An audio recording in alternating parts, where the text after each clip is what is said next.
A wild card is often just a twist of fate. Oh, a huge interception! A roll of the dice, unpredictable and a total game changer. The youngest Madden champion ever.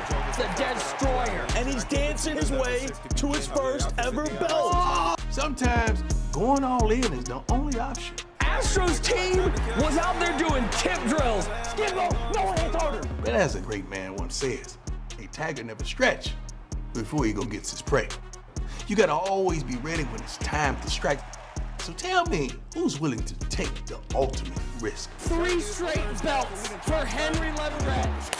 Let's go, come on. Who's willing to rise to the occasion? Who's willing to seize the moment? Kid is so fired up to be here. What's on the line? The coveted ultimate wild card belt. Young fella has no shortage of confidence. A prize pool of $260,000. A touchdown for Mr. Football. Get out there! Go! And a place in Madden lore. Clef the God. That's Clef the God retains the lead. Clef the God goes back up by a score.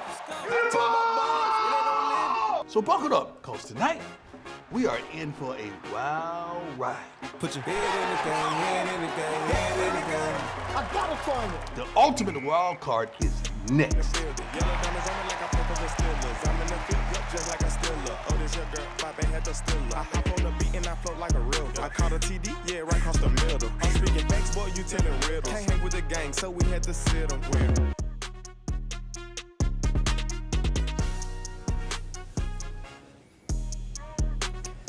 Well, there's a belt on the line. There's a whole lot of money on the line. There's those all-important Madden Bowl points. Yes, the NFL is working their way towards the playoffs and working our way towards our own playoffs. It's the 2nd annual Ultimate Wild Card here in Madden 23. So happy to have you guys along with us for yet another edition of the Ultimate Wild Card. Nick Mazesco alongside Tyler Davis, one great user, and Boogs. A special shout out to Primetime for the intro, the new head coach over at Colorado University. Ladies and gentlemen, we've got a full broadcast tonight. So many great games. Let's tell you what's coming up. In our first match, we have the youngest champion in MCS history, the defending champion Dez. He's got himself a tall task as he's got to live up to some pressure and looking to go back-to-back. He's got to take on a new face to the competitive scene in KCP. We know what new faces can do. We've seen them have some success here this year in the MCS. Then in our second game, Mr. Football will take on another competitor making his first live event, but somebody who many people have some high expectations for. It's Kobo. Following that, the number 3 ranked player in the world, Clef the God. He returns for his 11th major appearance. He's going to take on the oldest competitor in the field of A. Cole. And in our final match, a rematch from last year's Madden Bowl semifinal, as the number 1 seed, King Henry, takes on Astro. What a day of action. They're all going to be competing for a share of the $260,000 prize pool. And this piece of hardware, the Ultimate Wild Card belt. 6 people out here looking for their first belt ever. Couple looking for some multiple-time belts, and Henry's got about 1,000 of them at this point. We'll find out by next week who's taking home the final belt before the Ultimate Madden Bowl. Bring in the gentlemen. Guys, a full day of action. We have so many great games, so many storylines, money, MCS points. TD, let's start with you. What are you looking forward to today? Yeah, I'm super excited. Like, what an interesting field of 8 we have here. We have some guys that have been to the mountaintop. Dez trying to go back-to-back. We got some guys in the first ever event, and user Boogs. One of them was a PC gamer just a few years ago. That means he played Madden on the computer, somehow made his way over to making it on Xbox and PlayStation. He's made it on the console, and now I'm talking about Kobo. He has a tough task against Clef, but I want to see what he brings to the table because I do think he has a unique style of play. User, there's new players in here. We've got some old faces. We've got somebody who's got a little bit of, I think, animosity towards the Madden game after missing his first MCS major last time. What are you looking forward to today? I mean, yes, King Henry is back. But what I've started to notice, Nick, it's a changing of the guard. We're starting to see a lot of new faces. And you see Dez, he made his way back. It's good to see these young guys going back to defend their title. But you see King Henry, he missed one live event in his whole career, which is exceptional. People may have already thought he'd fallen off, but now he's back. You got Clef the God still searching for that first belt. Let's be honest. Clef the God is really the only guy in here left from the old guard, the Campbells, the Dubbies, all those guys, we haven't seen them. Now you're starting to see these new young faces, and they're dominating the game. Books, could we see some surprises, possibly some upsets in tonight's broadcast? I mean, most definitely, Nick. I think most definitely you can see some surprises tonight because of the fact that, I mean, the field is wide open. All these guys are great Madden players. I've had an opportunity to see all of them play. I mean, they're all great. They all can play at high levels. They all bring something different to the table. And if they bring their A game, any one of these guys can win. I'm going to let it go that you forgot my name for a second. It's cool. We've only worked together. Yeah, my bad. It's whatever. It's cool. My fault. Whatever. My fault. I'm Greg. Don't forget my name. But more than anything, listen, we've got a lot of money on the line. We've got a belt on the line. But we've got MCS points on the line. And this is the last major before the Madden Bowl. User Bugs, break it down for the people at home. We need to figure out what is on the line tonight in terms of Madden Bowl qualification. Madden Bowl, you already know, we're starting to solidify the spots. We got some guys that's on the cusp, and then we got some guys that are going to be at home in the gulag, in the LCQ. As we take a look at this list right here, and I'm going to have to slide over here. If y'all looking at the fit is, listen, don't even say nothing. The fit is just too fresh. If Madden had a GQ magazine, I promise you I'll be on the cover. But these guys right here, you can go ahead and put an X on them. You're going to see them in the gulag, spamming buttons, John Beast, Skimbo, all those guys, you are going to see them in the gulag. But these guys over here on the left, just go ahead and start putting checks all around here because they've already made it to the Madden Bowl. They are into the money. And if you see them highlighted in yellow, that means they have a chance to also make it to the Madden Bowl or even get more money in the Madden Bowl and maybe get a bye. So if we look at this middle column right here, I'm going to just go ahead and make sure you focus your eyes right here on this middle column because this is where the guys are sitting at home in the bubble. And these guys are like, hey, man, what's going on? Let me tell you, David T, he's at home watching this game. Fancy, he's at home watching this game. Bugs, what is D-Croft doing? He in a nice fancy home.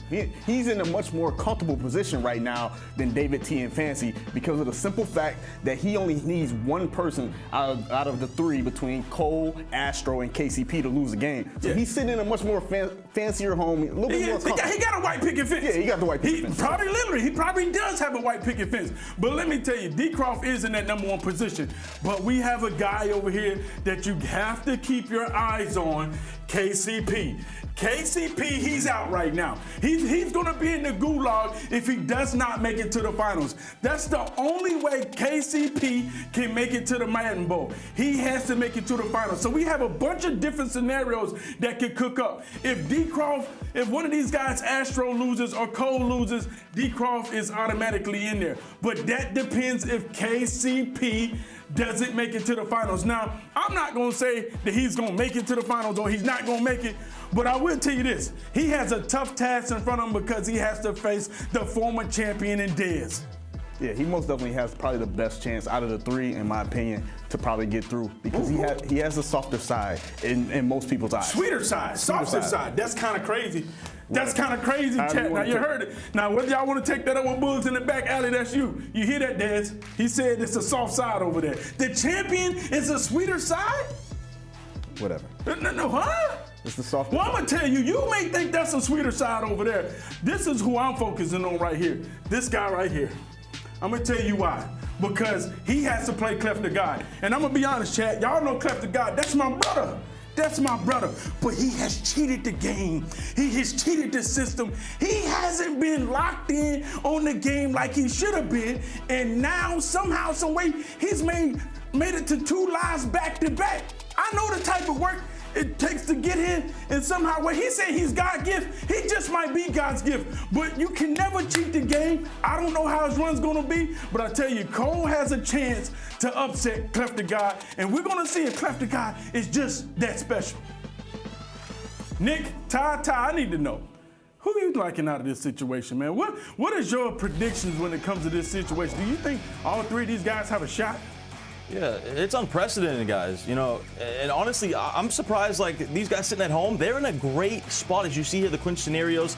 Astro and Cole, they're 1 win in. So they're like the Jaguars and Titans tomorrow night. They win, they're in the Madden Bowl. They guarantee themselves a nice chunk of change. You see KCP, you guys talked about, he's in a tough spot, needs to make it all the way to the wild card finals. Then you got the guys sitting at home, like you mentioned, D. Croft, David T, and Fancy, and it's unprecedented. I think all 3 of these guys feel good about their position because you got Astro. He's got to take down Henry, which most would think is unlikely. Cole's got to take down Clef, which is probably unlikely. And KCP, who's in his first ever event, needs to make it all the way to the championship game. So usually when you're sitting at home, you know, you don't feel great about not being able to play. But I think for D. Croft, David T, and Fancy, they feel really confident that they have a good chance to get into the bowl, even though they're not playing in this tournament.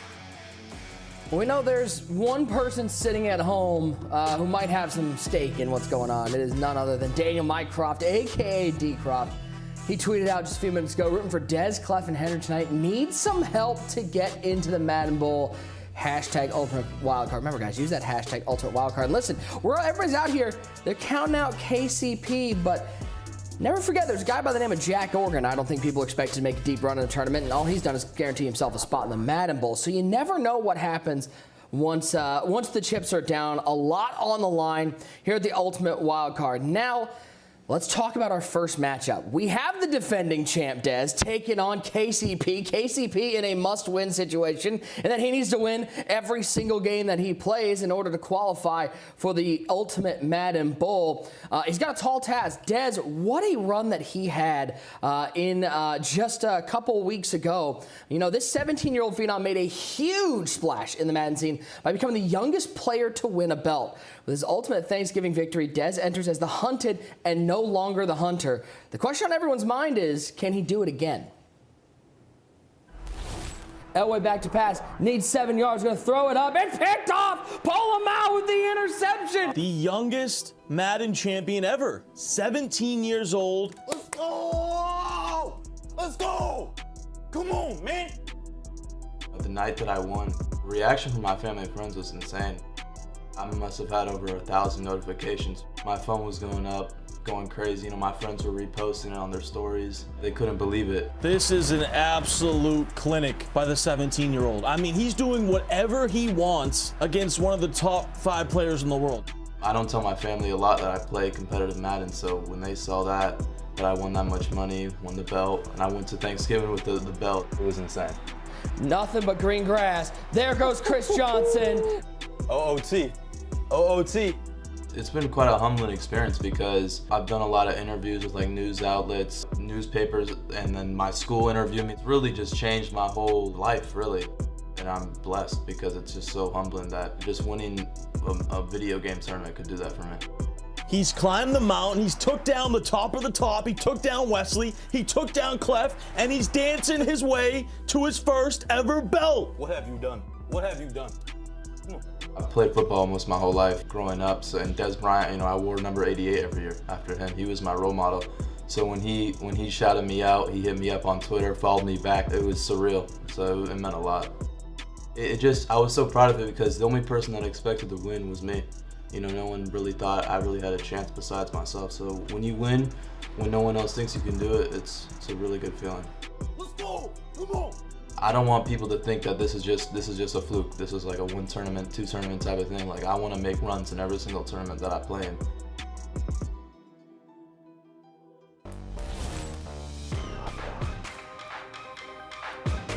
What a run Dez had in the Ultimate Thanksgiving, the youngest MCS champion ever. And you know, certainly when you win a belt at that young of age, you think of guys like Henry, guys like Noah, the careers that they've been able to build off of their belt wins at such a young age. Can Dez continue to do that? He's got to take on KCP in this first matchup. And gentlemen, I want to talk a little bit about Dez's mindset. We talked about, you know, the hunted mindset that he is going to have to be with. He's no longer the hunter. He's now the hunted. And Boogs, you talk about, when you listen to that interview, hear how much press he's had, how many interviews he's had. He's now under the spotlight.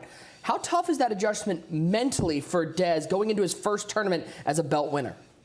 I mean, it's super tough, Nick. When you think about it, you know, an old saying that my mom used to always tell me, now you're starting to smell yourself. He could get into that point where he's starting to smell himself and feeling like, you know, I'm the man. I'm Dez. I'm here. And these guys are just going to lay down for me.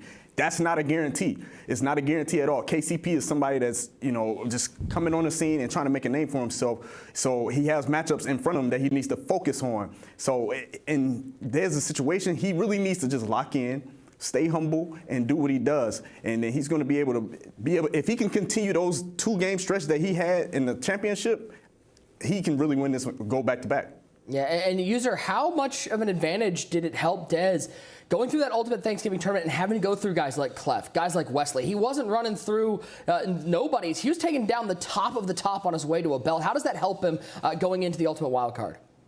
I'm going to piggyback off what Book says. It helps you smell yourself because now you know you can beat anybody. You're not worried about who you playing. Listen, I just took down Clef the God, a seasoned vet. Everyone pretty much saying this is going to be the one for Clef. Clef is going to be able to win this belt, but Dez, like he said, nobody believed in him. And you have a different type of chip on your shoulder when you go through the gauntlet and nobody believes in you, not even your own mama. But you go out there and get the job done. Now he understands all I need to do is continue this. I see Henry did it at a young age. Who says that Dez cannot be the next phenom? And look, he's already back in his next live event after he's already won his previous championship. He has a chance to go on a crazy run too. Listen, you have to respect him, and I know Dez is feeling great right now because he knows he can get the job done. Ty, he's got to take on KCP, somebody who we saw what Dez was able to do with the no expectations. Nobody thought you were going to go win a title. He was able to play with just absolutely no pressure on him. He's taking on KCP. Is there a danger for Dez maybe looking ahead a little bit, seeing a guy who's never been to this stage, having to take on a guy in KCP and maybe looking too far ahead? And can KCP take advantage of the lack of pressure on him?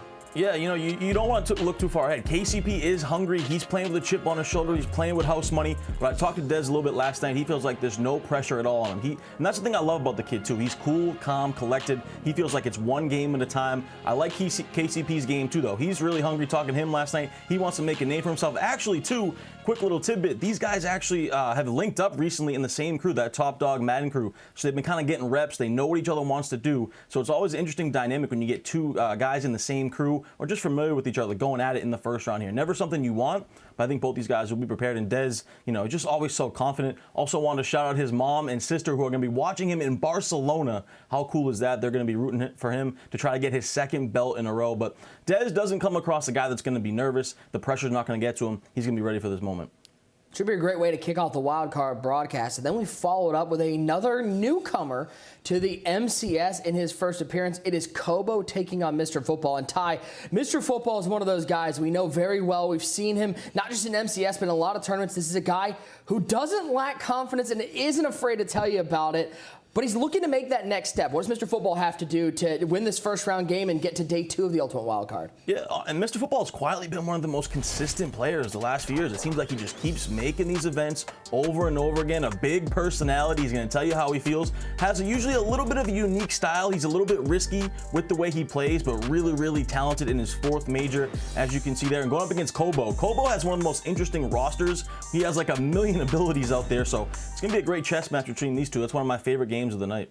User, I don't know if you saw it back there, but Mr. Football had a big check back there, a $10,000 giant novelty check from Level Next. That pretty much tells you all you need to know about Mr. Football. How do you feel about his chances just in this whole tournament in general and in this first game against Kobo? I think Mr. Football has always been one of the most talented guys in the Madden community, in the field. But he's yet to show us that he can get the job done. You don't know whether he's going to come out here and dominate or get blowed all the way out. But I'm going to tell you, over the last couple of weeks, I've seen something different in him. He's been playing a lot sharper, a lot focused, been making less mistakes, and he's been gradually improving his game. I think he's going to be very dangerous in this tournament. I don't know if he's going to win it, but I really feel like he has a great chance. He's definitely in my top 4 guys to be in that Final Four. Bugs, on the flip side, listen, this might be first time we've seen Kobo in an MCS event, but if you are in the Madden community, you know who Kobo is. And oh yeah, who does he lab with? Guy by the name of Henry. He's in that crew. He's in the 818 crew. How much does that sort of preparation help Kobo going into his first MCS live final? I mean, it helps him immensely. Like, you think about it, he has the best of the best to be able to pick off their brain. He has guys like Henry, like you said, who is a 3-time. Then you have a guy like Kiv, who also has a belt. Then you have other top-level players. Oh, I forgot, Pavin too. You know, there's so many high-level guys on his side that he can pick brains off of and really take his game to the next level. And so if he can really just settle in and just take from the knowledge that he's developed in game, the sky's the limit for him in this opportunity. Should be a great second game. In our third game of the night, it's our man. We've seen him in the booth a couple of times. We saw him in the final of the Ultimate Thanksgiving. It is Clef the God taking on newcomer Cole. And for Clef, he was able to exact a little bit of revenge from his Ultimate Thanksgiving loss against Dez. The two faced off in the winner's bracket qualifying, and well, Clef was able to take home the victory in that game. He took down Dez, and listen, it's not a belt win, user, but for Clef being able to get a little bit of a get back against Dez, that's going to give you some confidence going into this game against Cole. You know, one of the things that me and Clef talked about that game versus him and Dez in the championship, he said, look, user, I got to give it to Dez. Dez played the best game of football I've ever seen anybody play. He was hitting on all cylinders, and he just played a perfect game of football, and you got to respect the guy. So Clef understands, and that's why when he played him again in the ladders, when he played him in the elimination, he was able to take care of business. He's like, I don't believe Dez can put another great performance like that together versus me in a bigger stage moment, because sometimes it's somebody's day. It's somebody's moment. And at that point, it was Dez's moment. Clef the God right back here ready. He's not worried about Dez. He's going to try to keep this thing one game at a time, handle cold bolts, and stay focused. And he understands that if you beat me, you have to play a perfect game. Eventually, he's going to get the job done and win a belt. Yeah, Clef able to take the lead with 18 seconds left, took home the win, and now in his 11th major appearance, still looking for that first belt. And Boogs, you know, you remember back Madden 20? This was Joke. Remember talking about how many major finals Joke has been through, how many live events? He was able to get that belt. Is this, I mean, you know Clef as well as anybody. Is this starting to eat at him? He talks a great game about letting it go and just trying to do his best each and every game, but this has got to be bothering him at this point. I was convinced that it was bothering him and that it was eating away at him. He used to really say it was eating away at me. And then all of a sudden, as of late, he's really just been saying, he's really been holding on to the mantra, it's nothing. It's not that big of a deal. You don't even need to worry about Madden anymore. I mean, he's proven it. The man's not even really locked in like that. It's shocking me how he's able to make these events. And so maybe it's not eating at him anymore. He's really more so focused on the game that's in front of him and just taking care of business with the game that's in front of him and not even worrying about all the extra stuff. Well, speaking of Clef, before we continue previewing this game, he wanted to provide some words of encouragement for our guy Boogs, who wasn't as successful in his efforts to make the Ultimate Wildcard live event. Take a listen. You know, Boogs he's a hell of a player, had a hell of a run. He's going to make a live again. He's going to make a live again soon. I can feel it. I've seen a switch turning. Like a light went off the last few months. But, you know, CTG is CTG. I got a little edge on, bro. You know, not even MCS. I don't even want to talk MCS with him. Just when we play. This ain't an MCS conversation. When me and him play against each other online since Madden 20, I'm probably up like 75 to 100 games. It's bad. Whew. Lies. The lies. This is crazy. Hold on now. Clef can't say nothing. I ain't gonna sit here and let you tell him those are lies. This is crazy. The lies. First off, the lies, and then secondly, what kind of advice is that in anything? All right, put it like this. I played the man last night. I sent him packing. Did he not quit the game? No, that's what happened. No, listen, that's what you happened. gotta stop with the That's cap, what happened. brother. You got to stop That's with what the happened. cap. The problem was you came out here running 0-1 trap all day saying, I'm going to make him get some run D. Make him get some run D. And he said, guess what? I'm not worried about nobody running the ball. That's why he quit. He felt like you wasn't giving him a good rep. Yeah, it don't matter. He's about to get his doors blown off, so he got up out of there. Oh, my God, man. He got up out of there. Listen, man. You got to stop the cap. But listen, you let your man down. That's the main point. He thought you was going to be in the line, but here you are beside me dressing for Madden GQ. What do you have to say to your fans and followers? Are you done? Look, you gotta look good first. You look good first, and then you play good. You heard Oh, heard Prime. Coach Prime said it first. So you haven't been looking good. That's why No, you I haven't wasn't looking good first. So now I'm stepping my game up. Now I'm looking good. Well, I'm glad Time you to admitted play that. good. I'm glad you admitted that.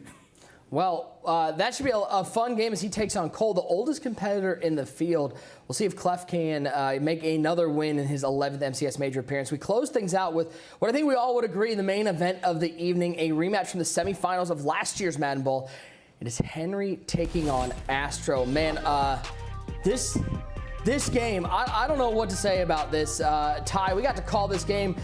These are two players. Astro stormed onto the scene last year, and they gave us an absolute show in last year's Madden Bowl. Absolute wild shootout came down to the end. Astro was so impressive at the end of Madden 22. You could see Henry. He was like, okay, this kid is legit. This kid's for real. Went to overtime, down to the wire. Henry, of course, was able to pull it out. So tonight, Astro's going to be looking for a little bit of revenge. And this game is massive for Astro. Remember, if he wins this, he's in the Madden Bowl. So tons at stake in our main event.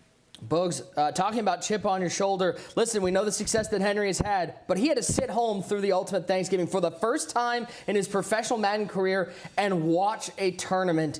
How much do you think that lit a fire in Henry to get it done here in the Ultimate Wildcard? Henry is the ultimate competitor. I know it lit a fire under him that's just burning so hot right now that I really wouldn't want to be Astro and having to deal with the fire that's lit under this man. And what do you really do with an angry lion? I mean, besides just get 8. So honestly, in Astro and Henry's game, that's going to be very interesting to see how it turns out and how Astro really reacts to the angry lion. On the flip side, user, Astro's somebody who had a fantastic Madden 22, and this is somebody we saw not just have a lot of confidence in himself, but wasn't afraid to showcase his personality. How tough of an out is he going to be for King Henry here in round number 1? I think Astro is one of the best offensive players out of the young generation that's stepping up. I mean, this guy can put up points, but he can still make some mistakes. I watch him make a few mistakes over the elimination and the ladders, but his offense is so high-powered, he can still just continue to put up points. And I think Astro has a good chance, but he's playing against a defensive phenom. And the thing about it, Astro, he's been in this situation before. He understands the stakes. The question is, who's going to be able to deal with the pressure? Henry really has nothing else to prove. It's a lot of cash on this line, not only for who wins this event, but the implications in Madden Bowl. Astro wants to be in that Madden Bowl. All these Madden players want to always make the live event to be crowned, to have a chance to be crowned the best Madden player of that year.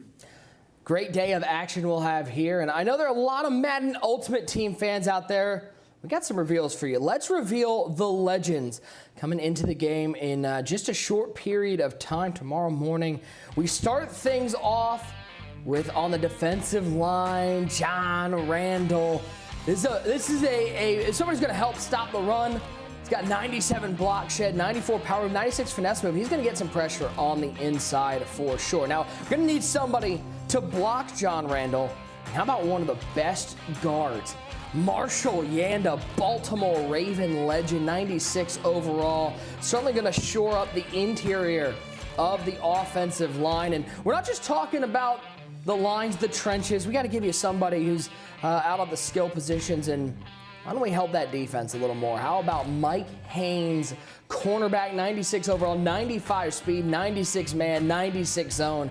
Yes, indeed. That is a very powerful cornerback. Gentlemen, Mike Haynes, I know Ty Davis is looking at that Mike Haynes going, I think we're going to see a couple of Haynes out there as we get to the Ultimate Madden Bowl. Oh, yeah, look at that speed. Mike Haynes, former Patriot, by the way, my New England Patriots. But, yeah, absolute stud there. You see it, 96 man coverage, 96 zone coverage, 96 press. Definitely a guy you're going to want out there. And we'll probably, like you said, see a lot of them in the Madden Bowl.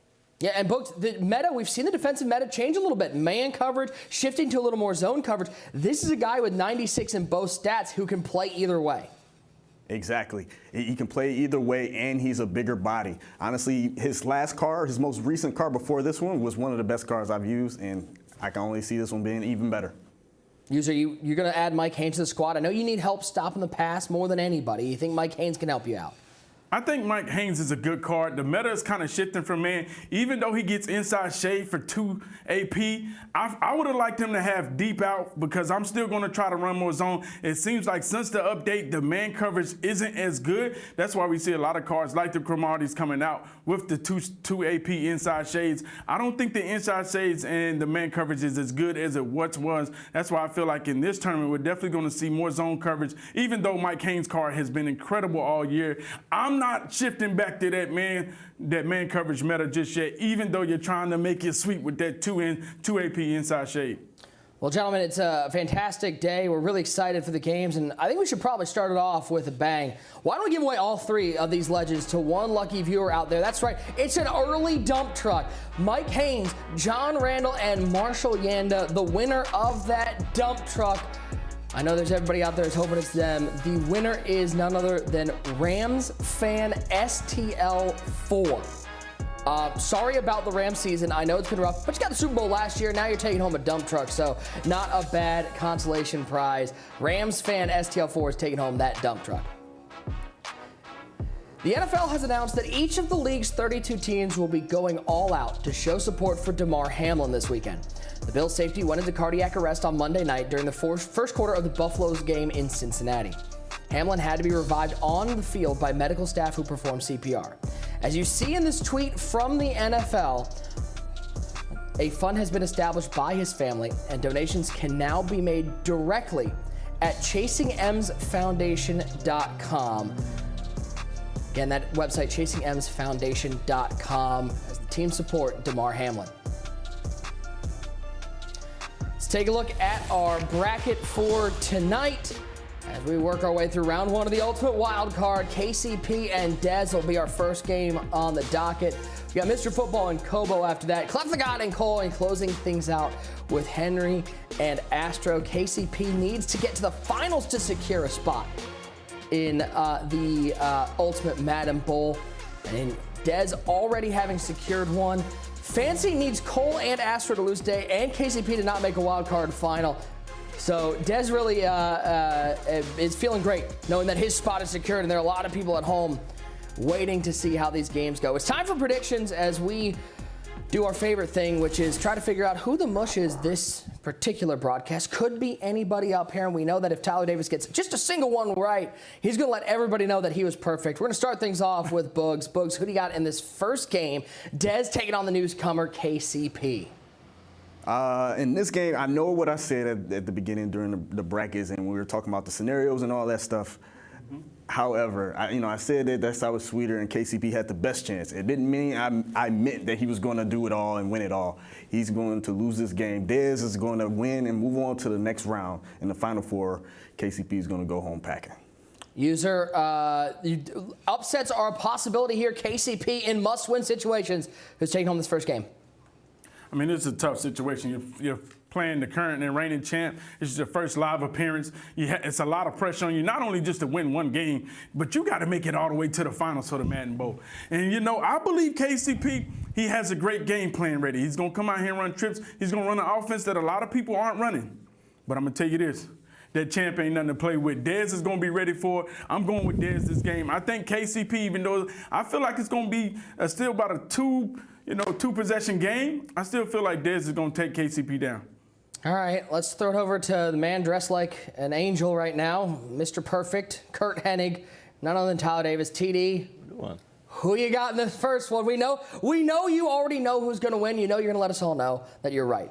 Very true. You're right. I always know. But KCP, big fan of his game. I think he's very tough. But he's the number 2 player in the world for a reason. I'm talking about Dez, right? He's coming off. He's on fire right now. He's hot. He's coming off a belt win. I think Fancy, David T, and D. Croft will be sitting home feeling good because KCP is going home. Dez is going to advance. Well, we will catch up with User and Bugs at halftime of this first game, but it's time to get the Ultimate Wild Card underway as we have our first matchup. Dez taking on KCP. Take a look at our tail of the tape for this first round matchup. Dez earning a grand majority of his money in his Ultimate Thanksgiving win. $90,000 already earned in Madden 23. KCP, though, TD, he's got no pressure on him whatsoever. He can go out there and play free as a bird. First ever EA major for KCP. Talked to him last night. He feels like he needs to slow the game down a little bit versus Dez, and he has a good chance. But you see it there, Dez coming off his first belt win, 90K already in the bank, the huge favorite in our first matchup of the night. Let's kick things off. Let's get the ultimate wild card underway. I want to give a big thank you to everybody watching on the EA Madden NFL Twitch and YouTube. The third major of the Madden 23 Championship Series is officially underway. It will be KCP getting the ball first. You gotta love somebody rocking the Jacksonville Jaguars unis. By the way, they've got a pretty big game coming up this weekend as they look to qualify for the playoffs. As we get to know KCP a little bit better, he played running back at Lincoln University in Missouri, his first MCS major appearance. He clinched the ultimate Madden Bowl berth if he gets all the way to the final. But first, he's got to get past Dez. This is a veteran, though, Ty. His first Madden was Madden 07. Yeah, one of the oldest players in this event, 24 years old, but in his first major. But he's ready to go, man. He's a confident player. He feels like he can take down the defending champ. Let's talk about an item to watch, TD. How about this Creed Humphrey at center? Oh, yeah, one of the best linemen in the game right now. Everyone's using him out there with that identifier ability. What that allows you to do is see where the user is on defense, what they're doing. It allows you to make better adjustments on offense. I think this Creed Humphrey is a must play on your squad right now, and KCP definitely needs him out there. Gonna be looking to protect the quarterback, maybe open up some running lanes. See what KCP can do as he battles Dez. A reminder, guys, if you're watching on Twitch and you want some more info on our competitors or the MUT rosters they put together for this round, be sure to watch in the command center. Ty, I think that's a great addition by the squad, putting together an opportunity for some guys to just get some more detail as they're watching the game. Because I know there are a lot of people out there who are trying to build these squads as we head towards LCQ season, and they want to know who the best players are.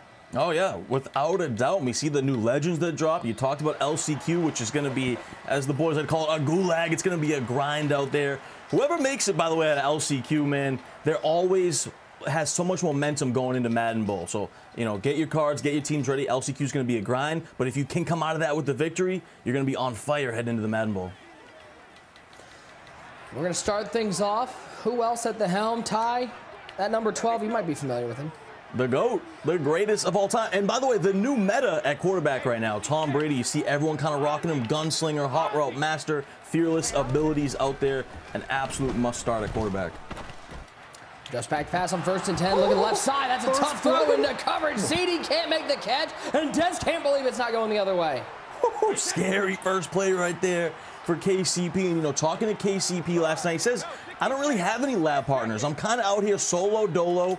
But he has had some reps with the Top Dog Madden crew. And, of course, Dez is rocking with that Top Dog Madden crew. Guys like Fancy and D-Croft who are watching at home. So KCP, not a guy that gets a lot of reps, but a seasoned veteran. Like you said, been playing since Madden 07. Has been playing, you know, trying to qualify for a while now.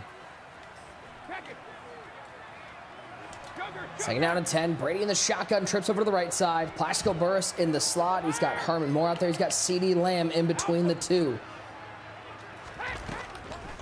Like that is Keith Byers on the left hip of Brady as former Michigan Wolverine throws over the middle. He throws it directly to Woodson. That's on the defense, though. Dez gets a turnover. So first pass, it wasn't a turnover, but Dez gets the turnover right back as the former Michigan Wolverine. Charles Woodson picks off his Michigan counterpart. Throws it right to him, and that's 2 risky reads on the first drive there for KCP as we take a look at the defending champ, Dez. 2nd MCS major appearance. He's 1 for 1 in belts. He's the Madden 23 Ultimate Thanksgiving Champion, the youngest in history at just over 17 years old. And it's important to note his favorite movie is Maze Runner. TD, are you a Maze Runner fan yourself? I have not seen it. I have not. Shameful. Shameful. Well, Dez's MUT item to watch. I mean, listen, there's a lot of players that everybody has out there. And Tom, looking at all these rosters, you're going to see that number 7, Taysom Hill, on a lot of these squads. Gonna be pretty much on every team. A must-play, 0 AP for that short-in elite ability, which is the best ability to beat man coverage in Madden 23. You're gonna see him out there, number 7 at tight end. And Dez told me last night, I throw to this guy a lot. 1st and 10 for Dez. Short field at the 31-yard line. He's got Tom Brady at quarterback. Pressure up the middle, and Brady gets hit and almost Turnover forced by the defense of KCP. Don't see a whole lot of interior pressure, TD. So when you can get it, you got to take advantage of it. Yeah, without a doubt. Anytime you can get pressure in this, high volume passing meta, you definitely want to try to get pressure at the quarterback. But great defense so far early here from KCP. Sending a lot of pressure. Dez, I'm surprised, hasn't gone to the ground game. He can be a more balanced player, but early goes 2 passes and 2 and out so far.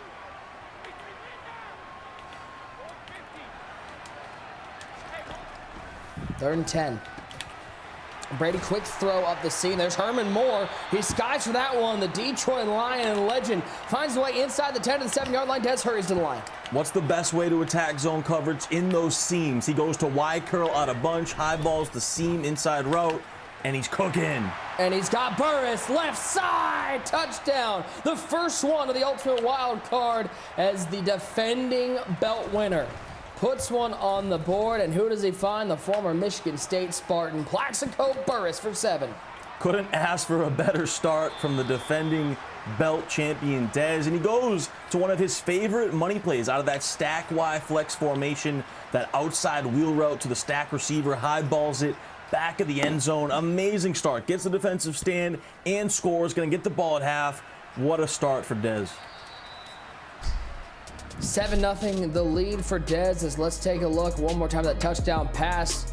Burris wide open, nobody around him. He may be 6'5", but he didn't need to be that tall to bring down that pass. Yeah, excellent. There it is, that stack Y flex, high ball back of the end zone on the wheel route, and wide open. KCP will go to the ground game. He'll hand it to the former running back from the Ohio State University, none other than Keith Byers.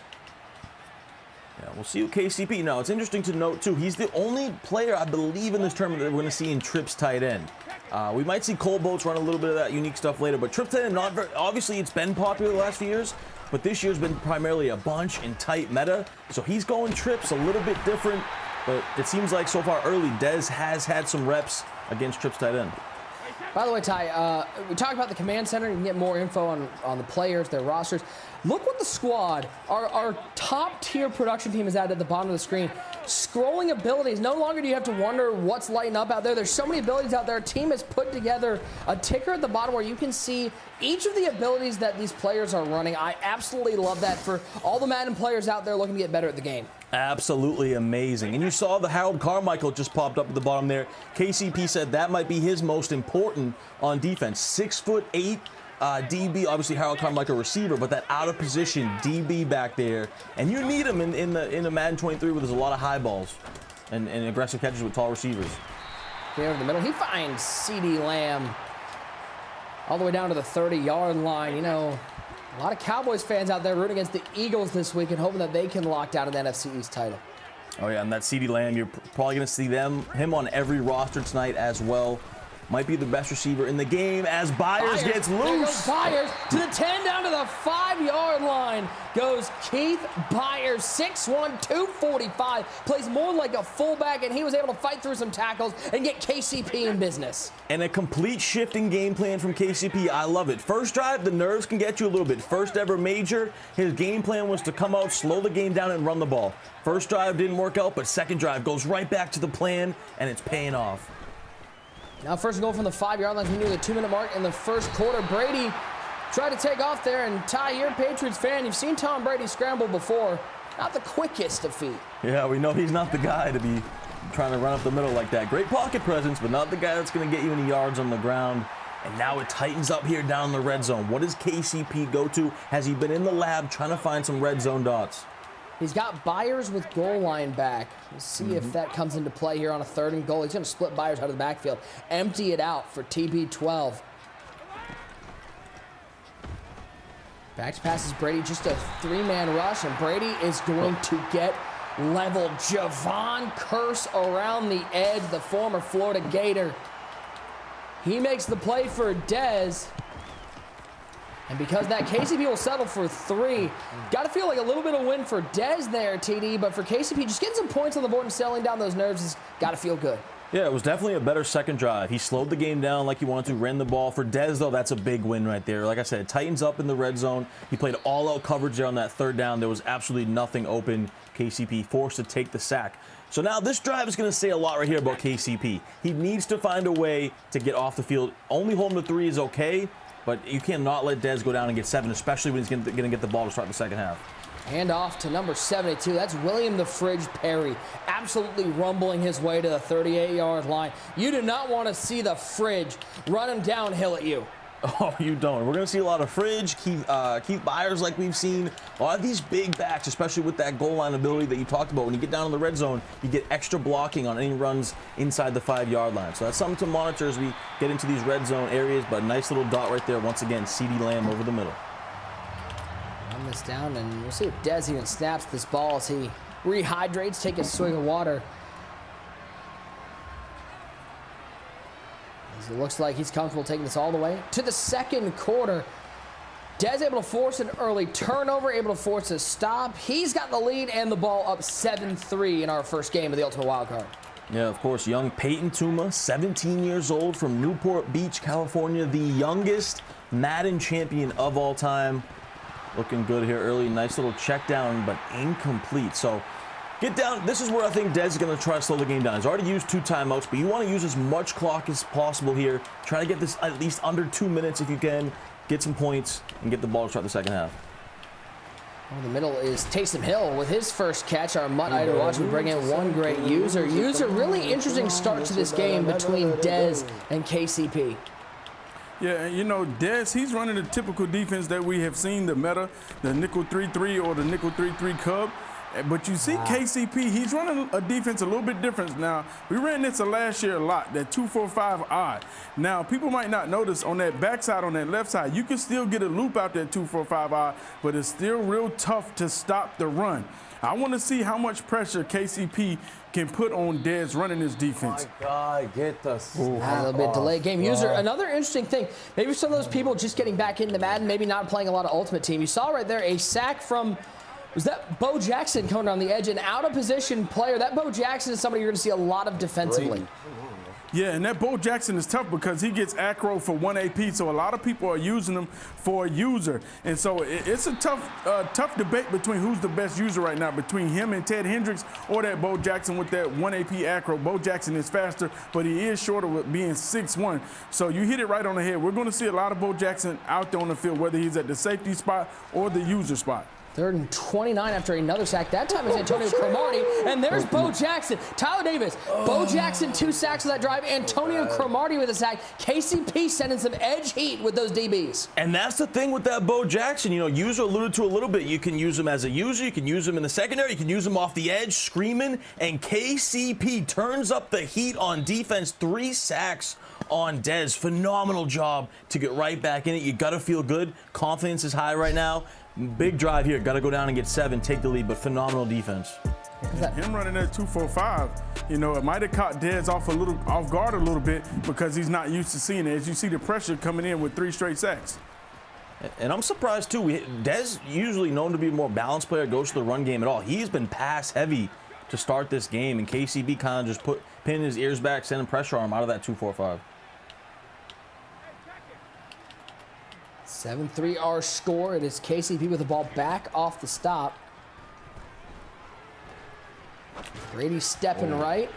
Throwing down the middle. That's a tough throw. It's picked off.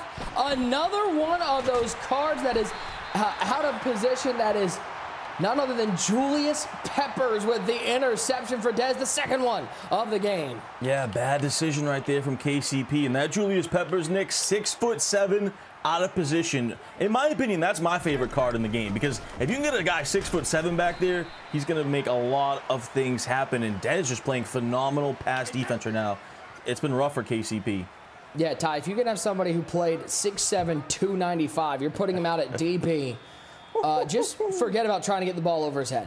Oh, yeah. I mean, that's like a must-have. Like, especially in this game, too, where, you know, height is so important on offense, to be able to counter that with a guy 6'7", of course. Dez, of course, always rocking on that defense. 3 pick artists, 4 KOs.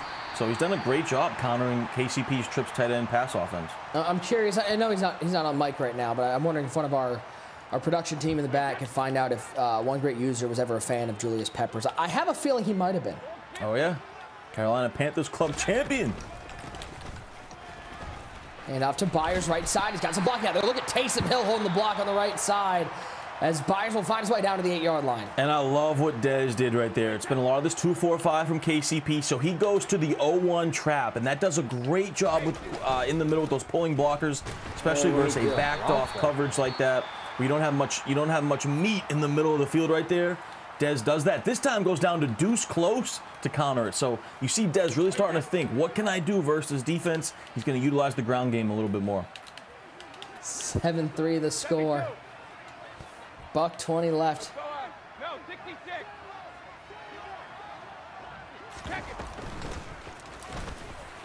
And up to Byers, trying to find some room up the middle. Good defense from KCP. He'll use his final timeout.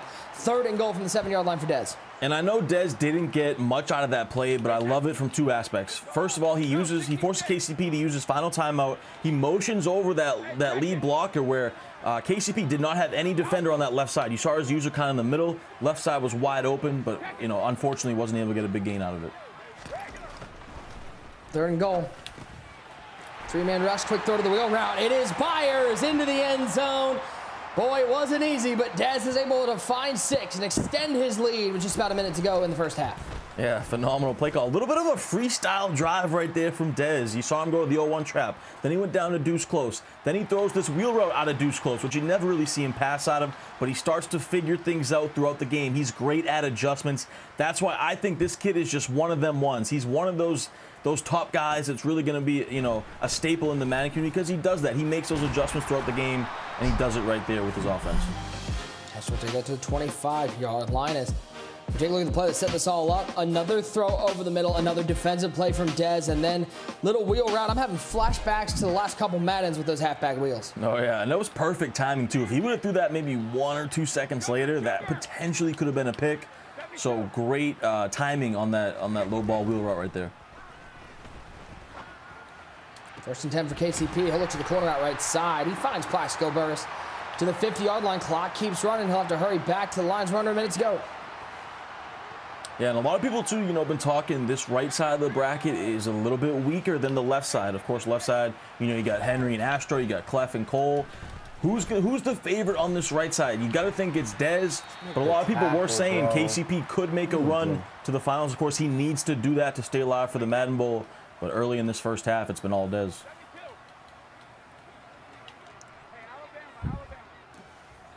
2nd down and 1. Trips over to the left side. Taysom Hill, the tight end on the right side of the formation. That's Brady back to pass. And he'll throw this one away. Yeah, and Nick, I'm so impressed with the way Dez is playing defense, right? So he has basically a cover 2 shell out there on the outsides, right? But he's pretty much manning up every receiver and tight end with his user adjustments. So he's taking the safeties and the linebackers and basically manning them up on every receiver out there, along with the cover 2 cloud flats on the outside. So he has every element of the field covered. High-level stuff from the belt winner. Brady on 3rd and 1, rolling right. Looking downfield, and he'll take off. And I think he has enough to pick up that 1st down. We don't see that too much from the GOAT. He picks up 3 on a scramble. And that was huge, too. You got to be real careful right here if you're KCP, though. Cannot take a sack in this spot. You can probably get in bounds one more time, spike it, but at least 3 points is critical right here to stay in the game. So you got to be very careful. Brady on 1st down. KCP in trouble. He had 3 of Dez's defenders in the backfield. Just throws that one away. 19 seconds remaining in the first half. Yeah, that was close. Almost took a sack right there. Waited till the last second, threw it away. And Dez going to use his final timeout, so he wants to get it set up in the proper defense. If you're KCP, what's the call here? Because you got to be really careful. I think I'm just going corner route. I might even run an inside zone, quick spike it, and take my 3 at this point. Will be Dez getting the ball to start the second half. So points are paramount here. In fact, it might be paramount plus. Brady. It's good coverage. He'll take off, scramble to the 31, pick up 8. Bring on the problems. You hear Des saying Brady is really fast. Those words have literally never been uttered on a Never broadcast. been said. Never been said. Not in any broadcast. NFL, CFL, XFL, doesn't matter. Nobody's ever said Tom Brady and wheels. At Michigan, never. No. Not even high school. High school, middle school, out the womb. Many things, but Speedy has never been what he's been described as. He throws that up to Herman Moore. Not going to get that inbounds. 4th and 2, and he should settle for his 3. Yeah, so, fine clock management right there. Didn't take any sacks, got the ball out of bounds, and he's going to keep it 1 possession at halftime. So that is a win. Dez has been dominating this first half, but still a win right there for KCP as we head into the second half. Can you imagine in this game the abilities that we have? Somebody missing a field goal wide left or wide right? I know. You're not going to see it. I mean, focus kickers out there just like making everybody Justin Tucker. Well, actually, to be fair, we did see Henry miss a field goal. What was that? Remember that, he shanked that? Was that in kickoff? You remember that? Yeah, I mean, I digress. lag spike hits you, and I guess you might lose one there, but KCP's defense done a nice job so far. He just got to stop turning the ball over and giving short fields to Dez. At the end of the first half, it's still a 1-possession game, 14-6. As it will be Dez getting the ball to start the second half. Yeah, you got to feel good if you're Dez. In control of this, getting that early. Well, first of all, 2 turnovers in the first half. If you ever get that in a high competitive game like this, you feel like you got a great chance to win. But for KCP, he's staying alive. It's a defensive battle. He got down the field, got those points. So game's still wide open as we head into the second half. Halftime of our first game here in the Ultimate Wild Card is Dez with a 14-6 lead and the ball to start the second half. Now, Ty, we have been affectionately at times known as the Tank Top Bros. Well, we've got a new set of Wonder Twins out here. It is none other than the Scooter Boys themselves, our guys, User and Boogs, arriving to the Orlando studios on their favorite mode of transportation. Scooter Boys, take it away. Look at the swag. Listen, the scooters go crazy down here in Orlando, man. I don't know why you hating on them, but we look fly coming in. This is professional filming right here. This is GQ. You see this? Look at the slow motion boots. This is crazy. I mean, you're looking good, boy. Hey. You're looking good, man. Hey, we is. You know, Nick low-key wish he was on that scooter with us. We don't want to tell everybody how, even though he got the newborn, he's trying to get up out of that house ASAP. He's like, when are we going along? When are we going to live events now? When am I going to be able to get out of here? Yeah, I mean, Nick, honestly, he wants to come with us, man. Look, Nick, one thing, we have a ritual, Nick. Every time we show up, first thing we do is head to the mall. Then we head to our tailor. We got a tailor now. We step in our game up. We the Scooter Boys, GQ Scooter Boys, man. Yeah, man, if we take a look at this first half, man, I'm going to be honest. It seems like KCP is a little nervous. Yeah. He's making a lot of mistakes that you don't do at this big stage. He's thrown 2 interceptions, 1 on 1st and 10. Like, you have to throw the ball away there. Don't make those reads. You cannot turn it over because you're going to pay dearly. As we take a look back at some of these plays right here, 2nd and 10. This just isn't opening. Dez is trusting his user right here, trusting his zones. Throws an easy interception. If that read is not there, you cannot make that. And this is where we talk about the inexperience of people. This being your first time appearance, it's tough because now you're playing against the current and reigning champion. Right here, another one, 2nd and 9, throwing an interception.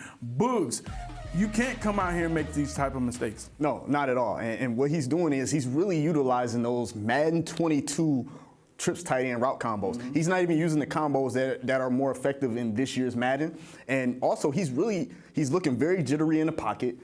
He had that touchdown where he was at the 1-yard line. He ended up having to settle for 3. He had the touchdown, but he just got antsy in the pocket and ended up taking a sack. He had a wide open touchdown on his tight end. And then he's also not paying attention to the fact that Dez is consistently leaving a 30-yard cloud flat on his trip side every time. So he's not going to give him those corner routes or those post routes coming across the middle. He's definitely not going to get it late. So don't waste the routes. Don't waste it. Don't waste it. Don't waste it at all. Pay attention and really just be locked in the moment. One of the things Books has always told me, a great tip, guys, y'all need to listen. He said, it's not about making the best read or quickest read. It's how quick can you decipher and get off of what's covered. If it's not there, Take your eyes off it. And you see KCP still running routes where the corner route, and Books just told you, hey, that 30-yard cloud is going to be there. So that corner route's not going to happen. KCP is going to have to be a lot smarter.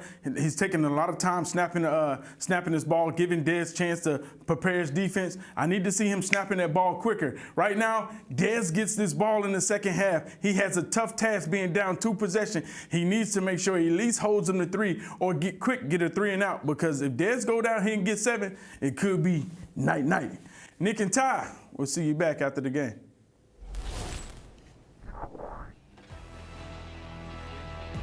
It's time to take a look at the latest MCS 23 Power Rankings, powered by Ram Trucks. Here are where the ultimate wildcard field of 8 came into the tournament ranked. And you can see number 1 and number 2 and number 3 all in this tournament. Henry, Dez, and Clef, Kobo, Mr. Football, both in the top 10.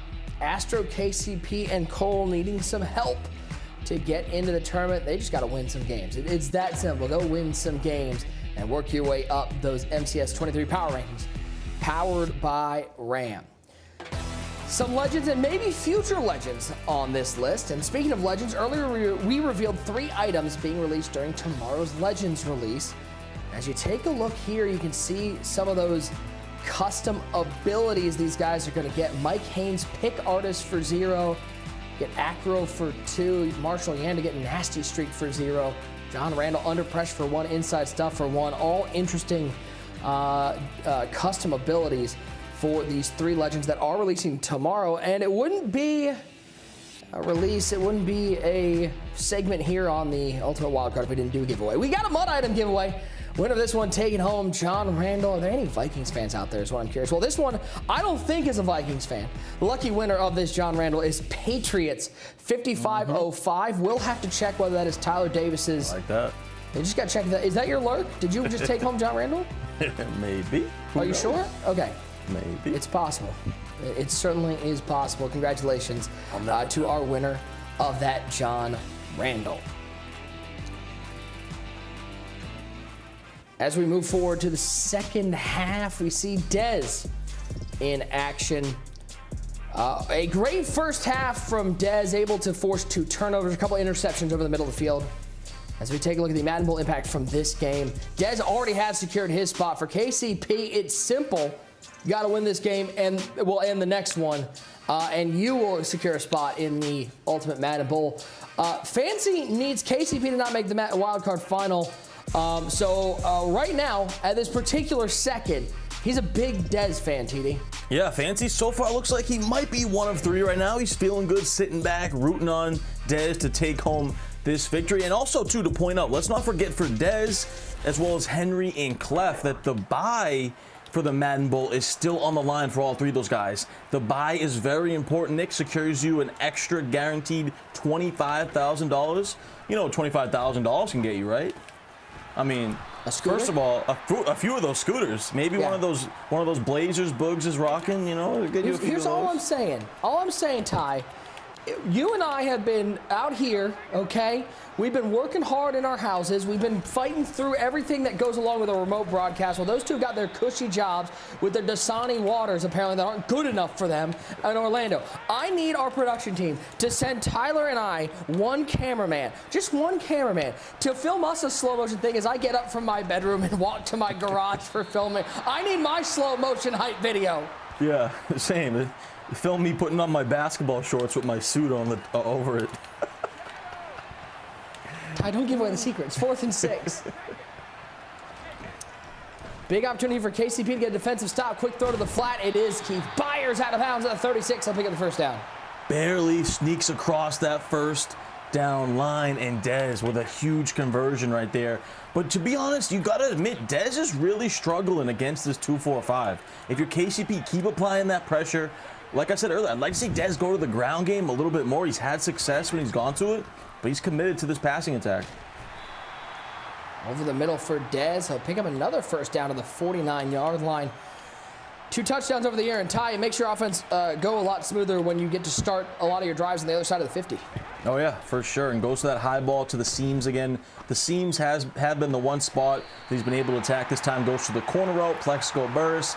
So the zone coverage is very vulnerable to these two specific areas, and you see Dez take advantage of it there.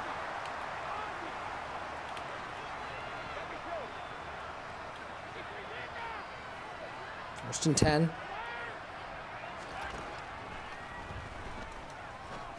Oh. Right side, CD Lamb. Oh my Lord. CD Lamb looking like a center going up for a rebound right over the top. That's over the back foul for sure. Lamb into the end zone for Dez. What just happened? We gotta get a replay of this because he completely pressed the wrong button. He had RB in the seam wide open for the easiest touchdown of all time, but he pressed the wrong button, throws to the corner route, and somehow CD Lamb still comes down with it in double coverage. Incredible stuff. Unbelievable. KCP's got to be sick. One more time, Tom Brady just throws it up there for CD Lamb, and Lamb says, I got you, TB12. A smile from Dez. He knows he might have got away with one there.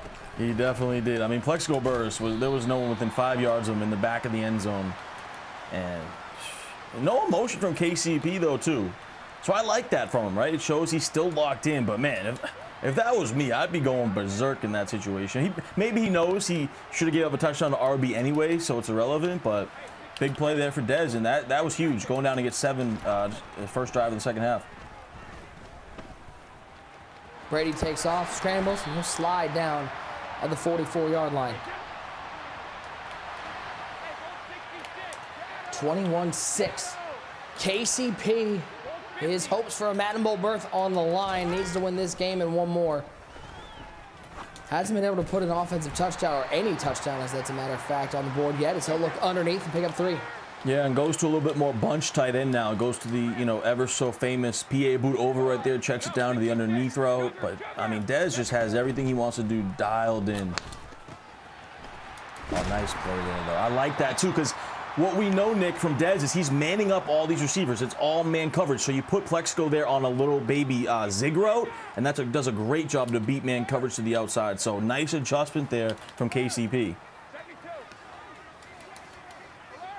First and 10 for KCP, stepping up, throwing it right to Julius Peppers. And there goes Peppers the other way inside the 50, shakes off a tackle inside the 45 to the 42-yard line. Second pick of the game for the former Carolina Panther. He might be out of position, Tyler Davis, but he looks pretty comfortable in Dez's defense. Man, that Julius Peppers is insane.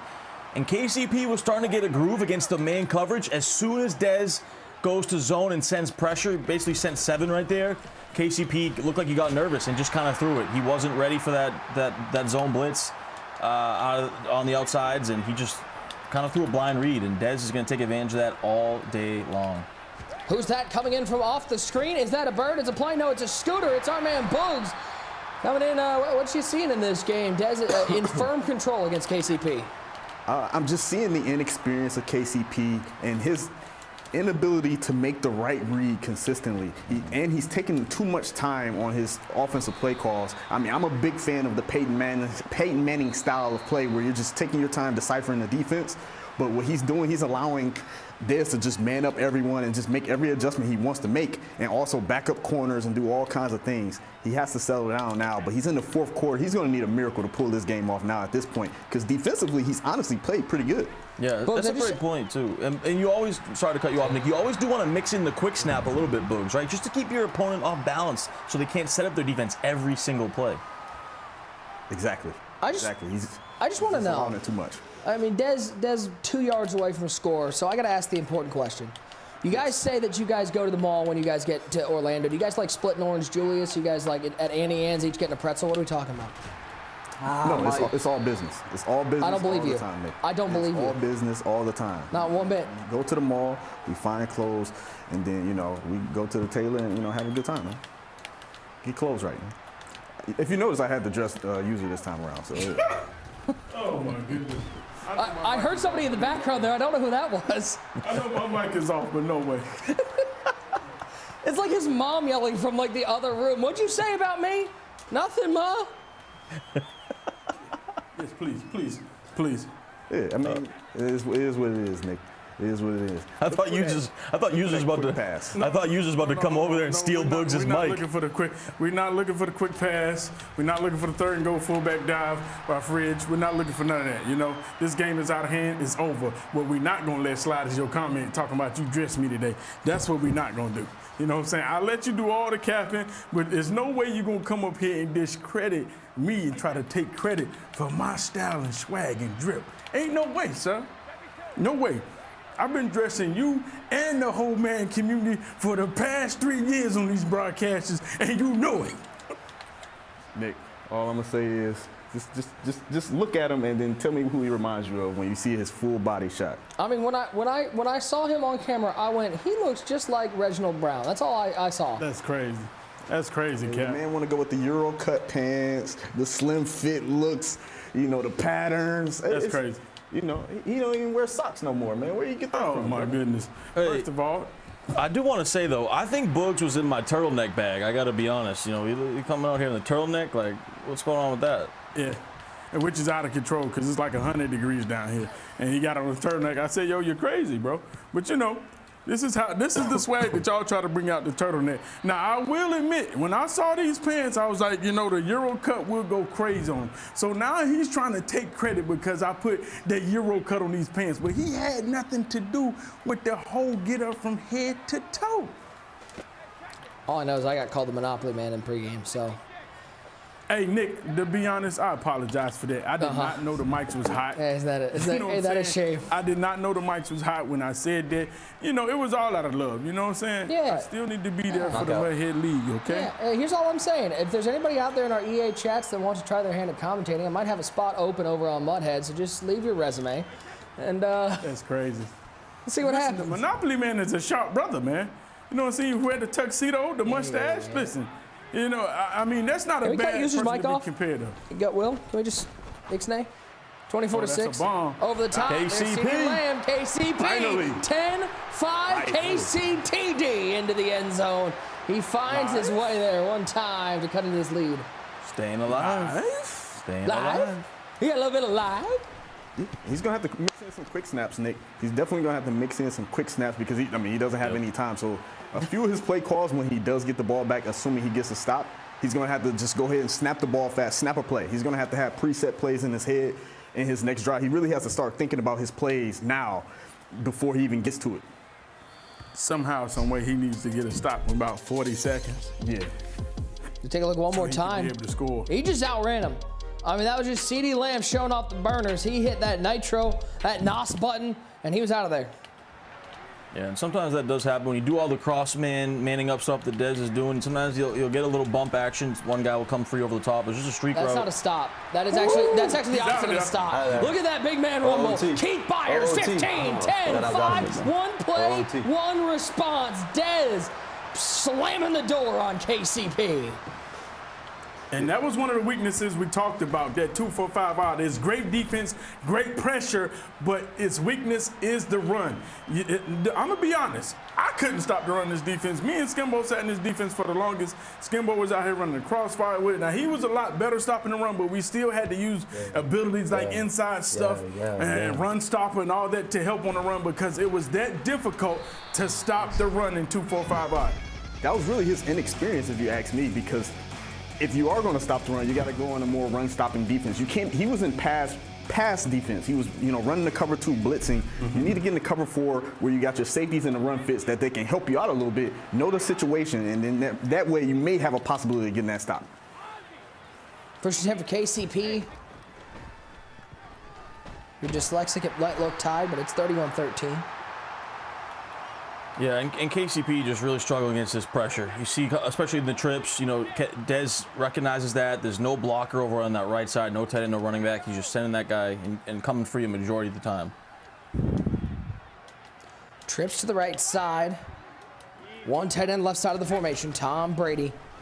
In the shotgun for KCP. Finally found a touchdown, and now he's going to find an intentional grounding penalty. That's cheating. We don't let that happen here in Madden. He'll drop back for a 12-yard loss. Yeah, tough break right there. This time he did pick it up, but that time the DN came free out of this dollar defense. So Dez is feeling great, right? He can kind of sit back in this dollar. He can make his adjustments. He can send pressure if he wants to. This time only sends 3 and just nothing open. He's going to take a shot. Can he get there? CD, nope. Good defense. This time enough. That gap was closed to pry the ball free. 4th and 22. Game might already be over, but this is certainly your ball game on this play. Yeah, this could be in the nail in the coffin right here. Fancy, D. Croft, and David T. at home are hoping this is the end. They're going to put themselves in a better chance for the Madden Bowl. Here we go. 4th and forever. 4-man rush. And that 4-man rush is going to get home. Down goes Brady. Richard Sherman in on the sack, and that is going to be the old Tappy Chan. Knee-knees and GG's not needed. Just straight up GG's. It is all Dez. The defending champ is 1-0 in his title defense. He takes down KCP 31-13 tie. A dominant defensive performance from the number 2 seed.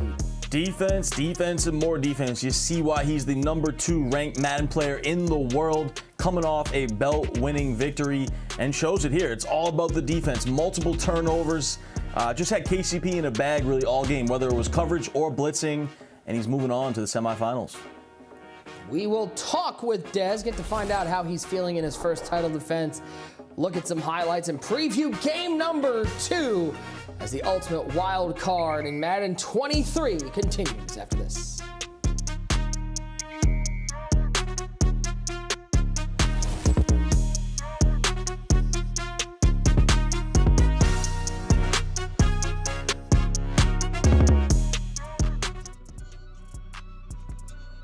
I won't be nervous once the game gets going. I just don't want to start poorly because I know how I am. If I start poorly, start forcing things, then that's my biggest worry at the moment. But as far as the opponent or the money on the line, none of that bothers me. It's, you know, more about messing up the opportunity.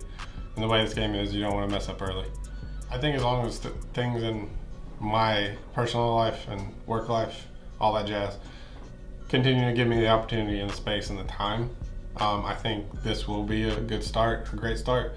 I think it'll help me surround myself with people that can assist me further and, you know, help lift me up in spots that I'm lacking currently going forward for future men. I just gotta make the statement that, like, I'm not gonna choke under like every big game. I was 0-5 in those winning games. I finally got over that hump. I just had to get past that like mental block, I would say. And now I'm just gonna keep winning, and like I'm not a choke artist. A lot of people were just saying like I can't win, and when it's the biggest moment, I feel like I finally got past that part, and now I just gotta fully like prove it. Because making an event is one thing, but like making a run in it like means a lot more.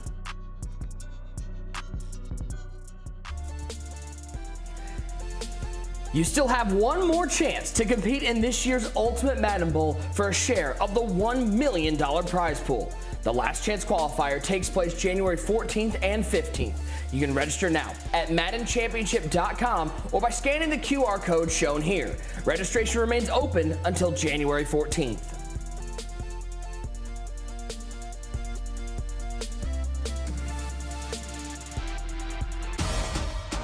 Let's go, baby! Come on!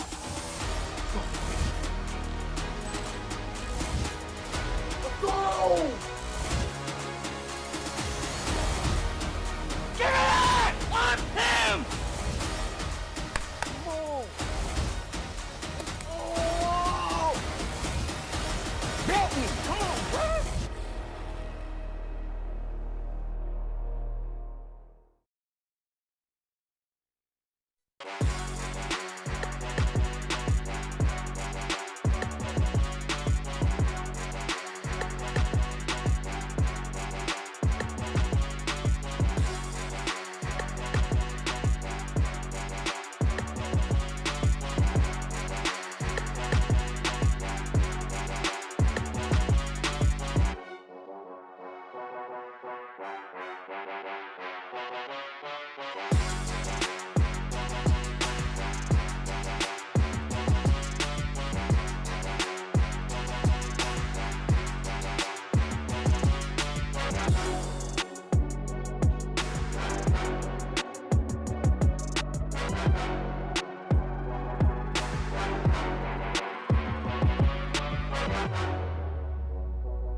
Well, one game is in the books. The defending belt winner, Dez, well, he just did what he did the entire Ultimate Thanksgiving tournament. He starts off with a big win, 31-13 over newcomer KCP. KCP's hopes for a Madden Bowl berth are dashed. Dez has his eye on yet another belt. Let's take a look at the highlights from game number 1. Let's bring in the gentleman, Tyler Davis, one great user, and Boogs. User, this first game, the defense for Dez is really what set the tone.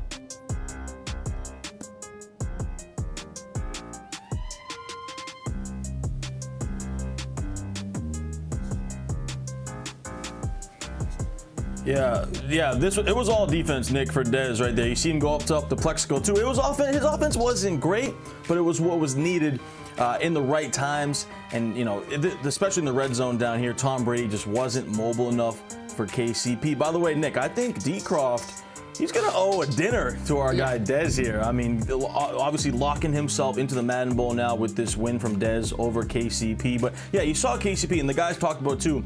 You know, I think the nerves got to him in his first ever EA major. Just made some reads that he probably typically wouldn't make when he's been playing online. He's been playing obviously great to get to this point. And you make those mistakes against the number 2 Madden player in the world, Dez is gonna take advantage of that every single time. 14-6 at this point, and then stepping up, throwing it right side. Boogs, that was absolutely disrespectful from CeeDee Lamb.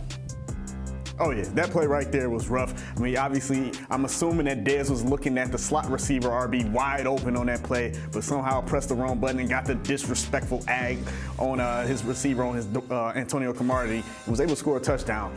Then Dez from there just went to dominating the rest of the game and really just pounding this defense, because this defense isn't a great run defense. It's actually a terrible run defense. I like you were trying to be diplomatic, and then it was just like, no, it's actually bad. It's actually a bad run defense. Yeah, it's bad. It was all Dez's defense that set this up, and he's able to secure a spot in the semifinals. 31-13 win over KCP. He will await the winner of the Mr. Football Kobo matchup coming up in just a little bit. But before we get there, let's talk to the defending champ and our first semifinalist here in the Ultimate Wildcard. Let us bring in, by the way, the number 2 power rankings holder in Dez.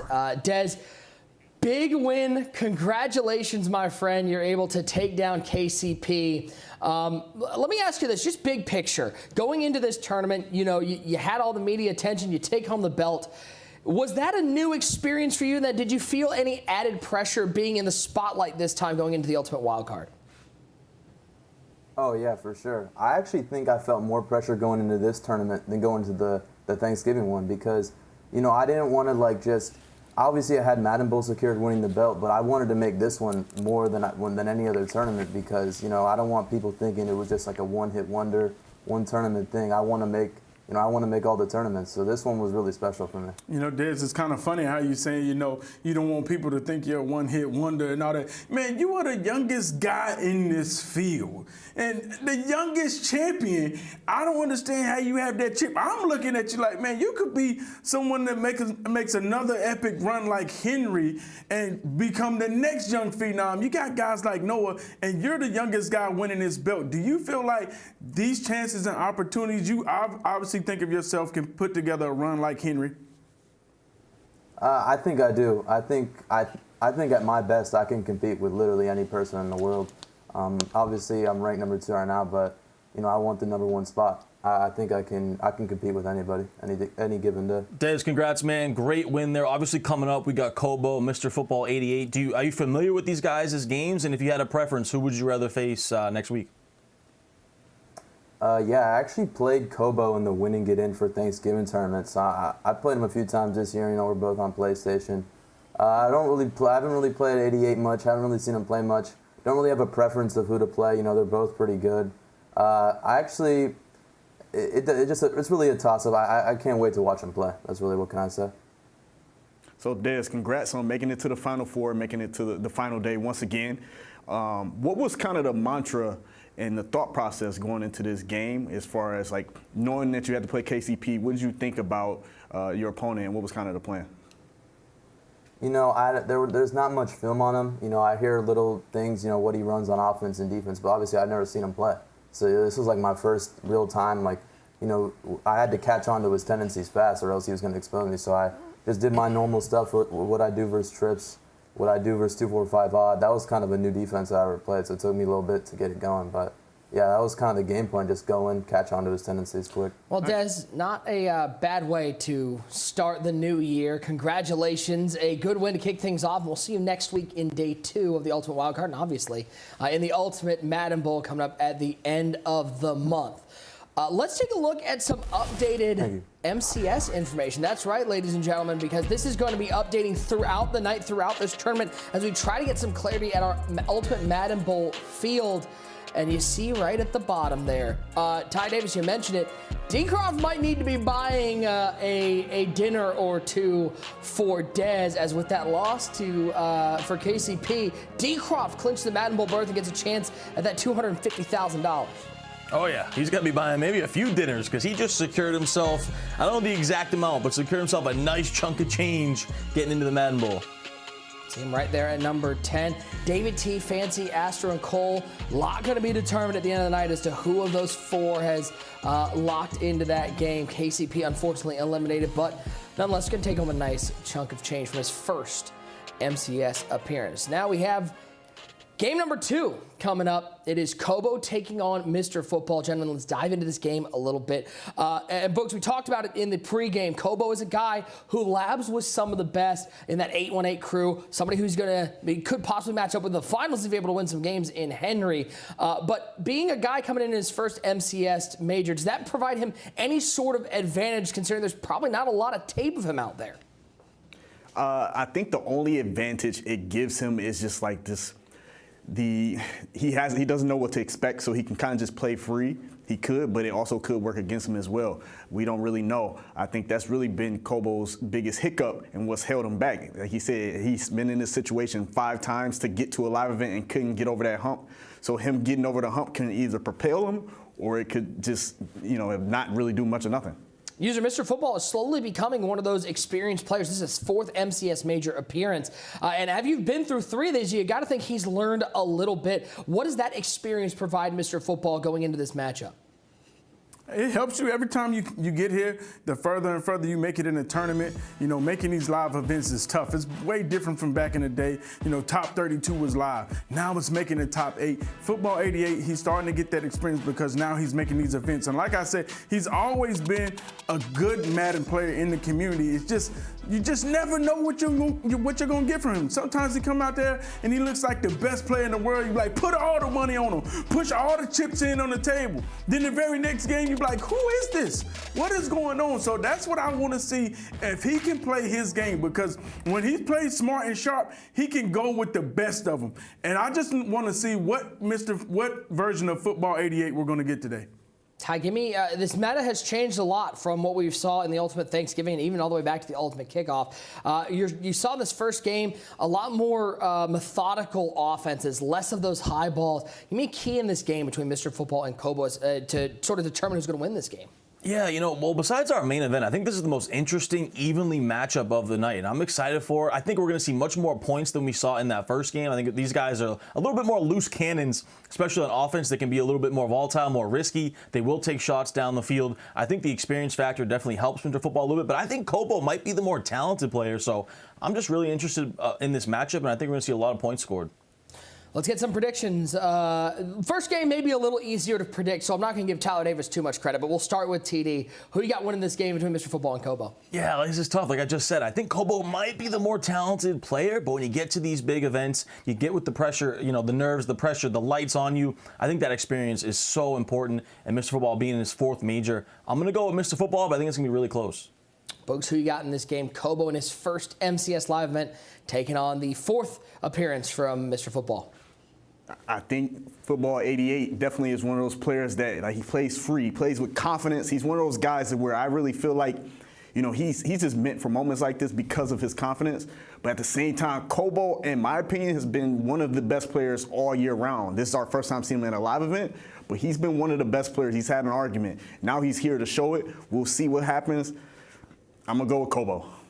User, interesting, by the way, looking at this. Kobo, the 7th in our power rankings, Mr. Football 8th. Mr. Football with more experience, but if Mr. Football wins this game based on the power rankings, it might be a little bit of an upset. Do we see that sort of upset, or is Kobo going to take a win in his first MCS major?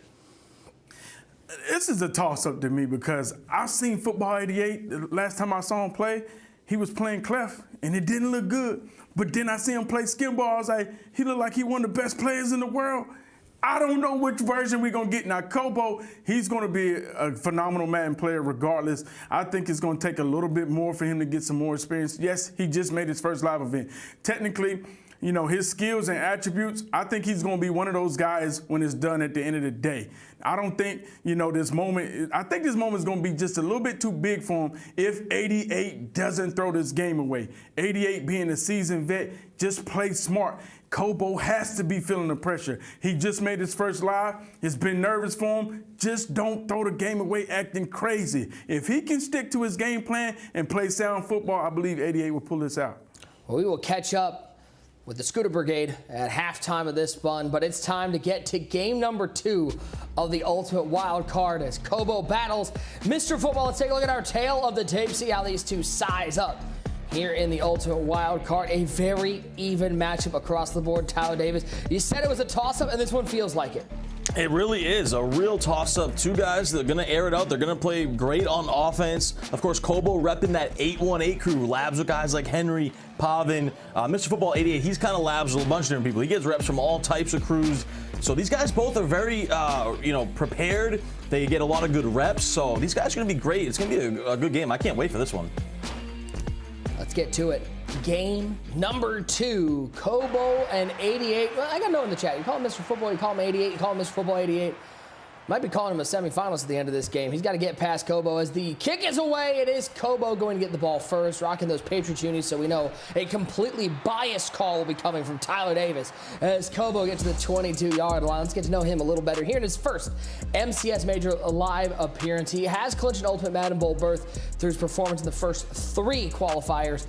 He was 0-4 in his career and winning get in qualifier games before making the Ultimate Wild Card. Ty, it's got to feel good just to qualify for one and get over that 0-4 record.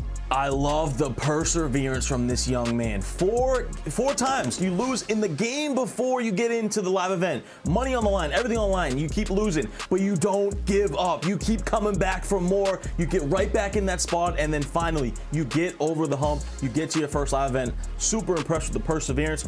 Obviously, everyone in the community knows how talented Kobo is. Will the nerves, will the pressure get to him? That's the thing I'm looking for, but no doubt he is one of the most talented Madden players in the world.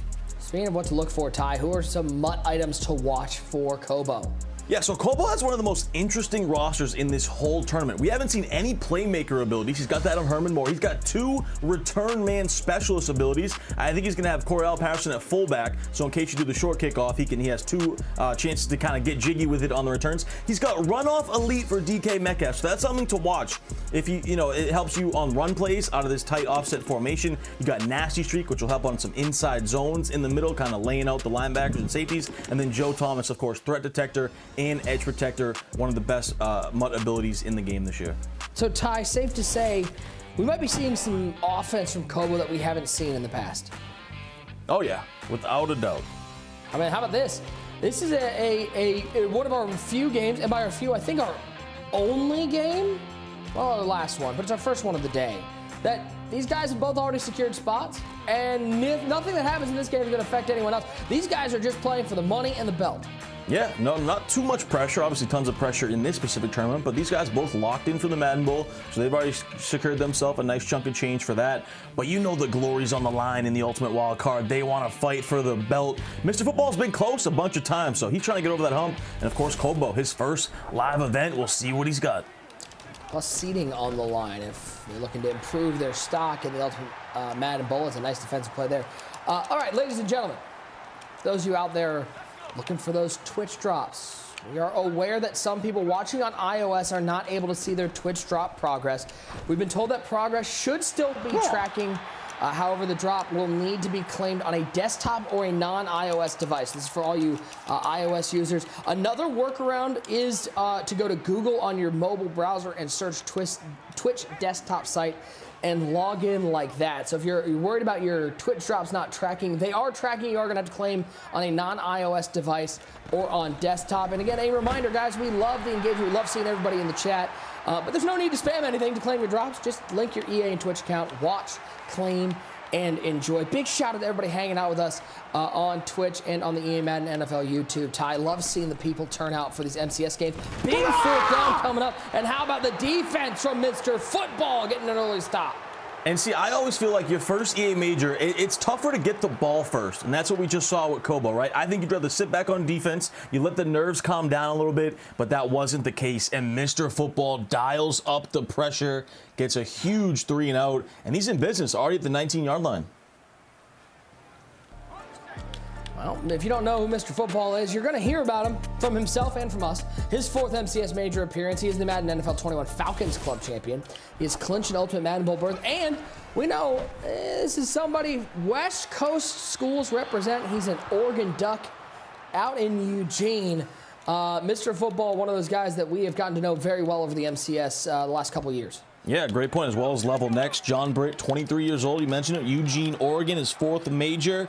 He's already clinched the Madden Bowl, of course. And, Nick, listen to the road he had to get to this point. Beat some guys by the names of Kiv, Skimbo, Spamming Buttons, and Ghost. And so that's an absolute gauntlet to get to this point. You know he's battle-tested. Hand off to Byers up the middle, trying to find some room. He'll get 2. It's going to set up a 3rd and 8. Mr. Football works quickly to the line, rocking that bunch. He'll flip it over to the right side. Lone wide receiver on the left side of the formation.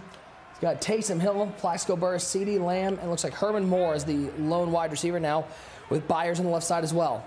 He's rocking John Elway at quarterback. First time we've seen Elway.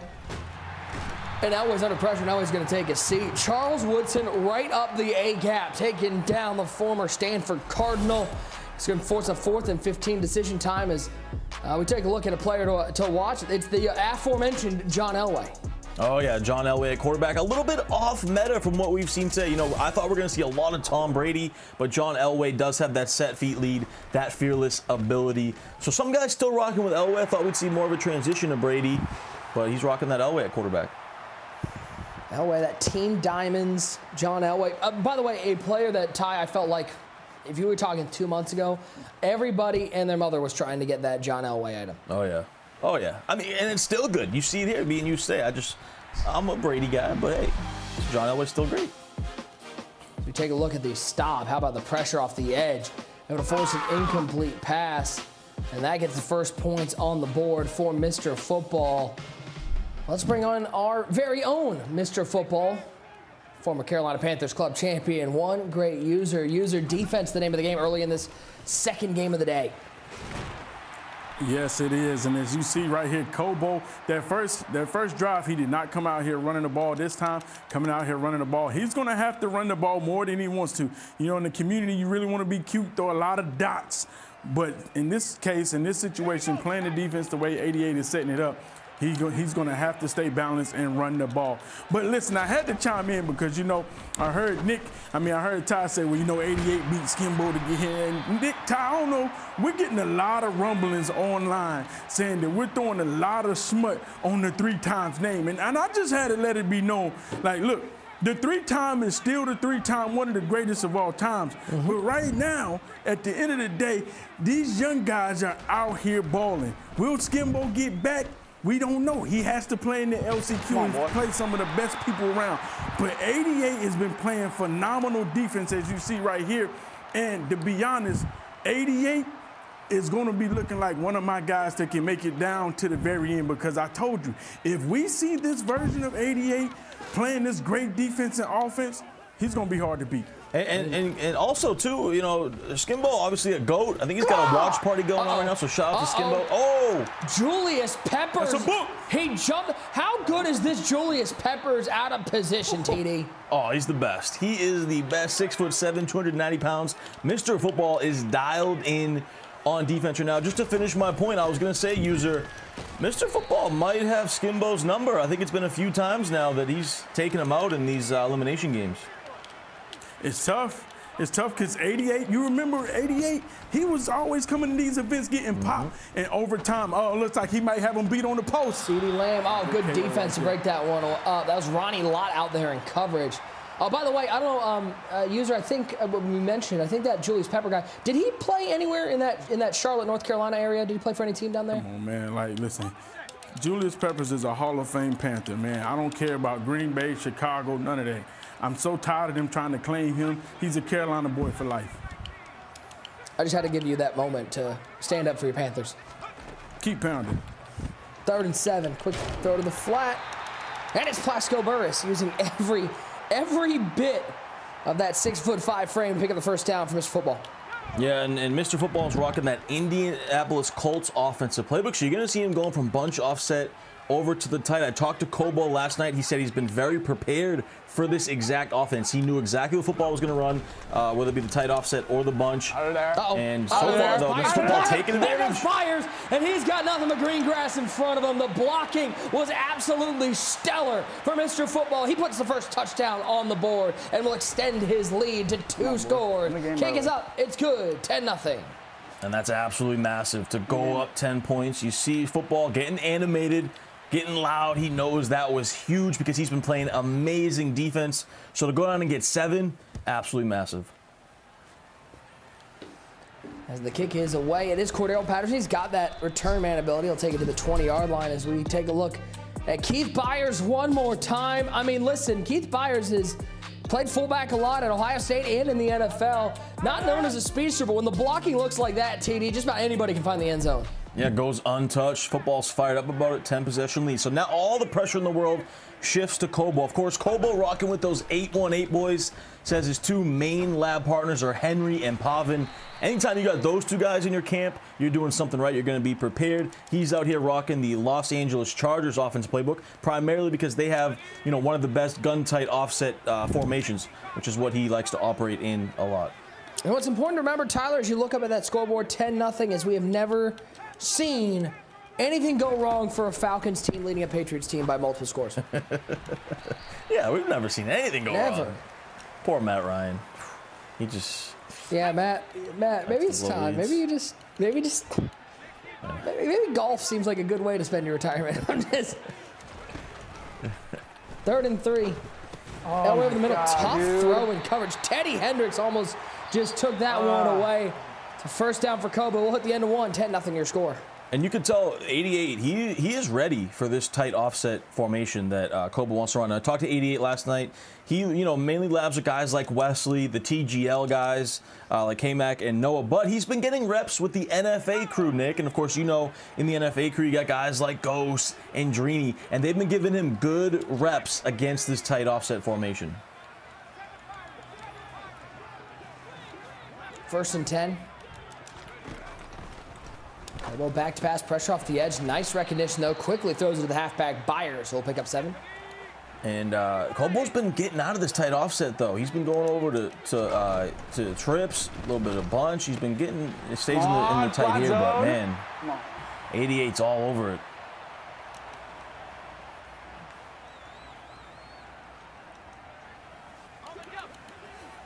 Third and 3.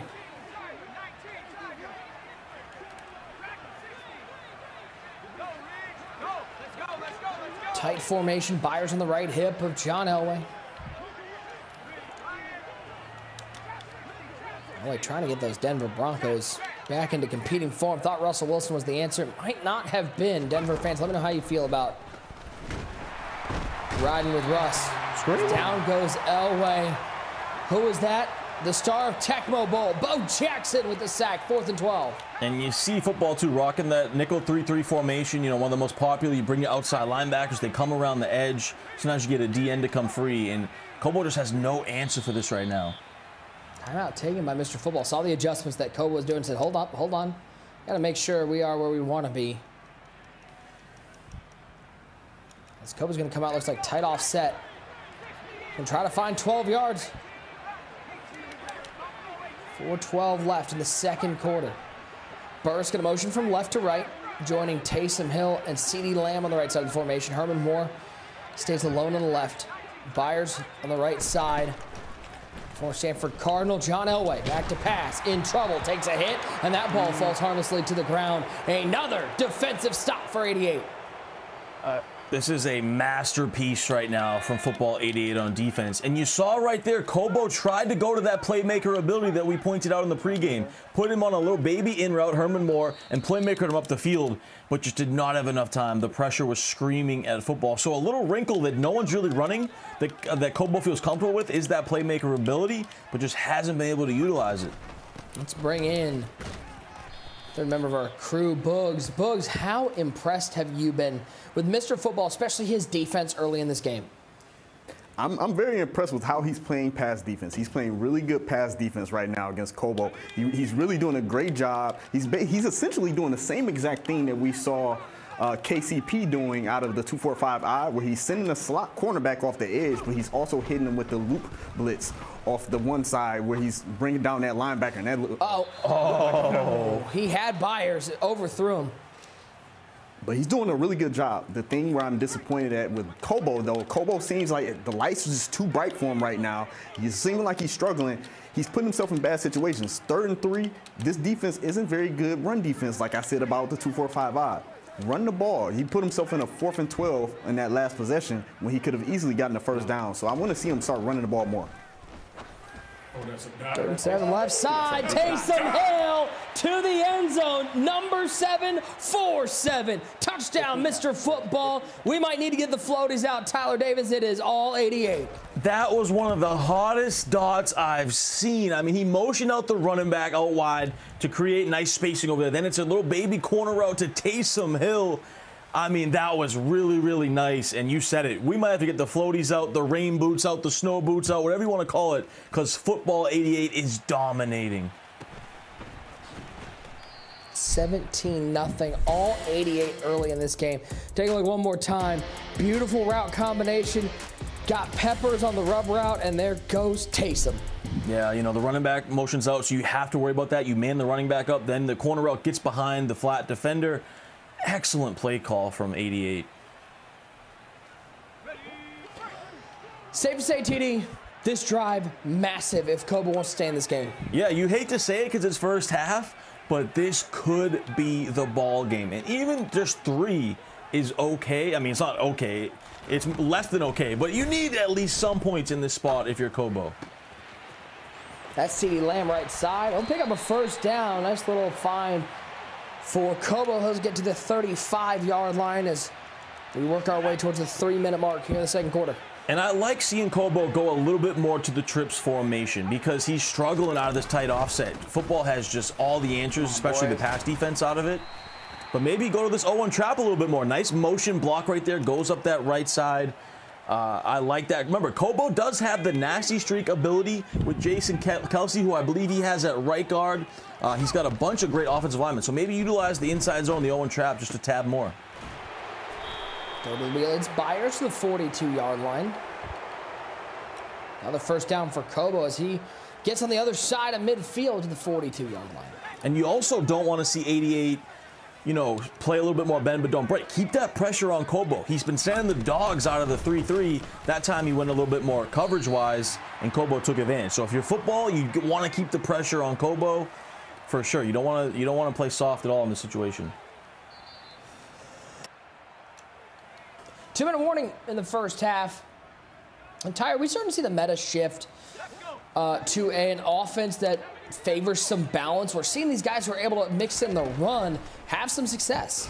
Yeah, well, I think first of all, is he taking a shot? He's got him wide open. That one way too easy for the first time. How good does it feel, Tyler Davis, to see 84 making a catch for the New England Patriots one more time? Oh, yeah.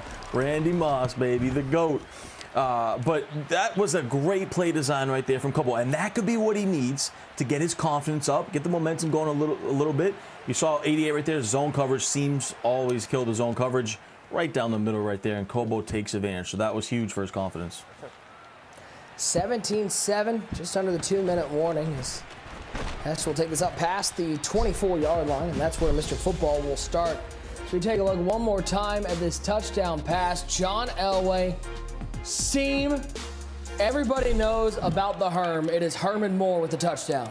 Yeah, looks like a legend out there. 84 for those Patriots units. But Herman Moore, we talked about it too, with that Kobo, that playmaker ability. This time, obviously, doesn't need the playmaker, seam streak. And the thing, too, is Kobo scored quickly, right? Didn't have to waste any time. He might even get a chance to get the ball again if he can get a stop. Safe to say that one was thrown away. Saw a little pop up at the bottom. Yeah, I think we all could deduce that one. 3rd and a yard. And Mr. Football will stay on the ground and pick up a first down with Byers. 6 carries, 53 yards, and a touchdown for Byers so far in the first half. Yeah, Kobo did a great job to shoot the gap that time out of this dollar defense, but to no prevail right there. And this time goes, I like what Football's doing. He's in that dollar defense. Go to a couple inside zones. In trouble. Down goes Elway. But it's going to be an offside, so instead of a sack, it's actually going to be a 5-yard gain for Mr. Football, a mistake from Kobo's defense. Yeah, and you know, back to your point a few minutes ago too, Nick, with the meta shifting. I think the first aspect of it is we've seen a lot of it shift from bunch to tight, right? And tight does a great job, especially against man coverage, which was the meta. You know, we're seeing a little bit more to zone now, but these tight formations, you can get plays like bench, you got double corner routes, you can get some posts, slants. Like there's a million different ways you can beat the man meta in the tight formation. Plus, you talk about being balanced, you add in things like the 0-1 trap. Oh, there goes Byers. There goes Byers. I'll buy that for $1. Keith Byers to the end zone for Mr. Football. Another touchdown as the wheels on the bus continue to go ground and pound. And right on cue, to your point, the run game has become much better as we've, gotten later in the Madden season, because the meta on defense is these formations like dollar and nickel 3-3, where everything's so spread out and the middle's wide open. And right there, Mr. Football goes to that inside zone, gets free, gets loose, and blows it open again. 17-point ball game. The response from Mr. Football gets it back to 17 as we take a look at this one more time. Handoff to Byers, gets to the second level, and he gets to the 3rd, 4th, and 5th. Yeah, Kobo's sitting in that dollar defense. He wasn't ready. Football hit him with a little bit of a quick snap, and just the seam was wide open, just right down the middle. The user was nowhere to be found. Over the middle, complete to Herman Moore. Up to the 32-yard line, timeout taken to stop the clock. Kobo hoping to answer before halftime. Kobo goes with a little quick snap right there. I like to see a little bit more out of that from him, especially when you only got 48 seconds with one timeout. Got to move with a bunch of tempo.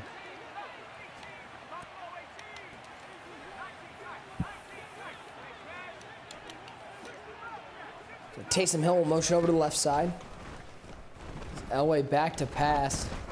Waiting, looking, up the field. Oh, my Plaxico Burris. Skies for that one in front of the defender. A fortunate play for Kobo. Mr. Football kicking himself. The user wasn't a little better. And that was right over Harold Carmichael, too. 6'4" Plaxico over 6'8" Harold Carmichael. Huge for Kobo. That past the 15-yard line. Timeout taken. Ty, how tough is it to pass? And the way the meta is this right now, you got Harold Carmichael at 6'8". You got guys like Ted Hendricks at 6'7". You've even got guys like, Julius Peppers out there at 6'7". I mean, the height is the story of Madden 23. Yeah, on both sides of the ball, too. Early on, it was all about the offense, right, with the height. But now you got these cards out there that can really defend it. That's why we start to see a little bit more as he gets tackled inbounds. Clock's running. He's going to spike it with 9 seconds left. I think you take one chance, but it's got to be really quick. Obviously cannot take a sack here. You see Kobo really thinking about it. He's going to go under center here, single back, so a little bit scary. Does Football send pressure? He's going to call his timeout and think about it. Even Football saw the under center and went, hold on, timeout.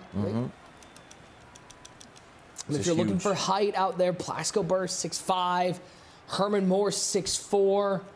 Don't know if he has a Calvin Johnson out there. We know a couple people have that Calvin Johnson out there, a wide receiver. He's 6'5". Saying you're probably not throwing it to a Steve Smith at 5'9". Definitely not. CeeDee Lamb up there, too. No. Oh, he might take a sack. Come on! No! Nope. How about a pick? How about the most disastrous option out of them all? He throws an end zone turnover, and Mr. Football 88 has got to be thinking, I'm already to the semifinals the way this game has gone so far. 24-7, and he holds up another stop with 4 seconds to go in the half. The one thing you cannot do in that situation, and Kobo does it, and you see the experience factor coming into play here. It's been literally the story of this first half. Football's been here, done that. He's been in the hot seat multiple times. Kobo has not, and he's making critical mistakes that he usually does not, and football's taking advantage.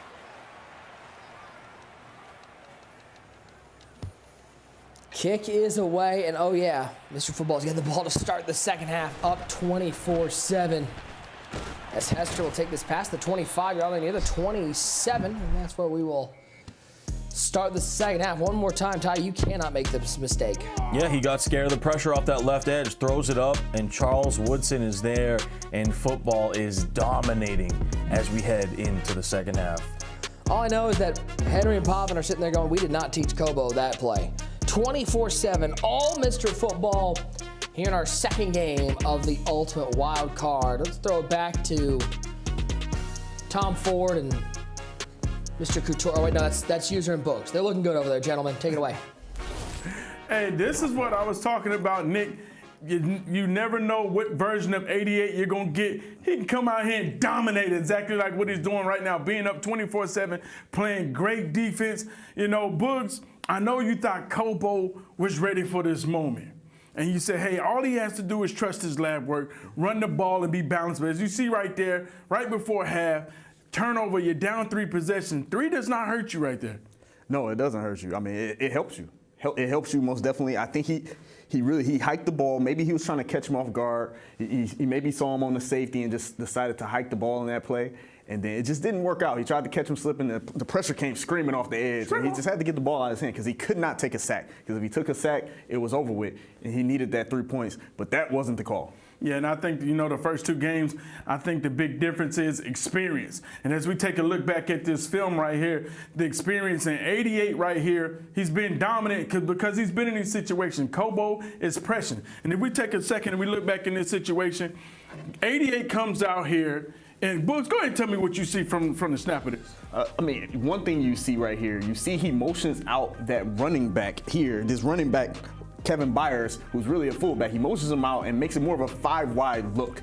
And so once he motions him out, he sees that safety kind of shifts out farther. So then he knows, okay, that safety is possibly in like man coverage or something like that. So he's looking at that guy with his quarterback. He's looking at, okay, what is that safety doing? And then he wants to see what's happening with this other safety over here and where's the coverage rolling and whether or not he can fit something on, because he has the running back on a flat route. So he has his tight end on a corner route, and then he has this guy right here on an in route. So he's looking at that combination there and the flood that he also have, the flood concept that he also has on the right side of the field. And he has to make a quick read because he's sending everybody out. When you send 5 out, your eyes got to work fast. You got to be able to stare down that barrel. Yeah, you got to be able to stare down that barrel. And he stares fast, and he's able to just see that, and nothing just rolls over perfectly. Omar, run this just a little bit for me. And as you see, as soon as he snaps the ball, obviously my first eyes are going to go to the user. And Omar, pause it for me right here. Right here, you can see this user, this route right here is going to rub that guy with the defender. Not to mention the big play that opened this up was the motion. Motioning that running back out because, like you said, Boogs, 88 was able to decipher that, hey, he's manned up. And if I am lucky, we're going to have this guy right here being something goofy where I'm gonna have a window right there. And when he has that window right there, let me tell you, that's where he says, guess what, man? I got the green light. Put a check on it, because this about to be a hot dot, a laser right here. And that's what 88 does. He doesn't hesitate, makes a great read, gets the green light, easy touchdown. Omar, show him where 88 cooked up. And as you see right here, just a perfect read. Ball on the rope, easy touchdown for Taysom Hill to take it to the house, and that's where 88 really breaks this game open, 17-0. His timing was perfect on that play as well, because if he waited a split second too late, it was going to go right to that linebacker that you saw over there, that defensive back. Absolutely, Books. He anticipated it, and that's really what's been happening. Just 88 hitting on all cylinders. Kobo, maybe the lights are too bright. You still have a whole second half. I always feel like, listen, if a person put up this many points the first half, you still got a chance to do it the second half. But first off, will he be able to come out here and first get a stop? Because 88 can really run away with this game. That's the biggest difference right now in the half. 88 is willing to run the ball. He's willing to run inside zone against that dollar with the defensive line spread. If they spread it open, go through there, run the ball. You know what I'm saying? Pound the rock. Don't be hesitant to do that. Even in the second half, if I'm Kobo, I'm still thinking, you know what, this game, let me play my game, let me play smart.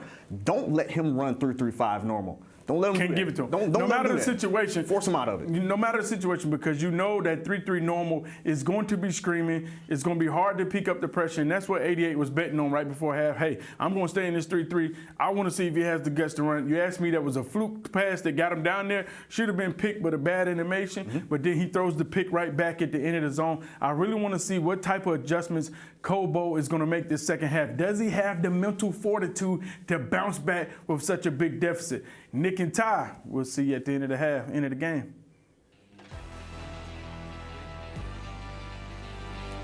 It's time to take a look at the latest MCS 23 Power Rankings powered by Ram Trucks. Here are the top 10 following the ultimate wild card qualifiers. You see some names you see in this tournament: Henry, Dez, Clef the God, Noah sitting there at number 4.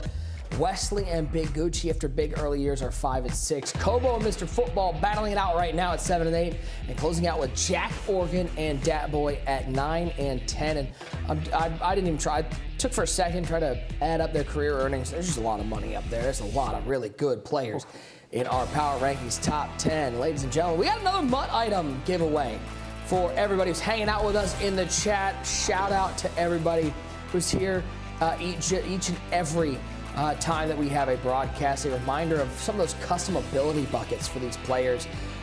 Looking at, items if you're running man coverage, inside shade for Mike Haynes at 2, pick artist for 0, always so important. Post up for 1 for Yanda.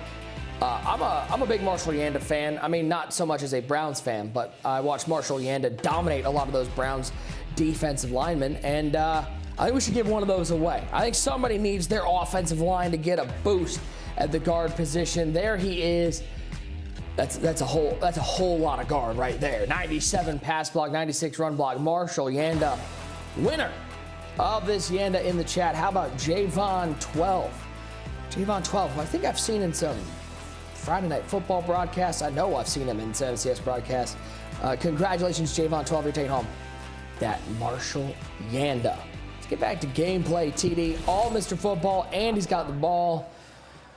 My important question for you, sir, in a 24/7 game, what was on the table for the holiday dinner in the Tyler Davis household?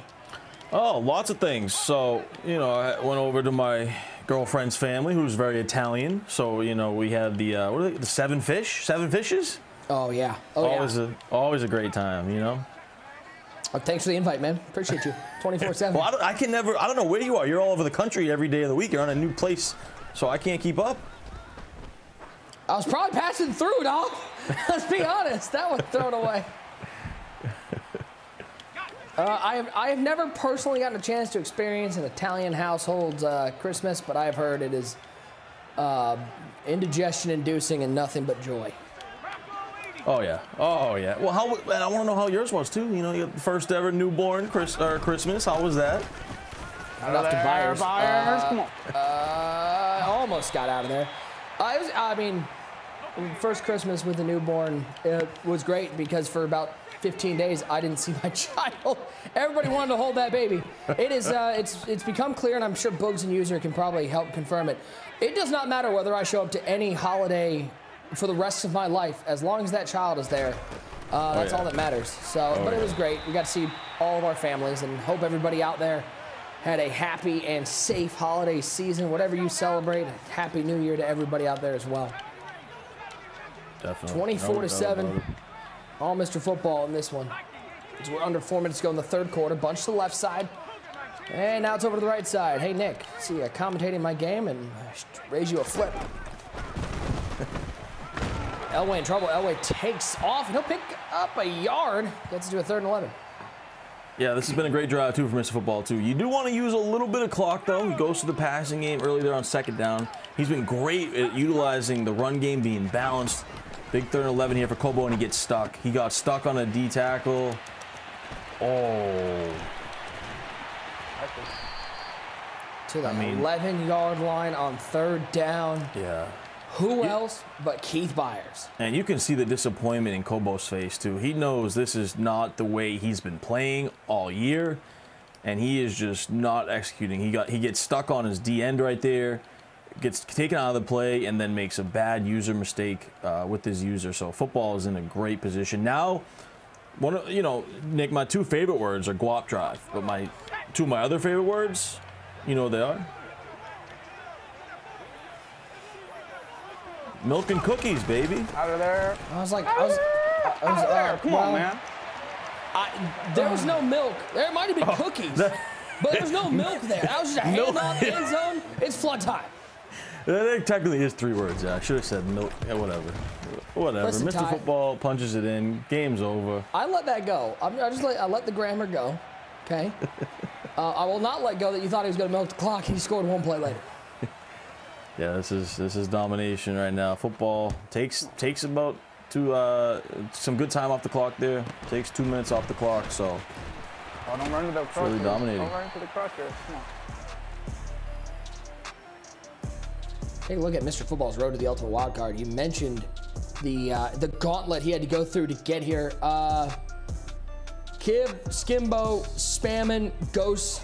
I mean, by the way, guys like Nick Hacko, that's somebody, there's no slouch out there. That is a tough road to get here. Mr. Football certainly earned his way to the Ultimate Wild Card. Yeah, and it also feels like Mr. Football, he just keeps improving, right? Whether it be every year, every tournament just keeps getting better and better. It seems like ever since we've seen him in Level Next, he just continuously improves, and I think he thrives on this big stage, right? He's one of those guys that enjoys the pressure, and we talked about it, right? You never know what kind of football 88 you're going to get, right? Sometimes he'll lay an egg. He plays a little bit risky. He's a gunslinger, but when he's dialed in and he's feeling confident and he's playing smart, man, he's really difficult to beat. 31-7 the score. 2:09 left in the third quarter. Kobo needing some offense quickly. Not a lot of time. There's plenty of time for him to come back in this game, Ty, but he cannot have these drives lasting a long time in these 5-minute quarters. Yeah, exactly. Really can't. You got to figure out a way to get a stop, or to score and then get a stop. But he hasn't been able to get a stop at all. No way. And he's playing a little bit better here in the second half. Scrambles, John Elway, but it's definitely been difficult for him. I mean, all the credit to Mr. Football. He has been locked in since the beginning. His pressure up the middle, down goes Elway. One more time, the pressure from Mr. Football getting to the quarterback. 4 sacks for Mr. Football in this game. Yeah, he's been just dialed in. You could tell he's been so prepared for this tight offset. I mean, look at it. Once again, just screaming, just so prepared. You got to give, you got to shout out the NFA crew, the TGL crew, the Wesley G that he's been getting reps with, because they have him just any time that Kobo's been this tight, it's been a bag. When Kobo's went to out formations, he's been a little bit better, but this is literally the only route he's had all game is the halfback out of the backfield. Everything else has been tough. 4th and 12 for Kobo. 4th and 1, very well might be the ball game. Tight formation, Elway in the shotgun, Byers on the right hip. Taysom Hill motion from right to left. The user for Mr. Football looks like he's on the big man, Ted Hendricks. Pressure right up the middle. Quick throw to Byers. Takes a massive hit, and he will not get the first down. And it'll be another turnover on downs for Mr. Football. 3 runs and a punt. 3 runs and a punt. And you hear him say that, 3 runs and a punt. That's all it is. Milk and cookies. 3 words. I'm sorry, Nick. The 3 words. Milk and cookies here. That's what we're going to see throughout. Use that clock. Try to get this as far down as possible. Hand up to Byers. Nowhere to go left side. By the way, if you're Dez watching this game, Ty, I can't wait for these two to square off in the semifinals, because this looks like it's going to be a powerhouse battle between 2 guys who are playing phenomenal defense. Yeah, without a doubt. I cannot wait for that. I mean, honestly, these 2 games were pretty similar to each other, right? Dez dominated. He's the experienced player. KCP, first event, the nerves got to him, and Dez dominated with defense. And then you got this game. It's been the same story. Kobo, first ever event. The nerves got to him a little bit. And football, with that experience and that defense, has been sensational.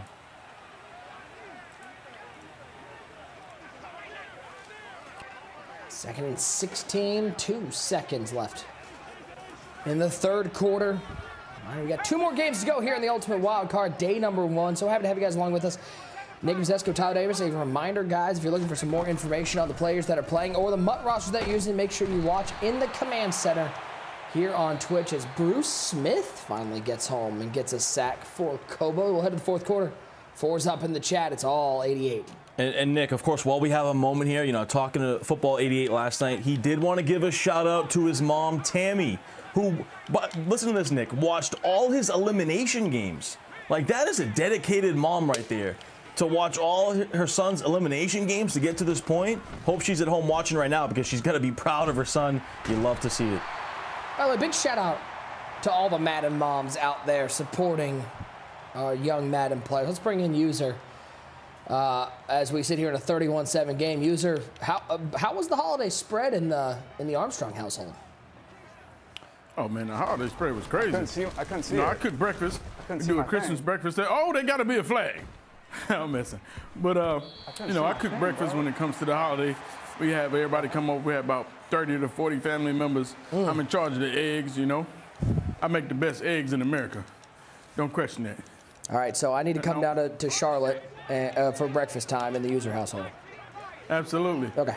I mean, but if we take a look at this game right here, it's out of hand really right now. Kobo still being a great sport, trying to fight, put some points up. This situation was going to be tough from the beginning because, he didn't run the ball and didn't stay dedicated to his game plan. When you see that 3-3, he has a corner out. That's a beam. Can you fit it in there? No. Nope. It's a tough situation when you're so used to passing in this situation, but when you're playing against, some of the best Madden players in the world, you have to take what is given to you.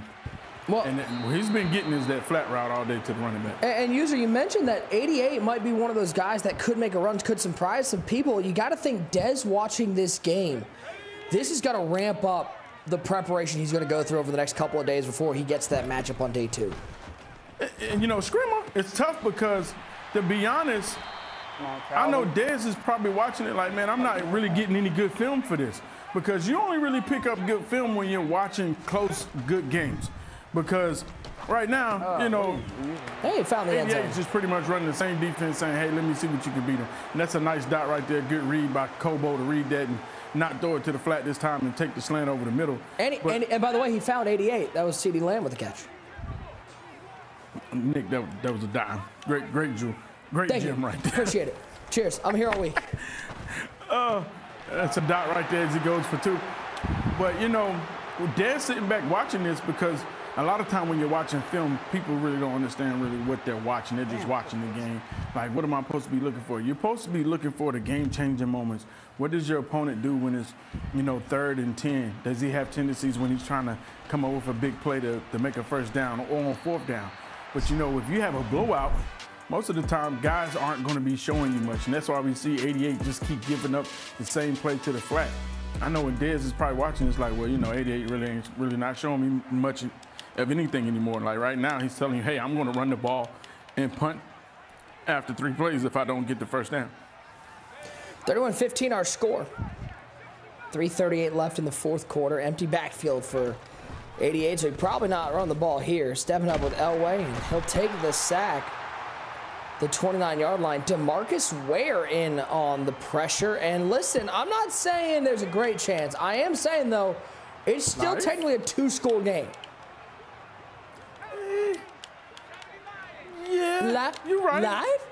Little bit of live. And as you see, 88, he's milking his clock, has the chew clock on, being smart with it. Oh, big sack. Oh. Probably could have hit wide crossing, but that window would have been tight. 3rd and 24. Like, you can't get too lackadaisical and take your foot off the gas because this is a situation, like you said, he does have life. If he's able to get a stop, go down, get another 2-point conversion. Screamer off the. Okay, well, Kobo locked in defensively. And now all of a sudden he's going to get the ball back right around the 2-minute warning. He still has a full complement of timeouts. This game is not over. That was really bad call. And we need to see how much time can 88 make Kobo use right now. I'm not returning this kick if I'm him. I'm stepping out of bounds right away to save the 2-minute warning. Unless he can just take it out all the way. There goes Devin Hester. It's return man. He's got return man inside the 25. He'll take it all the way deep into opponent's territory, the 22-yard line. How about that return from Kobo? The defibrillator might be out. he might have some life out there. And Nick, let me tell you, you might not have saw this, but Boogs, you know, he just puffed his chest out, popped his collar with the return right there, thinking that Kobo somehow, some chance, some way is going to be able to pull this out. It's not happening. Settle down, young fella. Are you saying settle down, young fella, to Kobo, or you said that to Boogs? Because young fella seems generous. Yeah. Old fella, old yellow. Oh, no. Oh, not like this. Not like this. Oh, God. Throws it to the flat, misses him. It's going to be 3rd and 10.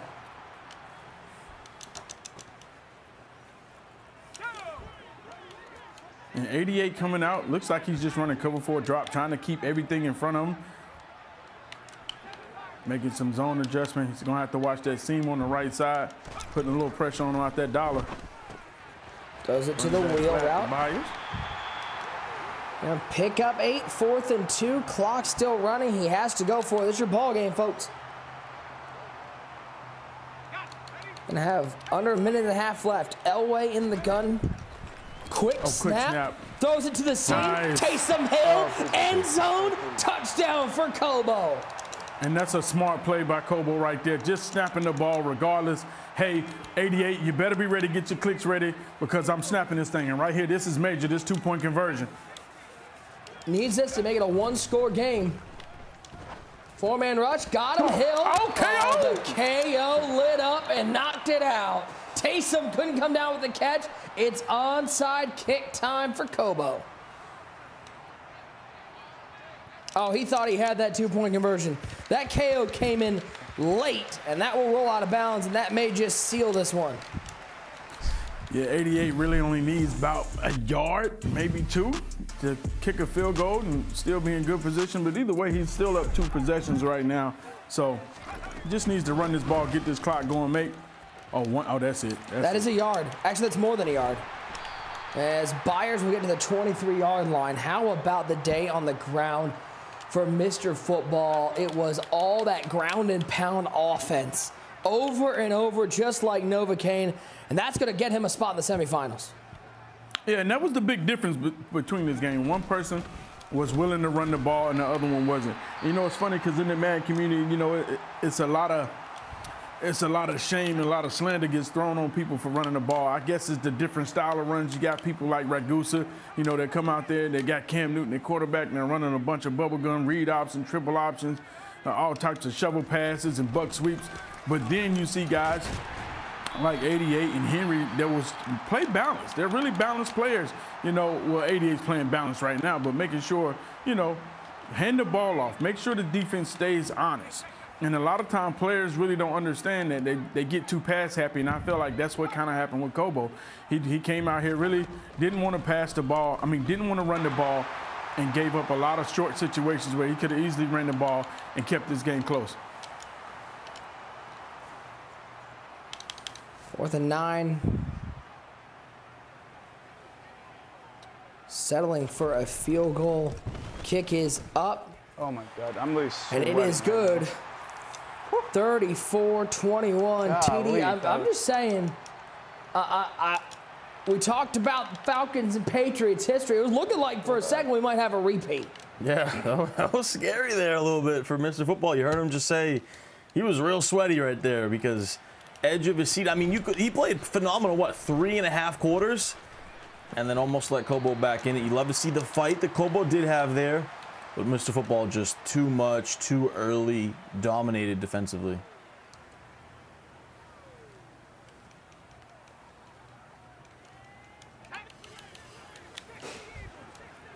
Kobo, if he's going to have a chance in this game, has to score basically on this play or maybe the next one. And throw it up left side. Well, he's got a man down the field, and he'll pick up a first out of the 37. 21 seconds left. He threw for 300 yards. Catch. 325. With John Elway back there slinging it, but just, I mean, if he would have played like this the whole game and the way he played in the fourth quarter. I mean, Ty, there is a feeling of like what if scenario if you're Kobo watching how this game ended. Like, man, I really found something late. Was able. That's going to be picked off on the defensive line. It's Steve Atwater with the pick. He'll sit down, and that's going to wrap up this game. It got a little sweaty at the end, but it was pretty much 4 quarters of domination from Mr. Football. He will take home the win, and we'll move on with the matchup with Dez after a dominant performance over 818's Kobo. And Ty, nothing but impressed with the growth of Mr. Football over the last couple of years as he continues to work his way up the ranks and gain respect to the Madden community. Very impressive, and you can tell he was well prepared for this matchup. Had the complete bag for that tight offset formation, especially early on here. Sending pressure, playing coverage, did everything the right way on defense. Kobo really had nothing going for it, and Football advancing. You see that experience, too, coming into play. Kobo did play nervous to start the game, and Football took advantage, just like we saw Dez do in our first game. Yeah, and Ty, you talk about nerves, you talk about nervousness. It's maybe something that doesn't get factored in for guys who are playing high-pressure elimination games, playing a lot of these underground tournaments. But when you get here, the lights are up, you're playing with all the stuff that EA sends you, it can get to you, and you especially see it in those first couple plays from new players. Yeah, and like I said earlier, I think, too, when you get the ball first, I think it's always a little bit harder, right? I'd rather be on defense. I feel more comfortable on defense. I can kind of sit back. The pressure's more on the offensive player. So anytime, like we saw in this game, Kobo got the ball first, just wasn't ready for the moment, had to go 3 and out early, and Football took advantage from there, and he got the ball to start the second half. So if you're a beginning player, you always want to try to get the ball to start the second half, kick off first. But in this case, Kobo just wasn't ready for the moment early on. Played better in the second half, but I think next time he'll be more prepared for these situations. Let's bring him in on to the semifinals once again for a matchup with Dez. Can we get some Oregon O's up there in the channel? Because I know the O's are up there. I know Eugene, stand up for you, man. It's none other than Mr. Football 88. Congrats, man. Big win for you. Talk to me a little bit about that run game, because this is a game that has been from the beginning a passer's game, those high balls. But you were able to take advantage with Keith Byers on the ground and really dominate the TOP. Oh, immediately when I saw that he was in this like man-aligned dollar, they call it the goose dollar. Whenever I played that defense in the past, I just run the ball every play and they can't really stop it. So I mean, I'm a pass-first player, but he was just in a defense that I know couldn't stop the run at all. So I just took advantage of that, really. My man, congrats on the big win. We talked the other day, you know, the preparation you've had leading into this, right? You got reps with Wesley, TGL, even NFA. Talk about that preparation, because to be honest, that tight offset Kobo was running, he was in a complete bag, at least for the first like 3.5 quarters. Oh, yeah. No, I mean, I played a lot of tight offset. I knew that's what he was going to run going into it. So I just pretty much hit up everyone who plays or like runs tight offset. It really wasn't too hard. It's like the most popular formation I've ever seen, it feels like. But I just got good reps against it. I mean, I played like Ghost a lot and all that type of stuff. So I was definitely comfortable against that offense, way more than I had been like even like the elims for this. I wasn't that comfortable versus it, but now I feel comfortable. Well, you looked comfortable out there, and I'm not going to lie, you looked like home Bo Nix out there. You didn't look like Bo Nix on the road. You looked like Bo Nix in Autzen Stadium ready to go. Congratulations, man. We will see you next week on day 2 of the Ultimate Wildcard as you look for a belt in just 2 games. When we come back, we'll have highlights from game number 2 of the Ultimate Wildcard as we saw Mr. Football take home the win, and preview our 3rd game of the day, the Madden 23 Ultimate Wildcard. We'll be back after this.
Let's go, baby!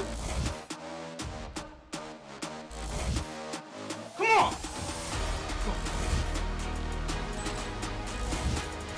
Let's go! Get it! I'm him! Oh! Oh! Get me! Come on, bro!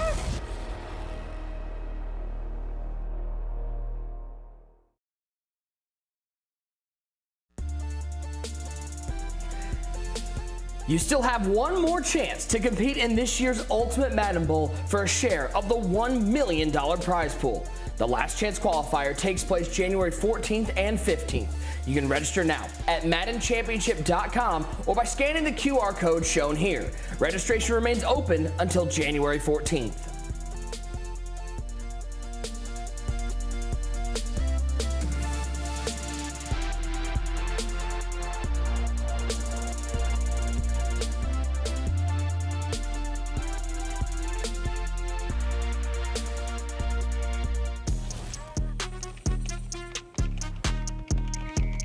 Well, it was a dominant performance, made a little closer at the end, but pretty much all 88 in that game. 34-21 your final score. Mr. Football earns himself a spot in the semifinals. Let's take a look at some highlights from our second game of the day. Bring in everybody. And Boogs, let's start with you because you and User both were pretty high on 88. Said if he brought his A game, this is somebody who can make some noise. And I think we certainly saw this in the game against Kobo. Oh yeah, we definitely saw that. We saw 88's ability to really just execute at a high level and his lack of pride and ego and willingness to just run the ball when he saw that he was in a defense that could be exposed. That was the biggest difference in this game. And you saw in that last run, he was able to just score.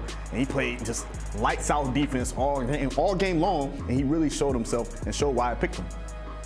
As you see right here, as we look back at that highlight, if you ask me, that was the play of the game to just break this thing wide open. And Kobo, he just kept struggling, but right here, he got him, saw him open in the seam to cover 2 safety splits, and 88 just kept staying dedicated to the run. You heard him say, I know he cannot stop the run in this defense, and Boogs hit it right on the head. Not having ego. A lot of these Madden players have ego, and that right there, trying to force it in there to get 7 right before half, that's all ego. Throw the ball away. Run the ball. It's a big moment, a lot of cash on the line. Don't be afraid to run bubble gum like this, jet sweep, headed it in there. Like, don't be afraid to pull it out, because even though it's frowned upon, it works. And when you win, that's all that matters. Just win. Yeah, and Ty, you talk about that play right at the end of the half, that interception that was thrown. Felt like that was sort of the moment where Mr. Football sealed that game. If Kobo gets a touchdown there, we're talking a whole different attitude going into the second half. Yeah, that one specific play was kind of like the summary of the game, right? Kobo knocked on the door a little bit, and then the nerves would get to him, and he'd get a little worried about the pressure, and then he'd throw something wild, and Football would take advantage, and that turnover was absolutely huge, obviously going up big, and then Football getting the ball to start the second half, and it was in cruise control for pretty much most of the second half. I mean, it got a little bit interesting there, middle of the fourth quarter, but Football was able to get the job done. We got 2 games down already here in the Ultimate Wildcard. Half of the bracket is set, and we have only 2 games left before we have a full Final Four. As we take a look at our updated bracket, Dez and Mr. Football. Boy, I cannot wait, gentlemen, for that game, especially for what we saw from these 2 players, their defenses. Something's got to give in that semifinal. But now our attention shifts to the bottom of the bracket, and then we get our first game. Our guy Clef the God. We've seen him in the booth quite a bit, but he's on the sticks looking to get a belt. And he got to the finals of the Ultimate Thanksgiving. Now he's back in the Ultimate Wild Card. He takes on Cole, the oldest player in the tournament, a newcomer to the scene, and Ty, somebody who's played a lot of Madden. It's crazy to think that, you can start your Madden career so relatively late in life. Let's not pretend like he's sitting here at 70 years old, but that sort of experience means that a guy like Cole probably isn't going to be too nervous going into this game. No, and he's playing with house money, right? No one in the world thinks he can pull this game off. Remember, he was a PC gamer 2-3 years ago, played it on the computer, just switched over to console. He's already made a live event, which is insane, only 2 years playing, and he's got to go up against Clef the God, though. Obviously, he's a tremendous underdog in this situation, and his style is very unique. I think he's actually bringing out a 2-quarterback system, which is going to be interesting to see. He's the only person I know using these type of abilities. So I'm interested to see what he's got. I think he's trying to think outside the box a little bit, because the whole world doesn't think he can win this game. So can he pull off a shocking upset? Who knows? The rumor is Clef hasn't been locked in like he usually is. So I think the chances are possible in this situation. Might see a little Tim Tebow, Chris Leak system going on out there, Boogs. For Clef the God, talk about it. He's made 11 MCS majors. Talk about how he hasn't been able to get that belt, but it all starts here. How important is it for him to get off on the right foot and not just win against Cole, but maybe show that he's still a dominant player? I think what he really needs to do is really just kind of Start this game off offensively on a roll. Get into a great rhythm. No mistakes early. Sometimes he likes to say he likes to make the mistake early, and that way he can get those pregame jitters out the way and then kind of lock in. I want to see him switch it up and do something different this time around and actually start off with all cylinders on lock and ready to go from the jump of the game. You know, this game is very interesting, user, because when you talk about MCS implications, this one might be one of the biggest ones as we take a look at Clef has already secured a spot. Cole, when and he is in, David T and Fancy need both Cole and Astro to lose. So, user, if you're Fancy and you're David T at home, you guys have put on your Clef the God shirt with his face right in the middle of it. You are pulling as hard as you can for Clef to come out away with a win. You definitely got your CTG pom-poms out if you're David T and Fancy. Cole has a tough task in front of him, but you understand, he understands the opportunity that's in front of him. Yes, it's Clef the God. It really doesn't matter who it is in front of him. You got to take this game as win and get in regardless. Handle your business. I know you're playing Clef the God. He's one of the best Madden players of all time. Will you be able to do it? Don't think about the lights. Don't think about the moment. It's just a Madden game. Don't worry that they got your iPad sitting in the back watching your every move and the lights is shining bright on you. A lot of time these players, they look at everything around them and say, yeah, even though I'm at home, it doesn't feel like it anymore. They done brought in all this equipment, spotlight shining on me. I got mics wired up going through my shirt. Forget all that. Play your game what got you here. You made it here. You deserve to be here. Just relax and play your game. Well, usually I'm going to start with you as we get into predictions here for game number 3. You've been one of Clef the God's biggest critics out there. You took that arrow in the beginning, in the pregame, and circled Cole as a possible upset. Who's coming away with a win here in game number 3? I mean, listen, I'm going to be honest. Y'all already know I want CTG to get a belt more than anybody. You know what I'm saying? Because I've been rooting them for so long. I've been watching them scratch and claw and fight. Right now, I feel things are a little bit different from him. I feel like he's more relaxed, and the more I watch him play, I realize he has one of the sharpest Madden minds there is. And if anybody's able to do it without the preparation, Clef the God is going to be the one that gets it done. Cole, no disrespect to you, my brother. I know you got a great game. You know I rocks with you, but Clef the God is just different. And I don't think that Cole is going to be up to the task to be able to beat a player like Clef the God. Ty, look at these two players. We know how good Clef is. We know that Cole's playing with house money, rocking the Chargers sweatshirt. He's got the Justin Herbert swag going on. Chargers are playing well late in the season. Can Cole channel some of that Charger energy and come away with an upset against Clef? Yeah, he's a huge Chargers fan, and I do think Clef struggles a little bit against off-meta type of styles of play. So if Cole brings that off-meta style play that I think we're going to see with the two quarterbacks and stuff like that, it might give Clef some problems. But like I talked about earlier, that experience is always huge for me. So I think Clef pulls this one out. Folks, 2 for 2 on Clef the God predictions from your counterparts. You going with the crew and going 3 for 3? Are you picking against your man, your friend, your brother, Clef the God? I mean, I talked to Clef the guy yesterday, and he was like, yo, are you picking me? I said, no, I'm not picking you. You did. I said, no, I'm not picking you. You're trash. You going to stand on that? He's trash. You going to stand on that? I saw him play, and he's trash. And, you know, I'm not that confident in this game right now, and he hasn't been that locked in. Mm-hmm. Cole has something to prove, and I think TD had a point with Clef kind of struggling against off-meta guys. Mm-hmm. But at the same time, no. There's no chance. Don't hit him with no butt. Stand on it. The man got Madden pinned on his screen next to Microsoft Excel and PowerPoint. There's no chance I can pick that guy. I just can't. Oh, my goodness. Sometimes you got to stand on something, man. Stand for something to fall for anything. He's a PC guy, bro. I can't. He got Madden on the screen next to Excel. I can't. Clef the God. We got PC disrespect from the 3 console players in here. I just want to say to the PC players out there, I respect you. It's where I got my start. I respect you, and don't listen to these guys. We've got a great game coming up. Clef the God battling Cole. Who is going to secure their spot in the semifinals and await a battle between Henry and Astro? We're going to find out in just a little bit. Clef and Cole, game number 3 coming up. Oh my goodness, what a monumental mistake to do in a championship game. When things go wrong, and they sometimes will, and the road you're running seems all uphill. You get the beat down. This is heartbreaking. When the funds are low and the depths are high. No, you have to feel for Clef right now. And you want to smile, but you have to sigh. When care is pressing you down a bit, That is an absolute heartbreaker. rest if you must, but baby, don't you quit. Often the struggler has given up, Oh, so close to that belt. And as you mentioned, but he might have captured the victor's cup. But he has to bounce back. And he learned too late when the night slipped down how close he was to the golden crown. Clef, like a defibrillator, is still alive! CTG is Clef the God! Success is failure turned inside out, the silver tint of the clouds of doubt. a chest lap, a point up, and there goes Clef. And you never can tell how close you are. It may be near when it seems so far. On to the semifinals, TD. His hope for a first belt. So stick to the fight when your heart is hit. It's all about heart. It's all about fire and on the... It's when things seem worse that you must not quit.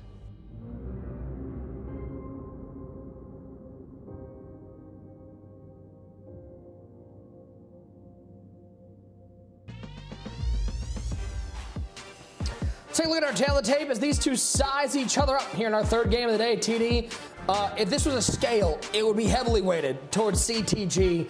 21-3 in Madden 23, 55,000 career earnings. Cole making his first appearance, we know, on the virtual gridiron. Anything can happen. Yeah, you know, when Clef the God shows up, it's always a show anytime he laces up the sticks on the virtual gridiron. So we're going to see what Cole has here. A huge underdog, first ever major, just started playing on the console. And can he knock off the #3 player in the world? Clef obviously has had multiple heartbreaks, multiple finals appearances.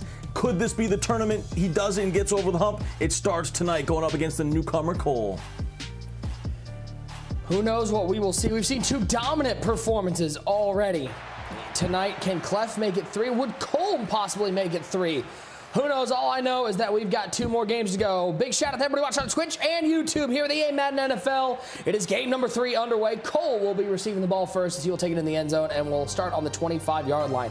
Let's get to know Cole a little bit. Cole Bolts, that is again, shout out to the team for these custom logos. 29 years, almost 30 years old, will become the oldest MCS major champion of all time, and as a almost 33-year-old, that hurts to hear.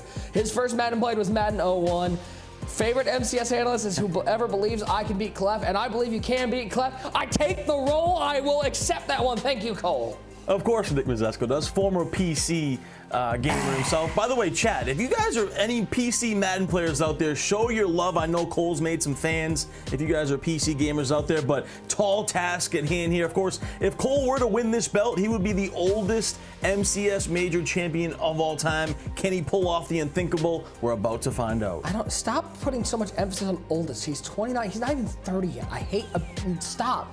Take a look at this player to watch. Ty, you mentioned a unique system. Somebody we haven't seen so far. How about number 7, Michael Vick, on the roster for Cole? Yeah, this is going to be fascinating. He's bringing out a 2-quarterback system, guys. So he has John Elway with Hot Route Master Secretary, but he also has Michael Vick with the fast break ability. So I don't know what to expect here. We haven't seen fast break pretty much all year. He spent the AP on it, so I'm excited to see what we got going on. Yeah, well, fast break. I'm talking about. I haven't heard fast break since like 21. About the pain. Yeah, 20 or 21. Yeah. Every move is a count. It's stuff. I know you gotta live one. Wonder would it change? It'd be. And we'd like to thank everybody for listening to WMAD Madden Radio. We've got Clef the God on the 1s and 2s, bringing the karaoke sounds through this third game of the Ultimate Wild Card. Also, can we talk about how Clef changed his team tag to LLC? Can we talk about that for 1 second? I just noticed that. That is, I like it. That's fire. I gotta admit, I'm a big fan. I be feeling like it's no one out of call. 2nd and 7. I'd love to see it. 4:36 to go.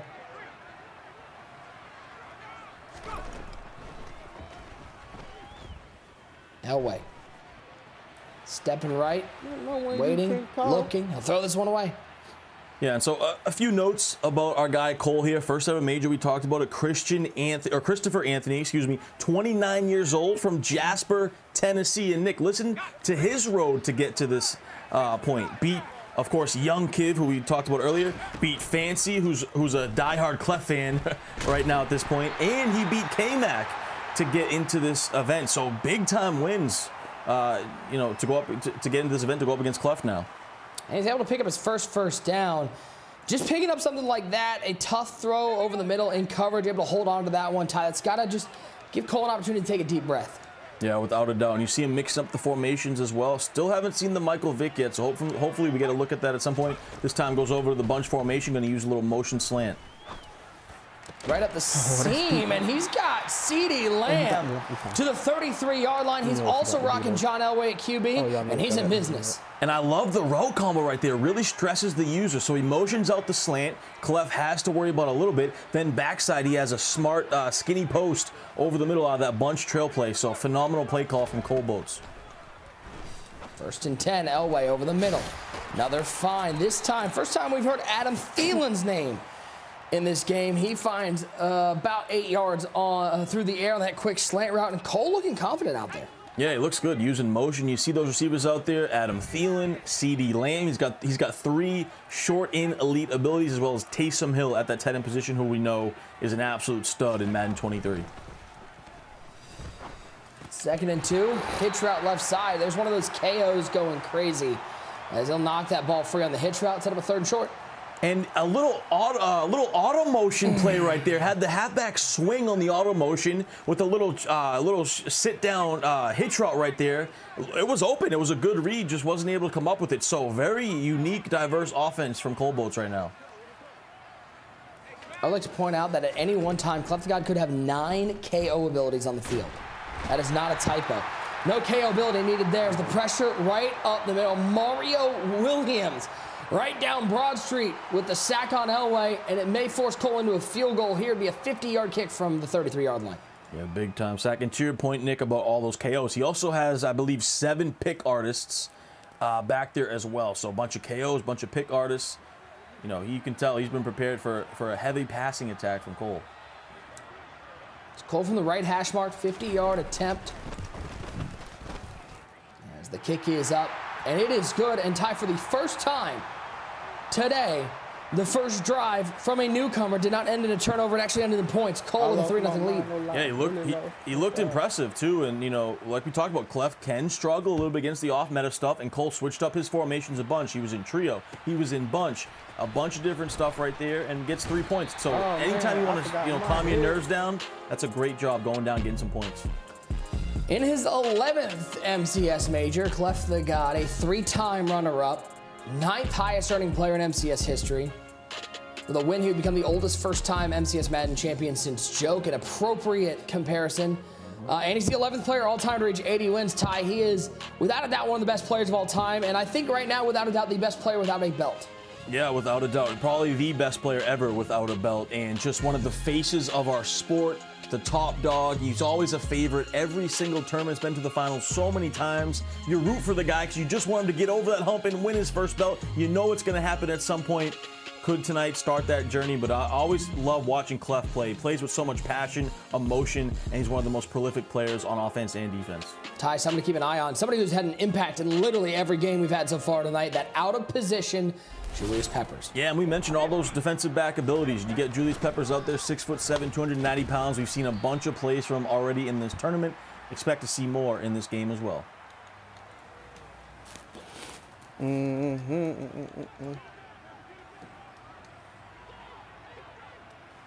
2nd and 3 for Clef. He's got Tom Brady. No surprise from the Bucs fan seeing Tom Brady at the helm.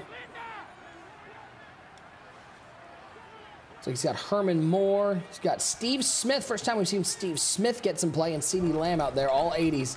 Wide receiver handoff to Byers in the backfield. Not the first time we've seen him. He'll get a couple. Reminder, guys, make sure you share your feedback on tonight's show by filling out our broadcast survey. The link to the survey will appear in chat throughout the night and can be accessed by clicking the share feedback banner at the bottom of our Twitch page. We certainly do appreciate everybody who shares their feedback as we try to make this broadcast great each and every time. And big shout out to everybody behind the scenes here at our production team, everybody on the show, out here. Ty, I think you and I agree. There's nothing better than being a part of this team. Oh, this is the best. I look forward to this every single time. The most fun is we have a huge fourth down from Clef, and he Steve drops Smith it. didn't bring it in. Don't tell user. The Panther dropped it for the guap. And Nick, I want to point out too, if you saw the previous play, Tom Brady just completely airmailed it. And you talked about Clef, you know, Tom Brady in these Tampa Bay Buccaneers uniforms. Clef is a diehard Bucs fan, but he actually is not a Tom Brady fan. So a little bit of a narrative there is he's using the Tom Brady, which he's not a big fan of, and then he just completely overthrows a wide open post on that third down, then gets the unfortunate drop on fourth down. So, wow. And there's a play I haven't seen. I mean, that I think was a franchise mode staple about 4 years ago, the motion halfback swing route. Picking up a first down. Cole bringing out all of the bells and whistles. Stand up for the PC fans out there. Stand up for your boy. And he'll pick up 2 with Elway on the ground. Yeah, that's the third time he's actually gone to that play. So the trips formation, he's got a seam route to the tight end, which is really nice. He's got that auto motion swing route you mentioned. Also has a little sit down hitch route, a corner route. So really nice play. A play you don't see too often, but definitely a different thing that Clef hasn't seen. And that's an end zone. And that's a touchdown. Believe in Cole into the end zone. A 2-score lead early from the 29-year-old looking to shock the world. PC Madden fans, stand up for your boy.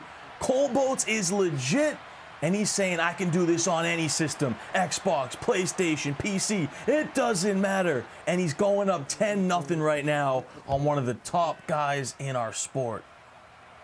Kick is away. Early deficit for CTG as the Fridge Perry will take this up past the 20 to 22-yard line. Let's take a look first at the play that set this all up on 4th and 3. Looking for Steve Smith, but the KO goes crazy. Ronnie Lott pries that one free, and Cole takes advantage. Yeah, quick halfback wheel route right there. Great play. Clef did get very unfortunate on his last drive. I mean, the third and fourth down, the fourth down drop was pretty tough. You see that knockout ability. But now all the pressure shifts to Clef here. You got to go down and get points.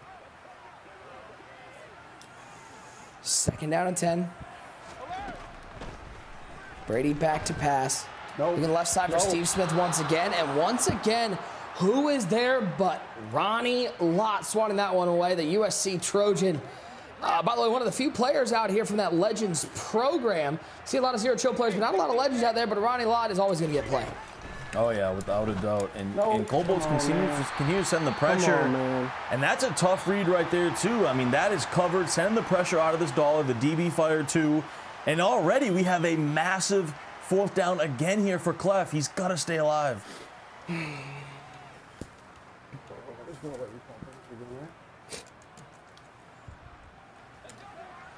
4th and 4. Boy, if Cole gets a stop here, the world might go crazy for the PC gamer.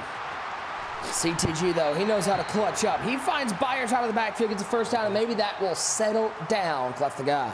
Yeah, great dot right there, checking it out of the backfield. Remember, huge implications for both these guys outside just a wild card event, right? If Cole Boats wins this game, he is in the Madden Bowl. This is absolutely huge for him. It keeps him alive for the next tournament. It gives him a nice extra chunk of change. And then for Clef, he is fighting for that bye in the Madden Bowl, along with Henry later on, who we'll see, and of course along with Dez, who we already saw. So huge implications here. You get a nice extra big chunk of change if you get a bye in the Madden Bowl. So both these guys obviously want to do well in this tournament, but they have their sights set on down the road as well.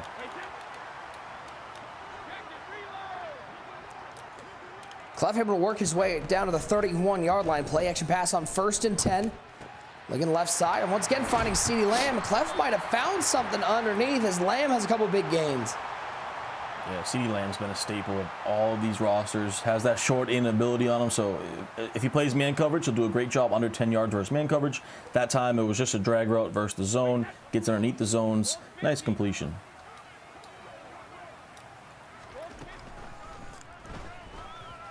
Brady stepping up.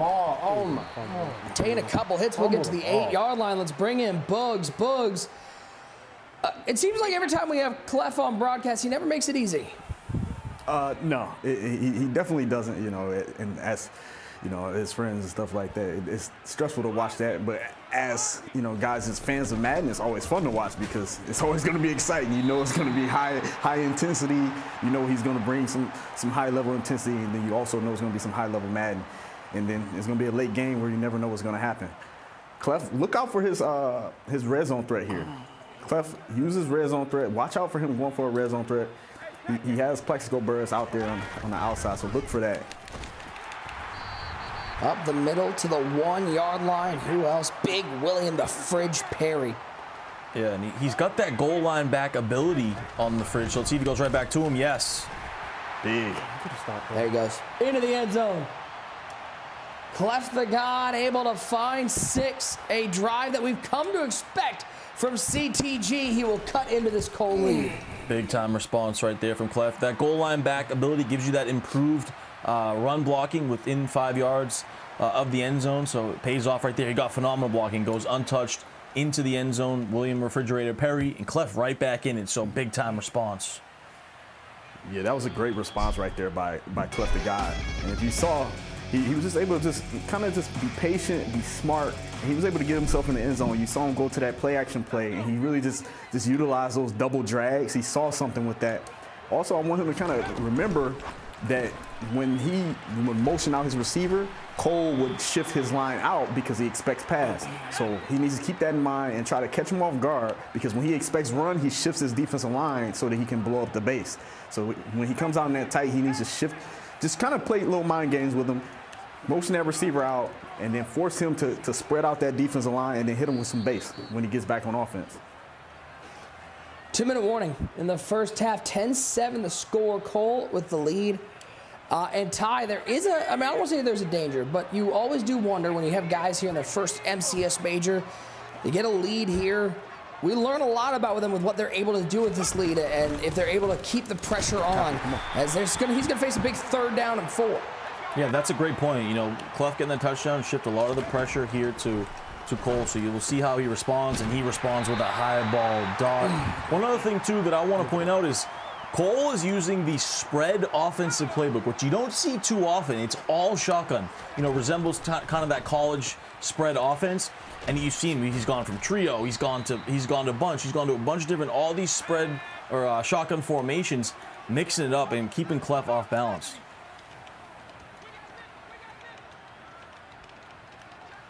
Second down and 2.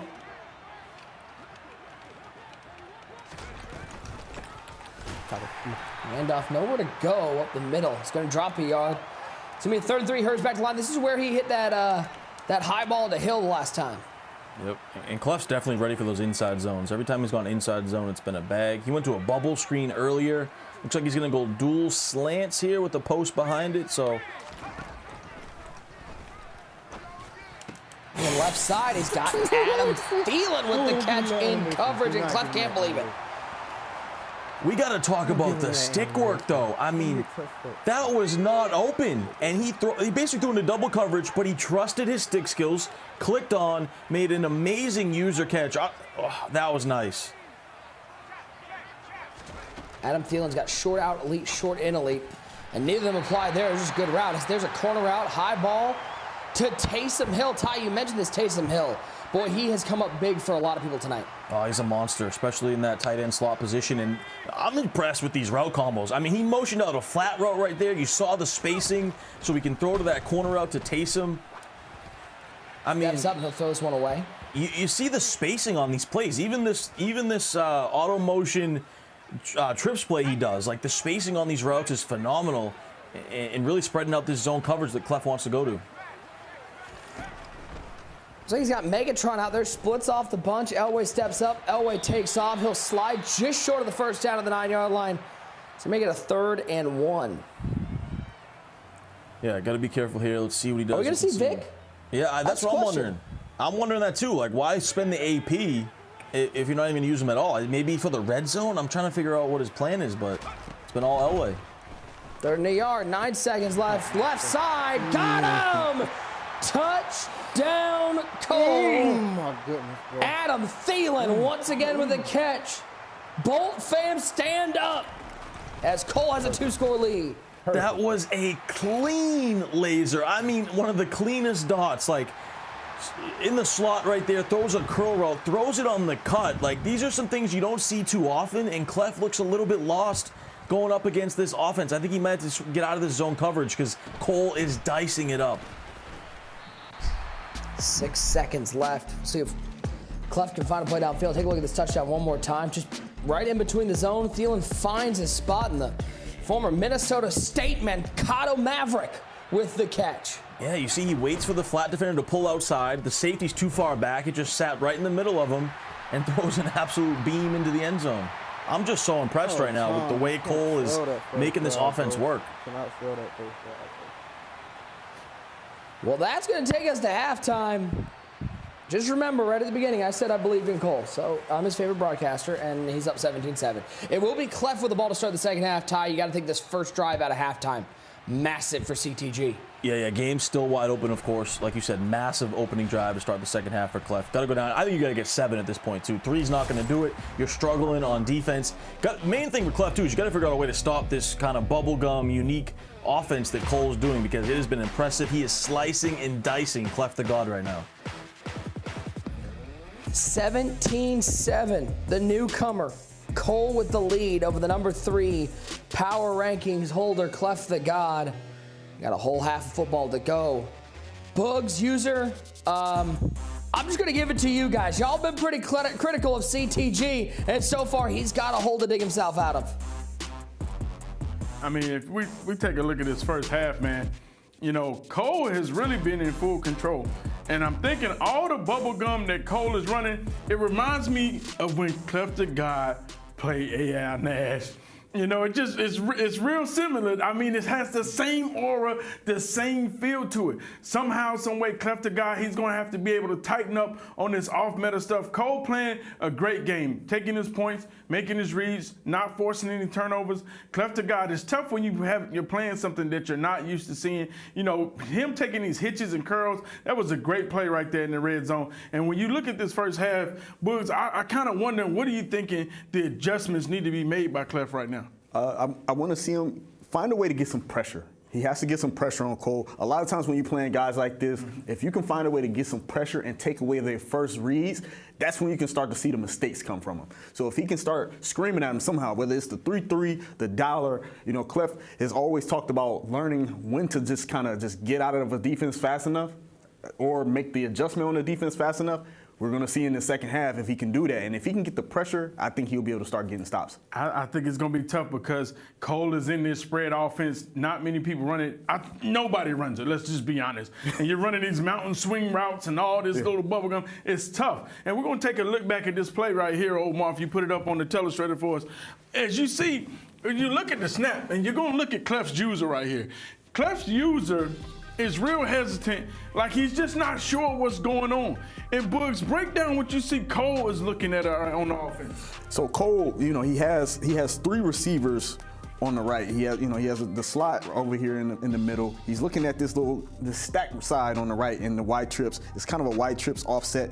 And then he has his tight end that he's also looking at, and then this receiver here. But he leaks, the biggest thing is he leaks out this running back. He leaks him out the backfield right there. And so he's really kind of reading Clef's user. That's really the biggest thing.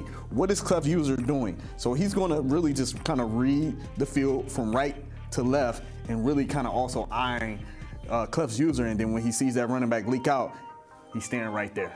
And Omar, run this tape just a little bit for me, just a smidge. And as you see, as soon as he snaps this ball, you're going to look at Clef's user, right? And Clef, he's just kind of, you know, wiggling back and forth. He doesn't really know what to do. He hasn't committed to anything.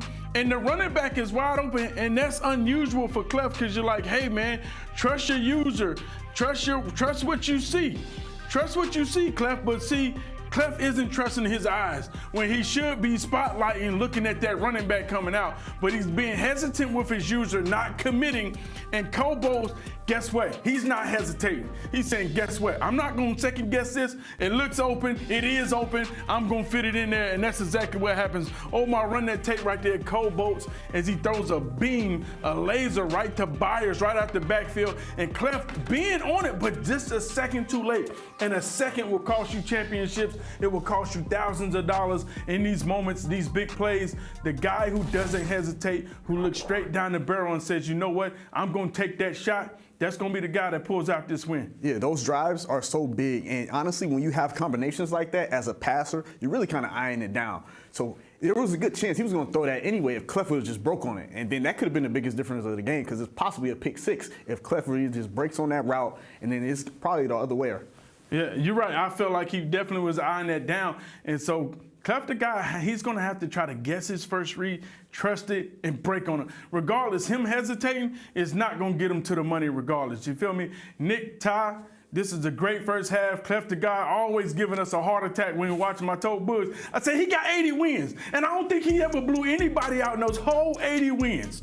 I mean, for once, can we relax when we see Clef the guy play? Take it away, boys. I think the answer to that is a resounding no, as Clef and Cole prepare for the second half. Now, this 29-year-old making his first MCS appearance, who says things don't get better with age? Will Cole defy expectations and become the ultimate wildcard champion? My name's Cole, 29, and my goal for competitively is right now that's been for most of this tournament, just keep winning the next game in front of me. I'm not motivated for anyone to think I've arrived. People think I'm lucky, I've lucked my way the whole way, and that's fine. I could care less what anyone thinks. I could care less what anyone ranks me. I could care less about any of that. I'm not doing it for any recognition, I'm just doing it for me. I understand the pressure and what's at stake, but I feel pretty good. I've played in pretty massive poker games with a lot of money on the table, with a lot of people that had a lot more money than me, and I've been through enough of ups and downs on that side to feel losses, to feel the swings of that. Been in the boat where I've lost the hand that cost me 30 to 40 grand. I've been in a spot where it's won me. If you would have told me I had a shot to win one game at a live to make the Madden Bowl, I wouldn't believe it. So I'm pretty happy. Getting to experience everything that this year has brought me, I mean, it's been fun. It makes me excited for what I can do next year if I put in the time and surround myself with the right people.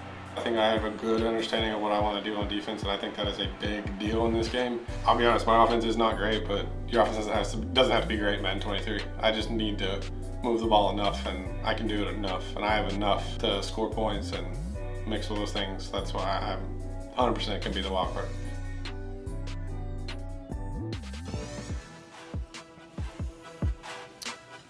Once again, in our pregame, we revealed the 3 legends you'll be seeing in the game tomorrow, and here's a reminder of the ability buckets that each of these players are going to be bringing. Take a look at that. Mike Haynes, 0 AP pick artist, medium route KO for 1, inside shade for 2, acro for 2. Well, guess what? If you like what you see, I'm going to give away one of those Mike Haynes. Another MUT item coming to the chat. I know you guys have been clamoring for more of these items. Here is a look at that Mike Haynes. We'll play zone, he'll play man. He'll do whatever your defense needs. Feeling we're going to see some Mike Haynes on those weekend league streets.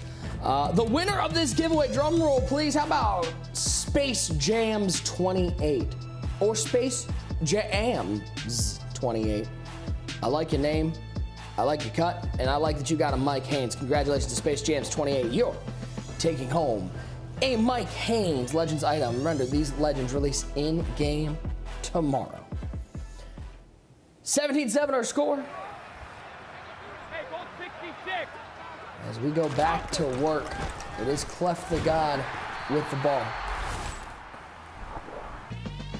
As we see Clef the God, most MCS live appearances. Okay, so that was just disrespectful, TD. They put Boogs right at the top of Clef. I need Boogs to get in here because they put Boogs right at the top there. 11 MCS live appearances without a belt. Boogs, how do we feel about that? We need to know. And real quick, you heard Cole in the halftime show say, you know, he doesn't feel confident in his offense, but it's been his offense that's been the most impressive. So I'm very, very happy to see that. He's really been dialed in offense, but it's going to take a lot more than that to put away Clef the God, that's for sure. Steve Smith with the catch right side of the 37-yard line. Somebody who I think Clef, I don't know if I saw any other Steve Smiths out there at least getting play, but Clef not afraid to use the 5'9" former Carolina Panther. Yeah, rocking him in that slot position, along with Herman Moore, along with CeeDee Lamb. And this is a huge drive for Clef. Got to go down and get 7. Nice dot. Taysom Hill to the 44-yard line. 17-7, Ty, you said before halftime. Clef's not just got to score on this drive. He's got to go get 7 just to get some momentum back. Yeah, and it's not even about the score, really. It's about making a statement. It's about saying, I'm not dead. I'm Oh, no! Pick artist tipped and going the other way. 81 Megatron with the interception. Cole's defense stands tall. That's why you get those pick artists on your squad, boys. You get a tip, it's a pick pretty much every time. We take a look at the replay here. Clef tries to go the one-on-one high ball to Herman, and Calvin Johnson on defense says, no, sir, and Cole Boats is fired up.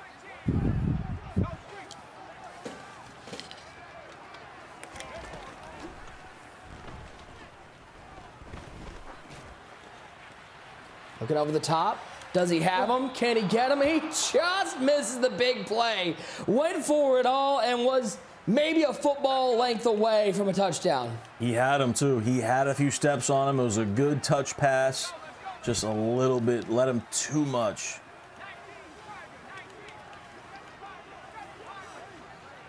Looks like he's going back to that motion Z spot play here. He's gonna motion in Lamb to the slot as well. Pressure from Clef the God, able to force a sack. He'll lose 3. You have to find a way to block. But Cole started the second half exactly what he needed, gets the defensive stop. 3rd and 13. Byers out of bounds and make it a 4th and short decision time. Yeah, so you see Clef starting to get a feel for Cole's offense too. He knows when he goes to the trips offset, it's going to be the seams or the hitches. He knows when he goes to bunch, it's a lot of times it's a motion slant. This is a big 4th down for both guys.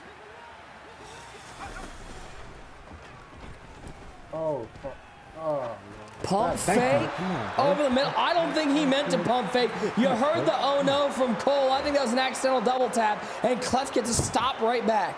Yeah, and you see that's the thing now. Cole kind of has it, the same few plays he likes to go over back and forth to, and Clef's starting to recognize that. He knows when he goes to the trips, it's either the running back on the swing or the streak, and then he's got the hitch route, and Clef was all over the hitch route right there.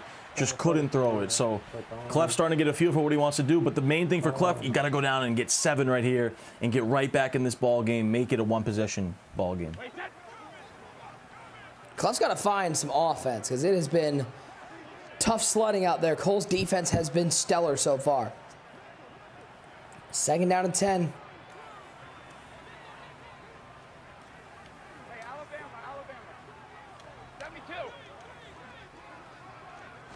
Tight formation, play action, pressure off the edge. Oh boy, the defense from Cole absolutely smothering. Yeah, Clef looked like he wasn't sure what he wanted to do. He audibled over to a bunch open formation. I think that was a mistake. Went back to the tight, tried to go play action, but Cole was screaming off that right edge.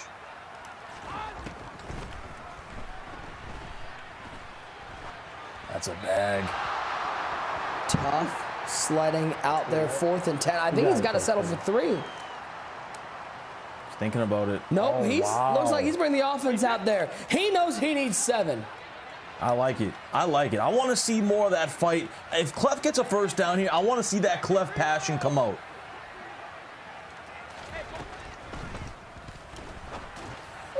Come on, man. And the defense from Cole gets another stop. Clef the God looks like he's at a Fry's, a Kroger, or a Meijer because he's in a bag.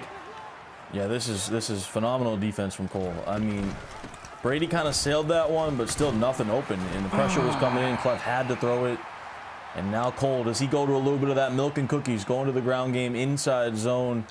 And Clef the body language for me isn't there. I haven't seen the body language throughout this game. I think if he gets another stop, he's got to get some passion going, but it's really been the offense now that's been the struggle here in the 2nd half.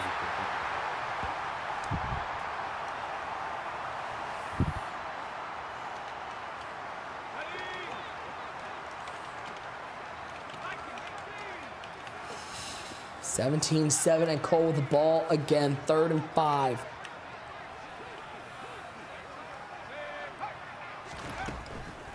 Thielen splits off the bunch. Elway on 3rd down, looking for anything under pressure. Throws one away, going to force a 4th down.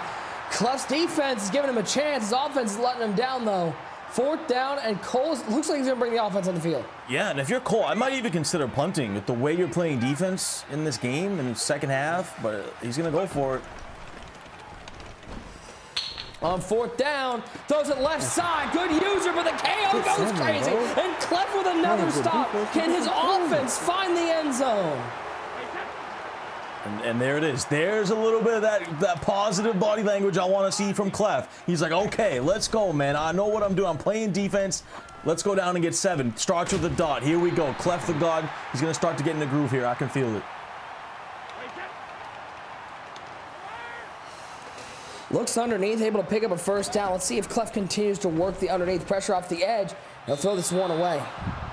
Yeah, tries to go 5 out with Cole sending that pressure. So, you know, if you send 5 out and that pressure's coming, you got to be quick with it. Quick decision, throws it away. 2nd down and 10, bunch to the right side. Tom Brady at quarterback for the 11-time live finalist, Clef the God, who's facing a barrage of pressure from the newcomer Cole. Yeah, if you're Clef too, maybe think about going to an inside zone or audible over to a trap or a base from tight, because you can beat this dollar defense in the middle, but he's continually passing. And he's got Steve Smith, and he's got a 1st down. And all of a sudden, could this be the hole in the dam that Clef was looking for to let the floodgates come through and maybe open up the offense? Yeah, he needs it right here. And you got to score before the end of the 3rd quarter, in my opinion, but threads the needle on that one. Tight window. Here we go. High ball, Plaxico skying for that one, plucks it from the heavens and puts Clef the God within a score. He finally finds the end zone in the 2nd half, and as we near the 4th quarter, Tyler Davis, we got ourselves a ball game. We have a ball game, Mr. Mazesko. Red zone threat, Plexico burst, one-on-one. It's always a pleasure when you see that ability light up in the end zone like that. Plexico does it, and Clef is right back in the ball game.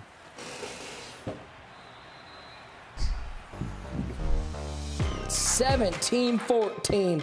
As we look at the stop one more time, trying to get Taysom Hill, but Richard Sherman gets his big mitt in there and then throw it up to the Michigan State Spartan and let him come down with the high ball. Yeah, big time response from Clef, punching it in, and now back to what he likes to be on, defense. He likes to revolve the game around his defense, his user ability, his stick skill.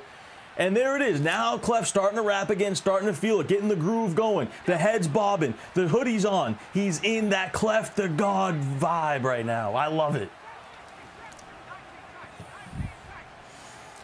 17-14, a 3-point lead for the 29-year-old Cole. So he goes to work on offense, 2nd down and 10. Looking right side, has a man, did he get it inbounds? Yes, indeed, to the 46-yard line. I'm still so impressed, though, with these Cole Boats dots out of the most random formations we've seen all year. Spread playbook, goes to the trips offset. Sometimes he goes trips weak, sometimes he goes trips strong. He's moving the running back around. That time goes with the flood concept to the sidelines, had a corner route with a streak behind it. Beautiful play design.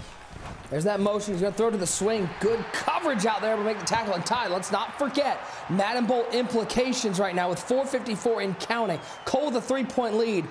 You got to think David T and Fancy are sitting on the edge of their seats, pulling for Clef the God for the comeback win. Without a doubt. Speaking of edge of the seats, look at both these guys. Both of them right now on the edge of their seats. Cole Boats knows he wins this game. He's in the Madden Bowl, secures himself an extra chunk of change. Clef the God knows his legacy, everything on the line, needs his first belt, needs to get that bye in the Madden Bowl. So much implications right here, so much at stake. This is high-level John Madden football. There's that motion once again. It's well covered. Looks up in the middle, though. Great read from Cole. Find it. Taysom Hill to the 34-yard line. BYU fans stand up for number 7. And I wonder if Cole decides to maybe slow it down a little bit here, try to use some of this clock. Because if you can go up 10 and give Clef, less than 2 minutes to go, you put yourself in a great spot. Byers up the middle, maybe 2 yards. That's where Cole can't go, though, Ty. This run game has not been there. Clef's defense on the inside zone has been stellar. Yeah, I agree. That's the one thing Clef can, lean on right now is he's been all over these inside zones, ready for it.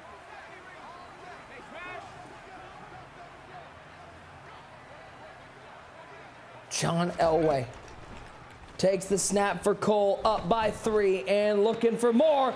Tight window throw, and Adam Thielen comes down with the catch. And every Vikings fan out there is nodding their head because they know how important Adam Thielen is to their squad. Tight window. He jams that L1 or LB button, LB right here on Xbox, throws the high ball to the sidelines, over the defender. Great dot. Quick slant off that motion. That's 81. Calvin Johnson with the catch. He'll get 9. Down to the 7-yard line goes Cole as that clock ticks under 3 minutes to go. Another phenomenal dot right there. Sees the one-on-one coverage. The in route gets underneath that defender out wide. And now this is where it gets scary, though, because he can get really tight, really difficult to score touchdowns down here. But obviously, if you're Kobo, you need 7 to make this a 2-possession game. And if you're Clef, you have to hold him to 3.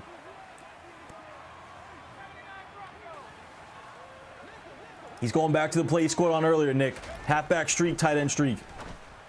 And he's got everybody open. That looked like a run commit, and Cole's into the end zone, extending his lead over Clef the God. A monstrous drive for his upset bid. Yeah, Clef really ran commit right there. I don't know if it was on purpose. I think it was. Trying to play a chess match there, thinking Cole's going to go to the ground game. But Cole goes back to his bread and butter in the red zone. This time throws the fade route to the solo receiver, wide open, uncovered. And that's a heartbreaker right there for Clef. Come on. Take a look one more time. That was straight up run commit. Ty, was that hoping to stop the run? Was that Clef just trying to get the ball back? What was the plan there with the run commit? I think he guessed run was coming. I think, you know, it was a second one, a third one. He guessed run was coming up the middle. And it doesn't get any easier than that. I mean, wide open in the end zone for Cole.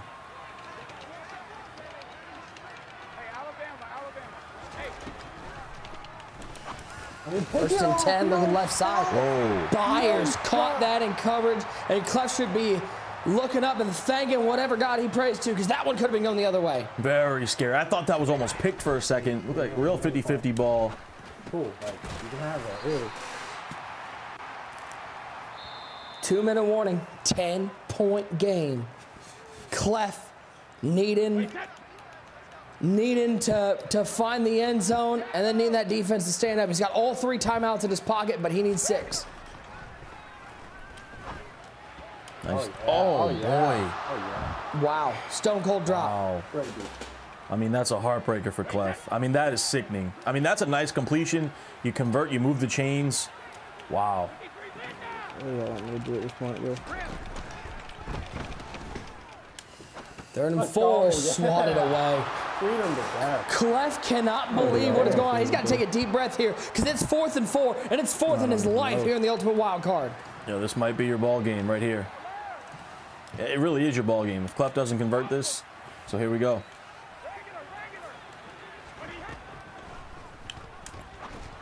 Fourth down, tight window throw, and he finds Steve Smith.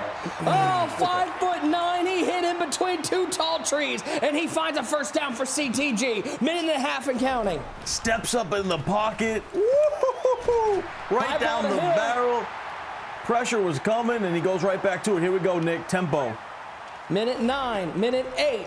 Brady back to pass. Clef steps up, fires it. High ball to Steve Smith. I don't know if that's who you're supposed to high ball to, but he came down with the touchdown. And Clef the God has got it back to a 1-score lead. Never count him out. Never count out the God. 3 plays in a row. Phenomenal. Stares down the barrel, throws the corner out on 4th down. We need it. Comes right back to the high ball, and then in the back of the end zone, 3rd play, another high ball. Steve Smith, he saw Cole was stuck on the D tackle. He knew he had it behind him, and that's how you get right back into it and save 3 timeouts. Hester gets this up to near the 20 to 19-yard line. So we take a look one more time at the 4th down conversion to Steve Smith. Steve Smith, absolutely monumental for CTG on this drive. Yeah, then goes the high ball back of the end zone. Once again, Steve Smith behind the D tackle. You take that chance every time, one-on-one behind the D tackle. And now for Clef, he has to figure out a way to hold him to a 3-and-out.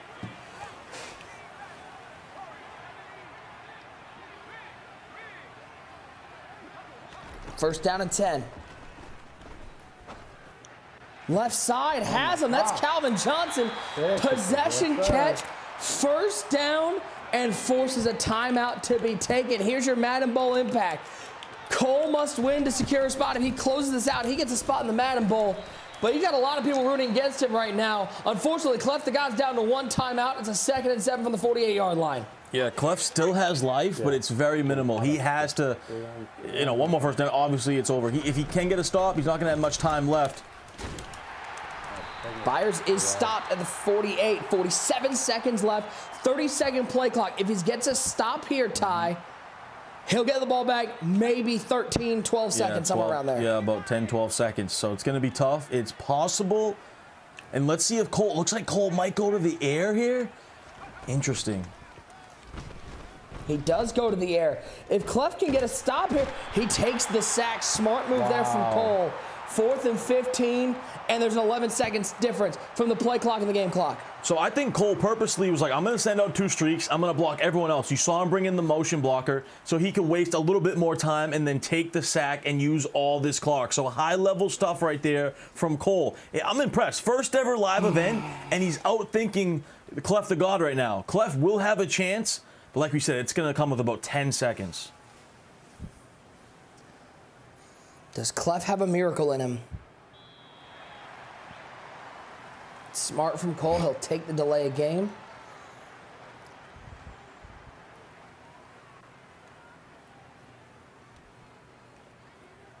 Cole flipping through. Yep, 78-yard field goal. I think you should go for that one. That would be bold. Yeah, I was wondering what he was doing there for a second.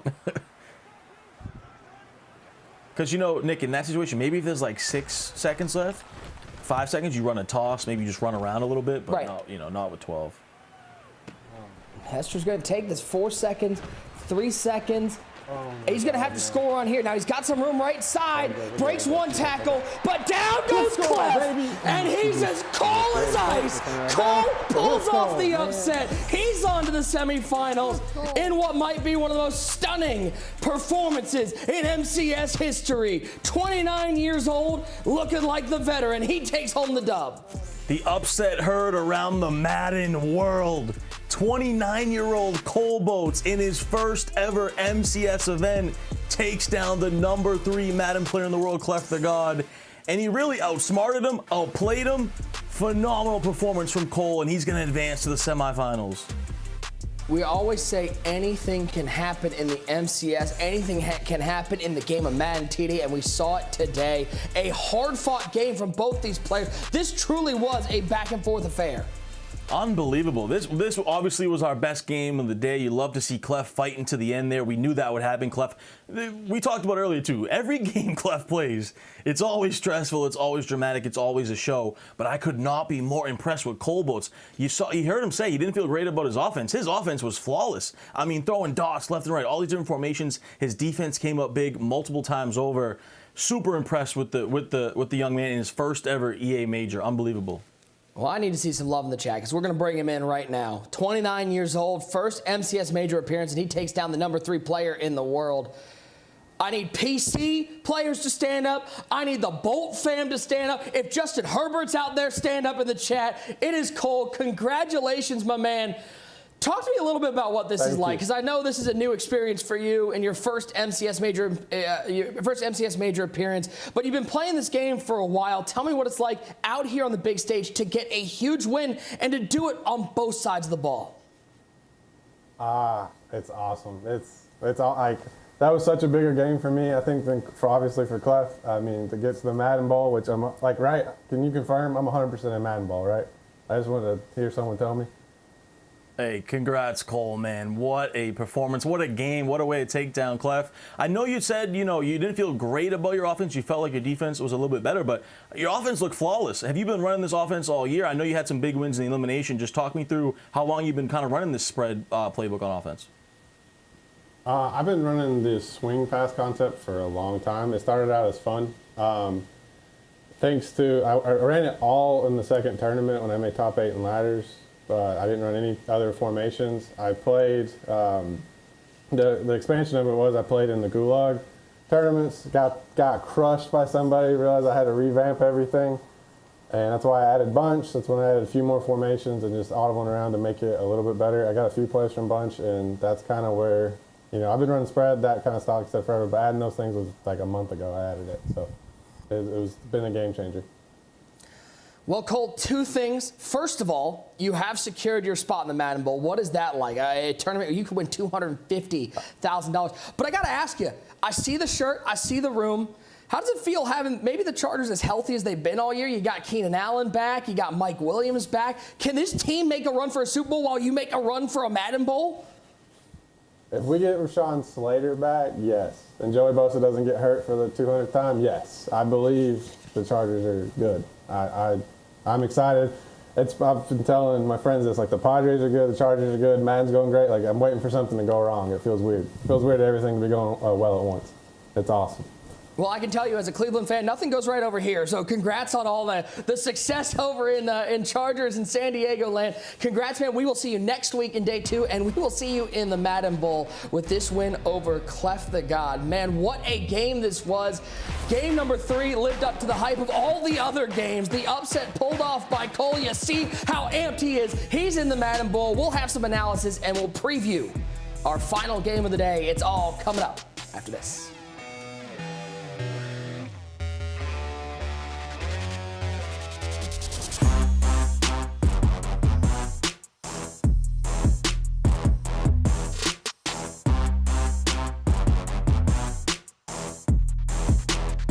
I definitely want the Chiefs to win. I'm kind of a fan of Mahomes. I don't really like the Chiefs themselves, but I like Mahomes and Andy Reid. I think they're really like the best quarterback and coach duo.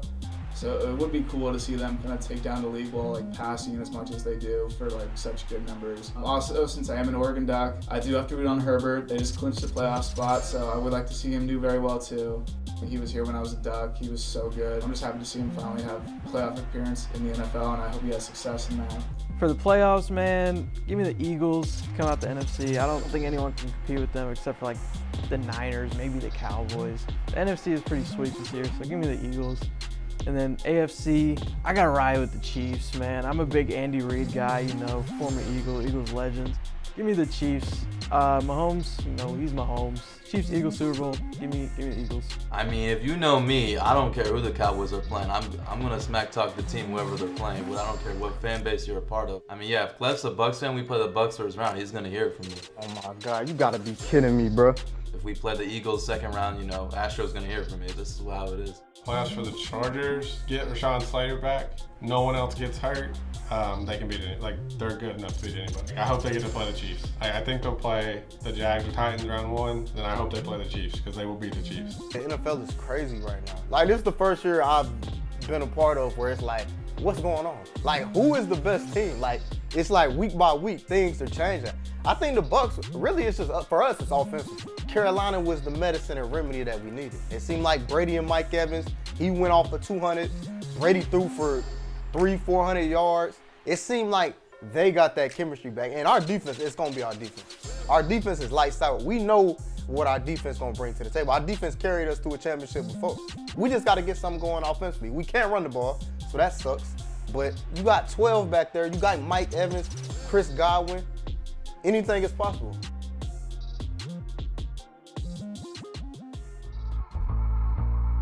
I would describe mud as... Mud?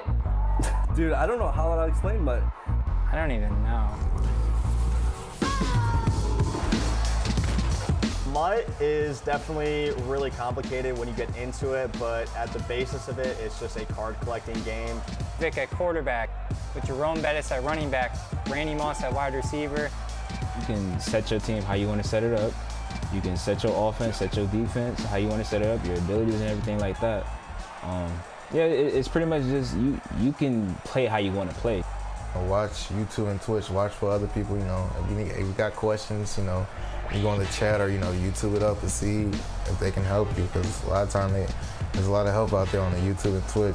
You know, I like to spend probably like half an hour every single night, you know, look at those big YouTubers that compete, you know, the W's, the Skimbos, the Clefs that are all on YouTube, and I say that I'm just gonna watch this game, see what little things that they're doing and seeing if I can implement any of that into the daily routines that I have. My biggest piece of advice is just play the game. You're gonna rack up the most amount of coins, most amount of rewards just playing the game, playing head-to-head, doing your solos, doing your daily every day, just getting things done on the game. You'll have a solid team, maintainable team. You know, you gotta get your coins up so you can get the best players, you know. That team matters, so play your solos, play some head-to-head, you know, make sure you're working the auction house and just get that team up.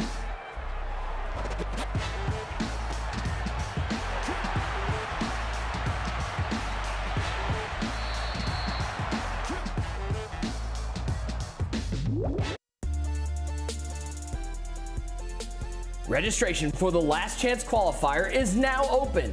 You still have one more chance to earn one of the final 2 spots in this year's $1 million Ultimate Madden Bowl.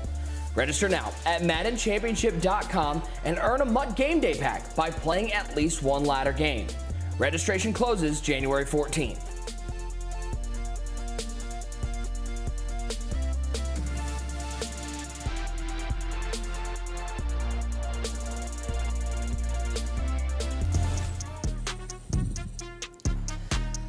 Plenty to talk about from this game. 24-21, Cole pulls off the upset, seals himself a spot in the Madden Bowl, and takes down the number 3 player in the world in Clef the God. Let's take a look at some highlights from what was an unbelievable game. Boys, let's bring in everybody. And User, I'm going to start with you because we didn't hear from you guys all game. And I assume because you and Boogs were absolutely glued to the action, this game was phenomenal. Nick, you know that's what it was. I mean, it's hard for me to do my job when I see my brother out there playing, and especially the way he makes me feel playing the game. It's too much. I got Will in there. Hey, you want to hop in? You want to hop in? I'm like, listen, Will, you know I don't want to hop in. You going to have me hop in there and start talking crazy like Kanye. Don't bring me in, because I need to see my boy pull this out. But somehow, some way, tough situation. Kobo came out here and played a phenomenal game. You know, even though he's mixing up, running a lot of metal right here, this tip pass, I don't know what Clef was thinking about going for. Hey, everybody has pick artists now for free for 0 AP. There's really no reason the ag is too dangerous. The ag was great when nobody had pick artists because the DBs were dropping it. Now that's too much of a risk. But right here in the red zone, of course, Plexico has red zone threat. Boog say, relax, it's not that bad. I'm like, okay, man. The run commit, seemed like Clef the God was just not hitting on his cylinders, but it's always been that case when he's playing these guys that run that off-meta, Books. Oh yeah, these off-meta looks tend to give Clef the most problems, like you said. You know, we saw him struggling a little bit early in the game. He kind of settled in on it late in the game with the bubble gun, with the auto motions and all the random motions and stuff like that. He didn't know what was coming. And then you saw one of the biggest plays of the game with that C route that Kobo was able to get on him. It was also because he had Omaha on the biggest drive. It was crazy. Like the winning drive, you got Omaha for the biggest drive. You got Omaha? Come on, man. He can see everything. That ain't even fair, man. Come on, man. I mean, there's a reason why Peyton Manning was so good in the clutch time. It's because he could actually see the play art from everything on defense. It's actually true. You guys just can't prove whether or not that's a lie or not. Let's take a look at our updated bracket because I don't think it's looking like people maybe had expected going into tonight as Cole. He's got a 24 next to his name. He's sealed himself a spot in the Madden Bowl with that win. He will await the win of our final game, Henry and Astro. And gentlemen, let's talk about that game between Henry and Astro because this has a lot to live up for in terms of action because of that third game, but this is our main event of the evening. These two guys faced off in that semifinal in the Madden Bowl last year, TD, and that game went to OT. So I think it's safe to say this game is as evenly matched. You may see the 1-12 and go, well, how can the 1-12 be so evenly matched? But these two guys are two of the most talented young players in our game. Oh, without a doubt. Two of the best. You know, we got Astro, who's one of the most high-powered offensive players in the world. You got Henry, who's really good on both sides, but really, you know, lays it down on the defensive side of the ball, right? That's what Henry's known for, his defense. So you got a clash of styles there. You got tons of implications in this game. Of course, Fancy was just eliminated in that last game with Clef losing. So Fancy's gone packing. Now it's down to David T. He's hoping and praying that his guy Henry can take down Astro so that David T gets in. But along the line here, obviously Henry looking for revenge just in general because he didn't make the last event. And then Astro, of course, looking for revenge from last year in the Madden Bowl semifinals. So tons of things at stake here. That's why it's the main event for the reason two of the best in the world going at it. Boogs, Henry gets a lot of the shine, obviously, as a guy who's won so many belts as he has. But we shouldn't overlook at how good Astro was, especially coming up through the scene in Madden 22. What makes this kid so tough of an out in MCS tournaments? The kid's not afraid. He comes out and he plays high-powered, unafraid offense. He just really does. And when you're willing to play like that, that's really what wins big games. That's what's made the greats in Madden history. The guys that are willing to take the shots downfield, the guys that are willing to make the big plays and aren't afraid to take those shots. Astro has that. I give a lot of these young guys a hard time a lot of times, Astro included, but Astro definitely has the talent and the skill set to do those things and really win in these type of games. Yeah, and user on the flip side, we talked about Henry missed the Ultimate Thanksgiving, the first one he has missed in his entire career. And that's so crazy to think, considering we've moved to this format where only 8 qualify for live finals. It shows it how dominant Henry has been. How tough is it going to be for him to beat Astro, not just here in the Ultimate Wildcard, but to beat him in back-to-back live finals, considering how close their last game was? It's going to be tough because obviously now, you're playing an opponent that's getting used to your tendencies. But one thing about Henry, he tries to erase his tendencies. He does a great job of mixing up what he does on defense and offense. He's one of the best balanced players there is. I mean, I don't know which one he's better at, offense or defense, because either way, it seems like when he needs a play, he comes up with it, whether it's on the offensive side or defensive side. The man already has 4 belts, as you see behind him. He has the most money in MCS history. There's no pressure on him. I mean, can you imagine what it's like for him to even be in this position? Like, for him not to make the last event, you're starting to think like, okay, the run is over. We can take a deep breath. We can get off the Henry train. Oh, no, here he is again. Like, is he really just that guy when it comes to this Madden? Well, we will certainly see. Now, we've alluded to it all night long. We alluded to it just here. But let's take a look at the Madden Bowl implications here in our final game of the day, because it is not set yet, ladies and gentlemen. There's still a little bit up for grabs. Now, what is set is Henry's already secured his spot. And if you're surprised by that, well, we thank you for turning into Madden for the first time. Henry is the #1 player in the world. Now, Astro, he must win versus Henry to secure his spot. If he doesn't win, David T will advance with that loss. And safe to say, Ty, if you're David T, there's not a much better horse to have in this race than Henry. No, he's got to feel good. We talked about earlier how all 3 guys sitting at home felt like they had a good chance. And obviously for Fancy, the disappointment came through because Clef couldn't get the job done. But for David T, you got to feel good. You got the GOAT, the new GOAT at least, Henry. You got to, all your chips are on him to take down Astro in this matchup. So David T's got to feel good at home. And, he has a great chance because I think Henry is the favorite, obviously, in this spot.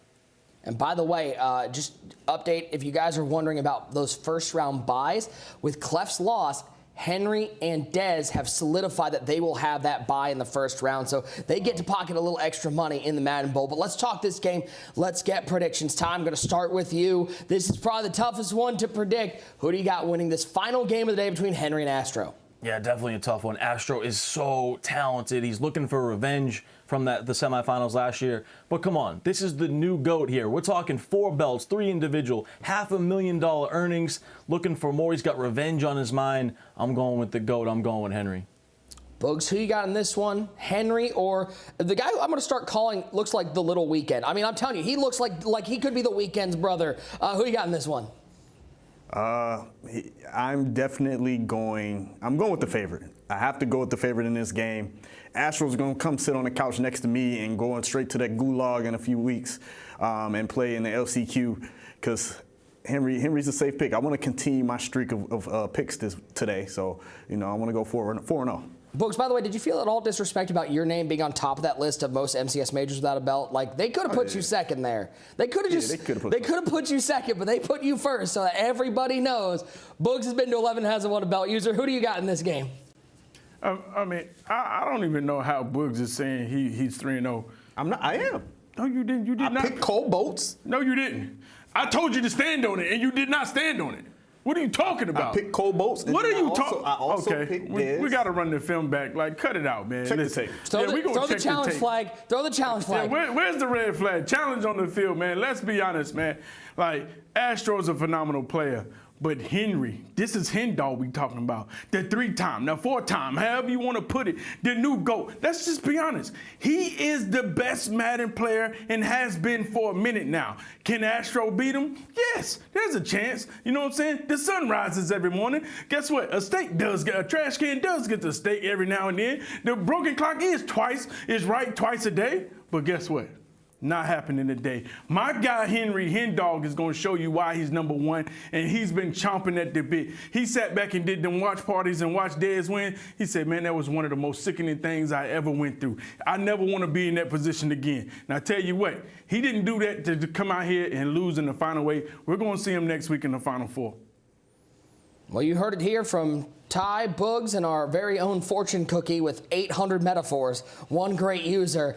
Errol taking Henry. There's only one way to find out. We've got a fantastic game to close out the broadcast. Coming up next, ladies and gentlemen, you are not going to want to miss the final game of the day, a rematch from the Ultimate Thanksgiving semifinals. Henry battles Astro after this.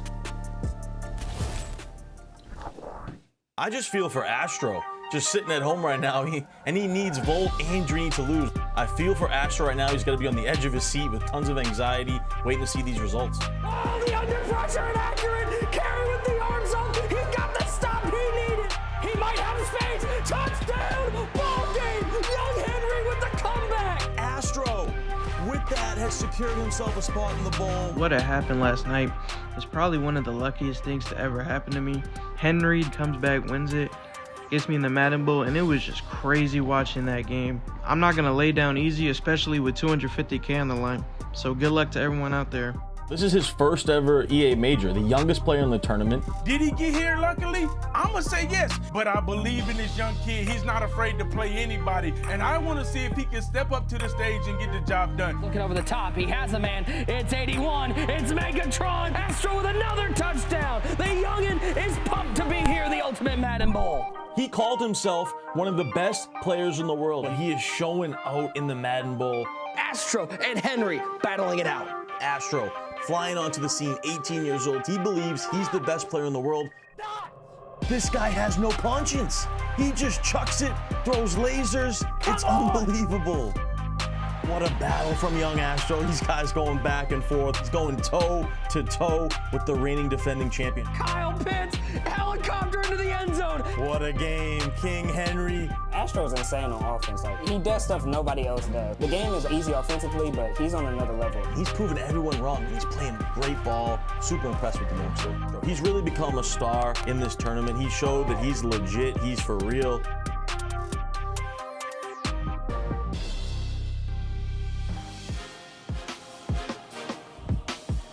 What a game to close out the day. It will be the #1 player in the world, Henry, battling Astro for the final spot in the quarterfinals, the final spot in the semifinal, excuse me, and the final spot to the second day of the Ultimate Wild Card as we kick things off between Henry and Astro. I know everybody on the EA Madden NFL Twitch and YouTube are excited for this one.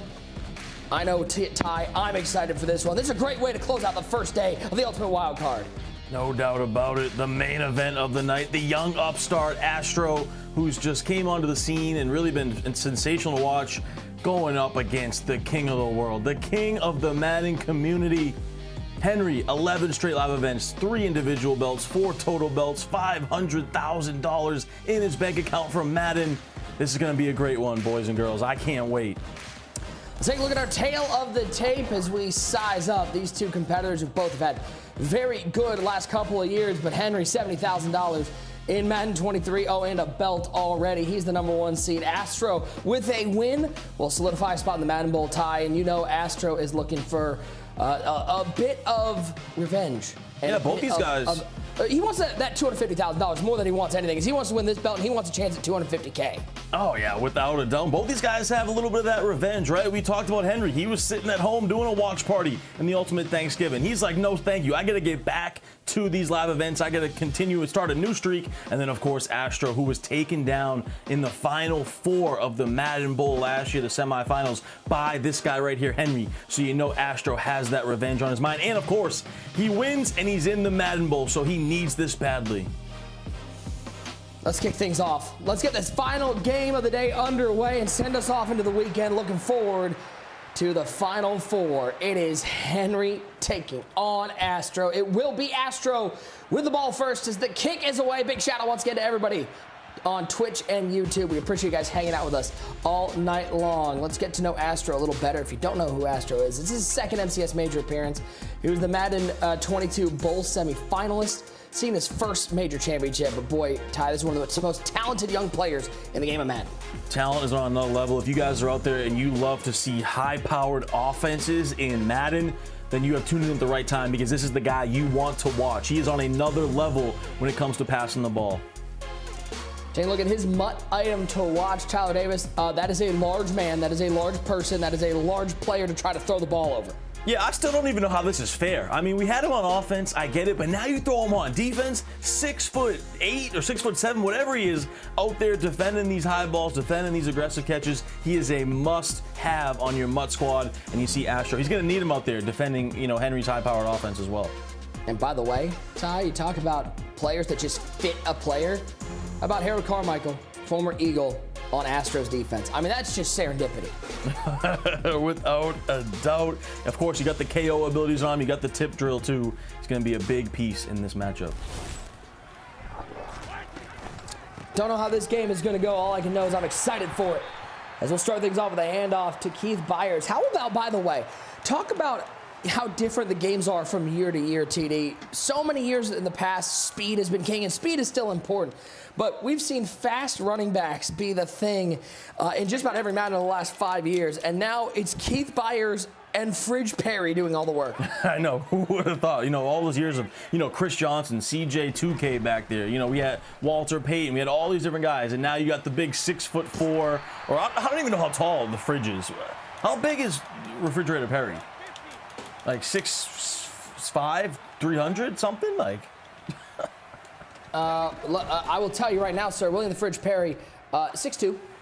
Oh, really? Oh, okay. But he's 332, 335. So, yeah, I mean, exactly. I don't care how tall you are. You're big enough. And then Byers is 6'4", I believe, right? He's a big boy also. Keith Byers is 6'1", 245. So combined, I would like to point out, combined, that's about 700 pounds of running back. Yeah. Whatever. 2nd and 10. Something light. Brady right side. Nice throw. High ball, feet in bounds. And who else but Herman Moore, former Detroit Lion, with the catch. By the way, Lions fans, I know you guys are all rooting against those Seattle Seahawks this weekend.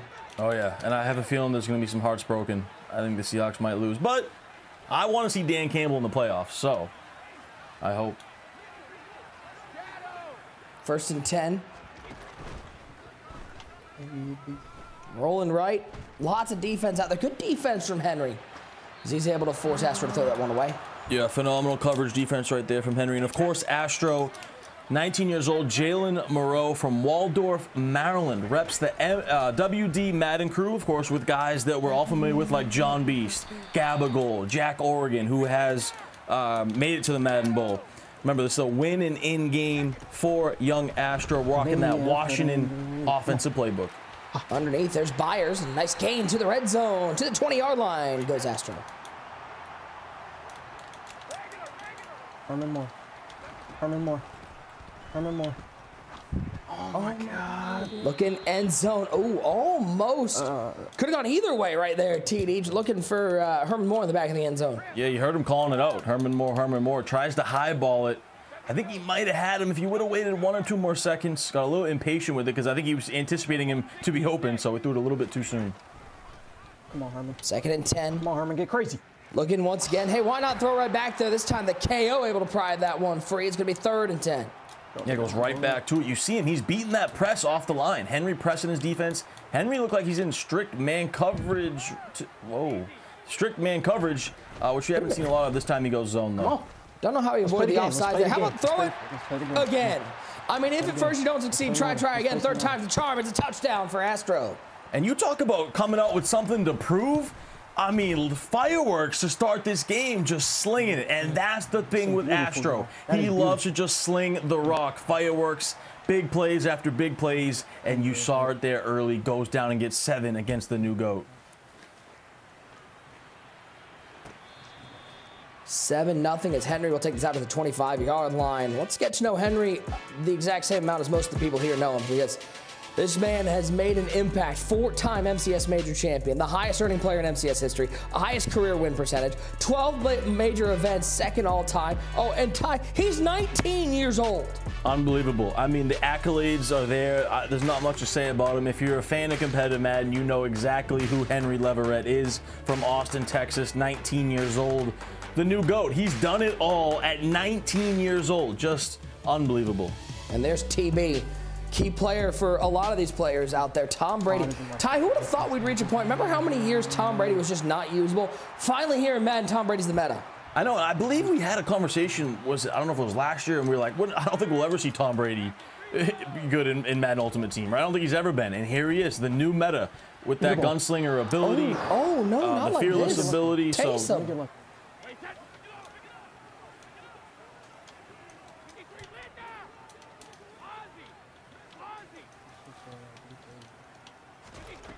Third and 10. Oh, that's Henry looking over the middle, tough throw, and he finds Herman Moore. Get home 1 second early. yeah, it's a laser right there. Audibles over to the gun tight formation.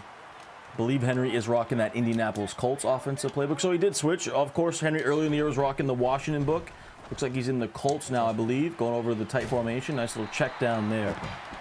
To the 49-yard line, first down for Henry. And Ty, the most impressive part about Henry, in my opinion, is not just how dominant he's been, but it seems like every time I watch him, I don't know, he's one of those guys that it doesn't feel like, wow, that was unbelievably caught by feeling. He's not flashy with a lot of his stuff, but all of a sudden you look up and you're down by 40. Like, he just seems to do it with such poise for a 19-year-old. And the thing is, too, he can do a lot of different things. Like, he can be high-powered and have a shootout. But he can also control the clock and slow the game down. He can play defense. He can hit you up top like this. Can Taysom get there? Can Taysom get there? Oh, he can't make the catch. You can't even get. That's like the most open I've ever seen someone. That is a heartbreaker. You hear Astro saying that's deserved, but man, that hurts. Over the middle, CeeDee Lamb will pick up the first down. though. Drive keeps going as we near the end of the first quarter. Henry's down to the 26-yard line. Yeah, but back to my point real quick. Like, we've seen Henry win, 35-28 in a shootout. We've seen him win 17-3 in a defensive game. Like, he's so balanced, and he can win in multiple different ways, which makes him so good at the game.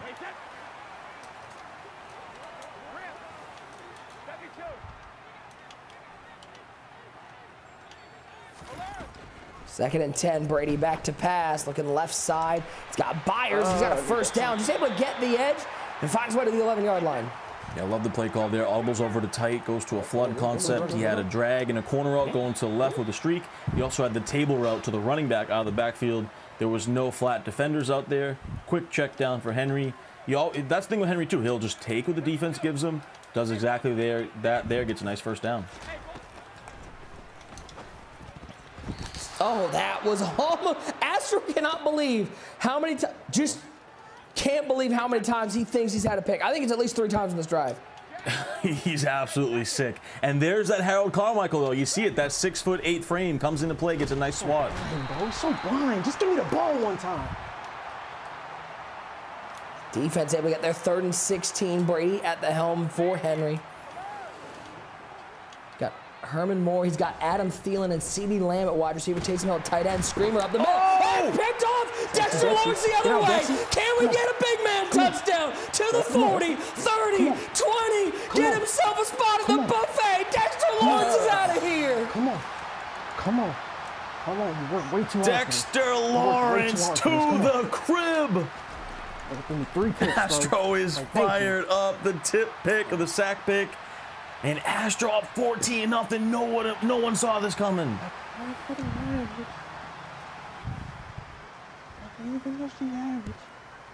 My, how the turns table.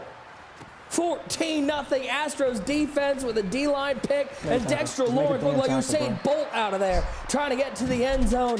One more time, relive the New York Giant, Dexter Lawrence with the interception. Look at the hands on the big man, and he has the stamina to go all the way to the end zone. And Astro up big early. You don't want to play this, bro. You don't want to play this at all.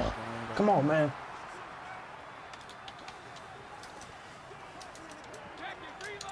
You hear Astro saying, Nick, he doesn't want to play this. Astro rocking that nickel 3-3, brings that linebacker out, contains the defense, try to get that loop off the right side. This time Henry picks it up. Great job. Come on, Ronnie. Corner out, nice throw. CD Lamb gets the feet in bounds near midfield. Henry working quickly.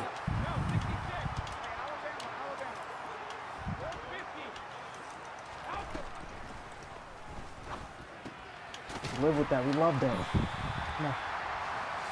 Dexter Lawrence, 6'4", 342 out of Clemson. Get yourself that zero chill player, put him on your defensive line, because not only can he force pressure, TD apparently can find his way to the end zone. Yeah, he can do it all. He might have Taysom here over the top again. He's got him right up the seam. Can Taysom get there? To the house, diving catch. He got him. Touchdown for Hendog. He says, don't count me out just yet. I got 4 of those things behind me.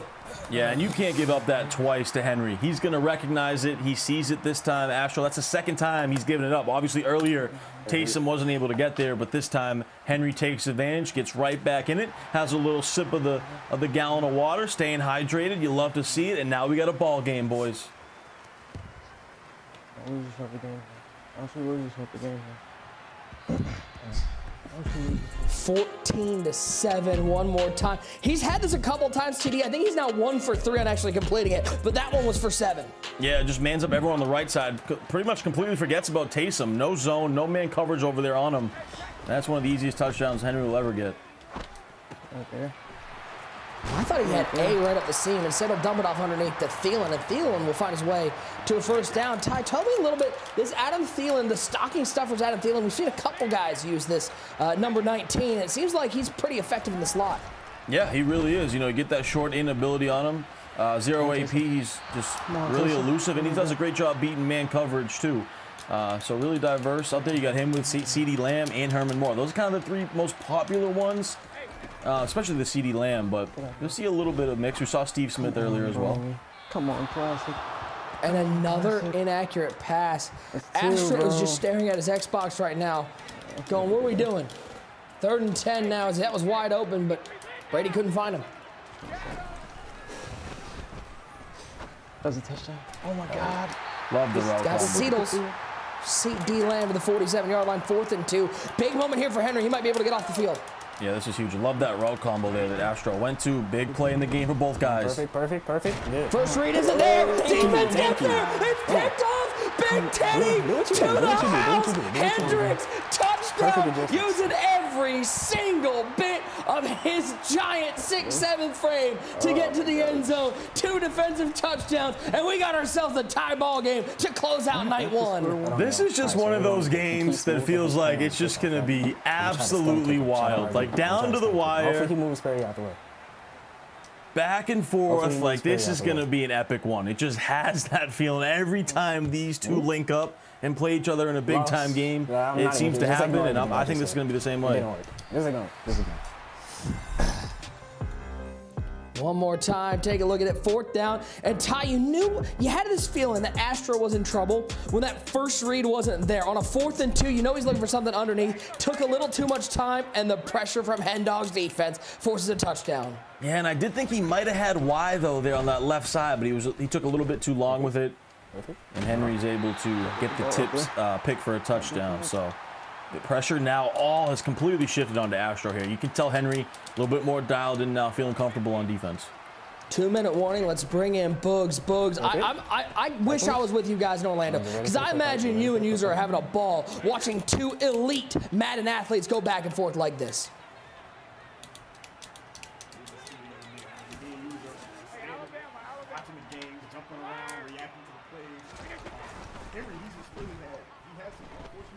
Down on.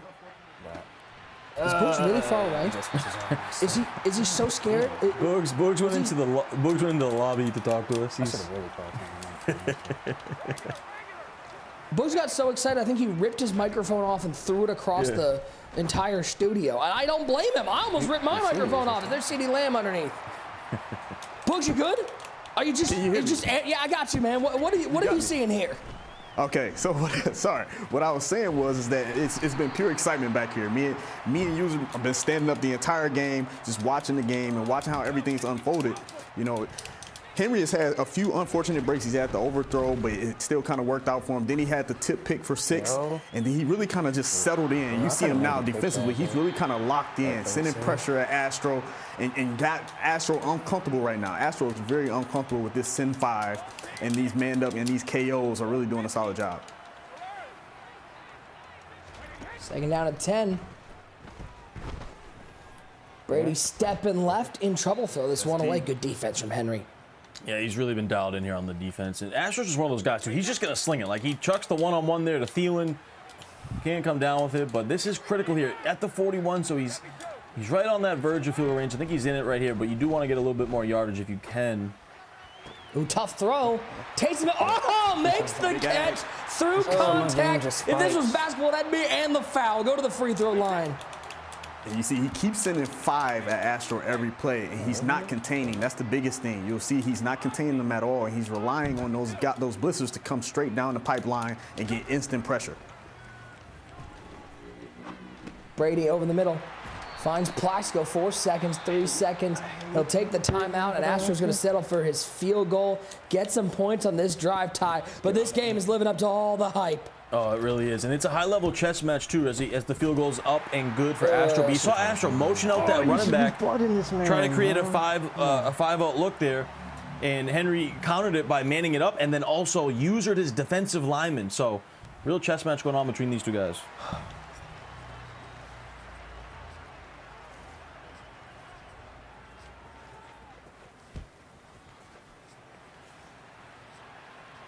(17-14) at the half, ladies and gentlemen. Henry with the ball, down by 3. Get yourselves a snack, get yourself a drink of water, and get back here. Listen to Boogs and User talk about this, because you're not going to want to miss the second half. This is as good as it gets here in competitive Madden. 17-14, your score at the half. User, Boogs, what a ball game we have. I mean, it's tough because, you know, Astro, he was up 14-0. You feel like everything's rolling for him, but you know he's playing a dog. He's playing Henry. You know he's just not going to run away with this ball game. Henry, you know, he came out here, seemed like things wasn't working his way when it first started, had a couple overthrows, then the tip pick, the throw out a sack interception to the house. You hear Astro talking crazy. He's blind. He can't make a read. He doesn't want. And next thing you look up, he's over there with his head down like, good God. You know what I'm saying? He tried to gaslight him, but he know it was not going to work, man. Boogs, as you see, it's a great first half. But Henry, even though he's down, already facing adversity, has bounced back from that interception to the house. Yeah, he really figured it out. You see him, he started getting pressure on Astro, and he really was manning up the right guys, doing the right shades, putting the stirs. He does have those deep outs on his safeties as well, so he's putting them guys in position to knock out balls and really make the big plays that he needs to get the stop that he was ultimately able to get and kind of get himself back in the game. Yeah, you know, as Omar puts this film up, man, we had a lot of tape where we was watching Henry, and, you know, it seemed like things wasn't going his way right from the beginning. You know, he had a corner route that was a drop. Then you see right here, once again, same adjustment. Looks like an easy touchdown, like, okay, Hen Dog's about to answer, but then Taysom Hill just short-arming. And you see Astro cap and say, he deserves that. He deserves to get cheated. Once again, same adjustment. Guess what Henry said? All right, it's enough of the games. This is an easy touchdown. Little swerve right there as he comes back and puts 7 on the board. I'm telling you what, Astro, even though you feel he deserves it, it doesn't matter. Henry's going to be fighting this whole ball game. It doesn't matter about the adversity he faces, the missed touchdowns, the throw out of sacks. Henry's going to fight till the clock says 0-0. Yeah, he really has to finish because Henry's last 3-4 live events, he's been in these situations where it looked like he might get knocked out, but he just keeps getting back up, and he will not lay down at all, and he finds a way in the end of games to get it done. I mean, their last matchup went to OT, and what happened? Henry was able to close it out in OT. There are different OT rules this time around, though. Yeah, it's tough, man. You know, Astro in this situation, he's only up 3. Henry gets this ball coming out in the second half. If you're Henry, you just got to feel great. Like, yeah, man, you know, things could have got out of hand. Could have been worse. And that quick, I'm going in the half, down 3 with the ball. Astro definitely has to be feeling the pressure right now. Nick and Ty, this is the main event, and you know Hen Dog and Astro is going to give us a hell of a game. Yeah, these two have already given us quite a first half, and we got still 10 minutes of gameplay to go. 17-14. Astro with the lead. Ty, we've seen a little bit of everything in this game. Defense, offense. What are we going to see in the second half? Yeah, it's been impressive. Fireworks from both guys, you know, early on for Astro, and then Henry locks in, dials in, gets a defensive stand. Astro bounces back. I think the second half is going to go down to the wire. It's going to be amazing. Let's get going, ladies and gentlemen. I know everybody out there is excited to see. I need to know in the chat. Give me a 1 out there for Astro. Give me a 2 for Henry. Who you got winning this game? And a reminder, guys, if you want more information on our players, or you want to see the rosters that they're using, you can watch it in the Twitch Command Center. It's an awesome tool for those out there and who are interested. And make sure you're sharing your feedback. If you have any feedback on tonight's show, fill out our broadcast survey. The link to the survey will appear in the chat throughout the night. They can be accessed all night through the share feedback banner at the bottom of the Twitch page. So if you got some feedback for the broadcast, we certainly would appreciate it because we want to make this show as good as possible. We can't do it without your help. 17-14 our score. It is Henry with the ball. And he gets hit as he throws, and he throws that one all the way at that cameraman. He is not a legal player to try to receive the ball. It'll be 2nd and 10. And just to remind everyone what's at stake in this game a little bit more in depth. Remember, everyone that's made it here has already guaranteed themselves $15,000, right? Winner of this game, you get to the Final Four, you get yourself another $27.5 thousand. So that's the next round. So you give yourself another like extra $12,000 there, right? If you're Astro and you win this game, you secure yourself a spot in the Madden Bowl, which gives you $30,000. And for Henry, he's already secured himself a bye, so he gets himself an extra $55,000 on to the next round in the bye. So a lot of money on the line. And then also we throw in the fact that David T is sitting on the edge of his seat right now. He's a huge Henry fan because if Astro loses, David T would get in, which is weird because last year Astro was fighting to get into Madden Bowl. He needs some people to lose. And then he got in, like David T is. So a lot of things going on here, a lot on the line, and we're going to have a great ending here in the second half. 8 yards on the flat. Makes this 2nd and 2.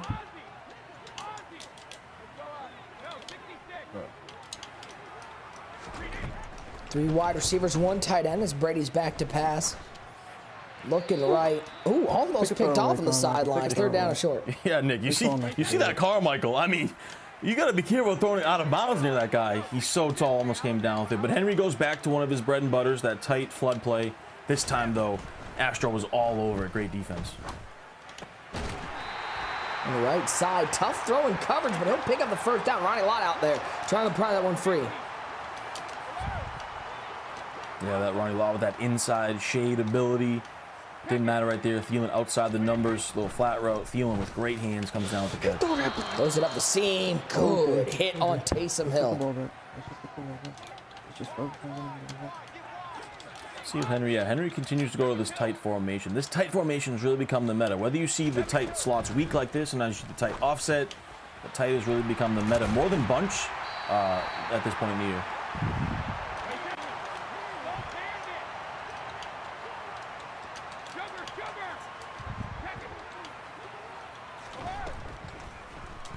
Brady up the seam, got him! C.D. Lamb, call him T.D. Lamb as Henry retakes the lead.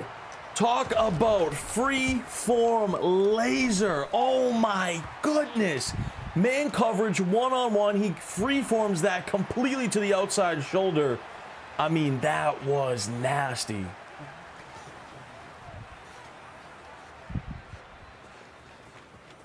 .148 to go, and the seesaw battle that is our final game of the day continues as we take a look one more time at the touchdown that put Henry back on top. Ty, this is a 350-degree hot dot.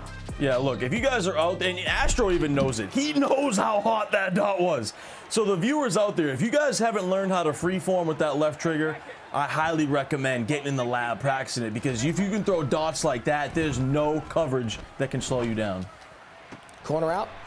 Might have, Adam Thielen. That was ladies and gentlemen, if you are trying to get better at the game of Madden, look at that user on the wide receiver from Astro. Ty, absolute perfection. Yeah, this is like passing one-on-one. This is like the school of Madden passing right now. If you guys want to learn how to get to that next level, you are tuned into the right spot. Herman Moore to the end zone. Everybody Everybody's heard about the Herm. One more time. Astro retakes the lead in just 2 plays. The game is over. This is an absolute clinic right now between two of the best. A heavyweight battle, going toe-to-toe, back and forth. I mean, the dots that these guys are cooking up right now is otherworldly. This is unbelievable. Amazing stuff. Take a look one more time at the deep bomb. TB12, he's got a cannon, and Herman Moore's got the wheels. You talk about the precision on the touch pass. You talk about the user ability to click on and get the nice rat catch animation. High level stuff. Come on. Second and 7.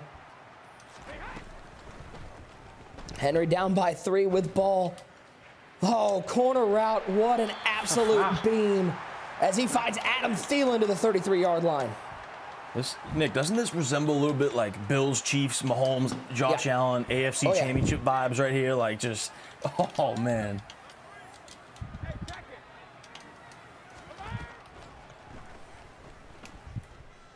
Angle route over the middle, not there. He'll throw this one away. Good defense there from Astro. I thought he checked some shit. Definitely. Yeah, it really seems like at this point, it's going to be about who makes that next mistake, right? Because both these guys are so dialed in on offense right now, looking phenomenal. Who's going to get that turnover? Who's going to get that stop? That could be the difference in this game. Brady on 2nd and 10. The interior of that line collapses as who else? The touchdown man himself from America's New York Giants, Dexter Lawrence with a sack. 4th quarter, put your 4s up in the chat. We got a 3-point lead for Astro. Henry with the ball and 5 minutes to go. You need to know, chat, who you guys got. Astro, Henry. That Dexter Lawrence has been absolutely massive for Astro. And big 3rd and 13 here. If you're Henry, you cannot make a mistake in this situation. Looks like he's going to try to go deep. Couple corner routes, got a deep post. Stepping up, over the middle, might have him. TD Lamb once again. When in doubt, air it out. And how about Henry? He takes a counterpunch, he throws one right back. He's back on top, 28-24. It's just so hard to sit back and only rush 3 against Henry, right? He's gonna dissect it. He brought the user underneath. He had the post come behind it. He also had the corner out wide open on the left side. Like he had a bunch of things open. He just sits back, patient in the pocket, fires it to the skinny post, and CeeDee Lamb in the end zone for Henry. 28-24 our scores. We take a look at this one more time. It took a while, but look at CeeDee Lamb split the safeties. That one's too easy for the 4-time belt winner. Amazing combination. Forced Astro's user underneath on the in route. Had the corner and the streak on the left to bring out the safeties. Then he had the post coming across. Got the corner out. Good route combo over there. Thielen makes the catch. Ty, I don't know about you. I could watch these two play competitive Madden 50 games in a row. These two seem to bring the best out of each other. Oh man, this is like one of those rivalries that we're gonna be seeing for a while, boys. 19 years old, both of them, and they are just flawless, especially offensively. This has been amazing to watch.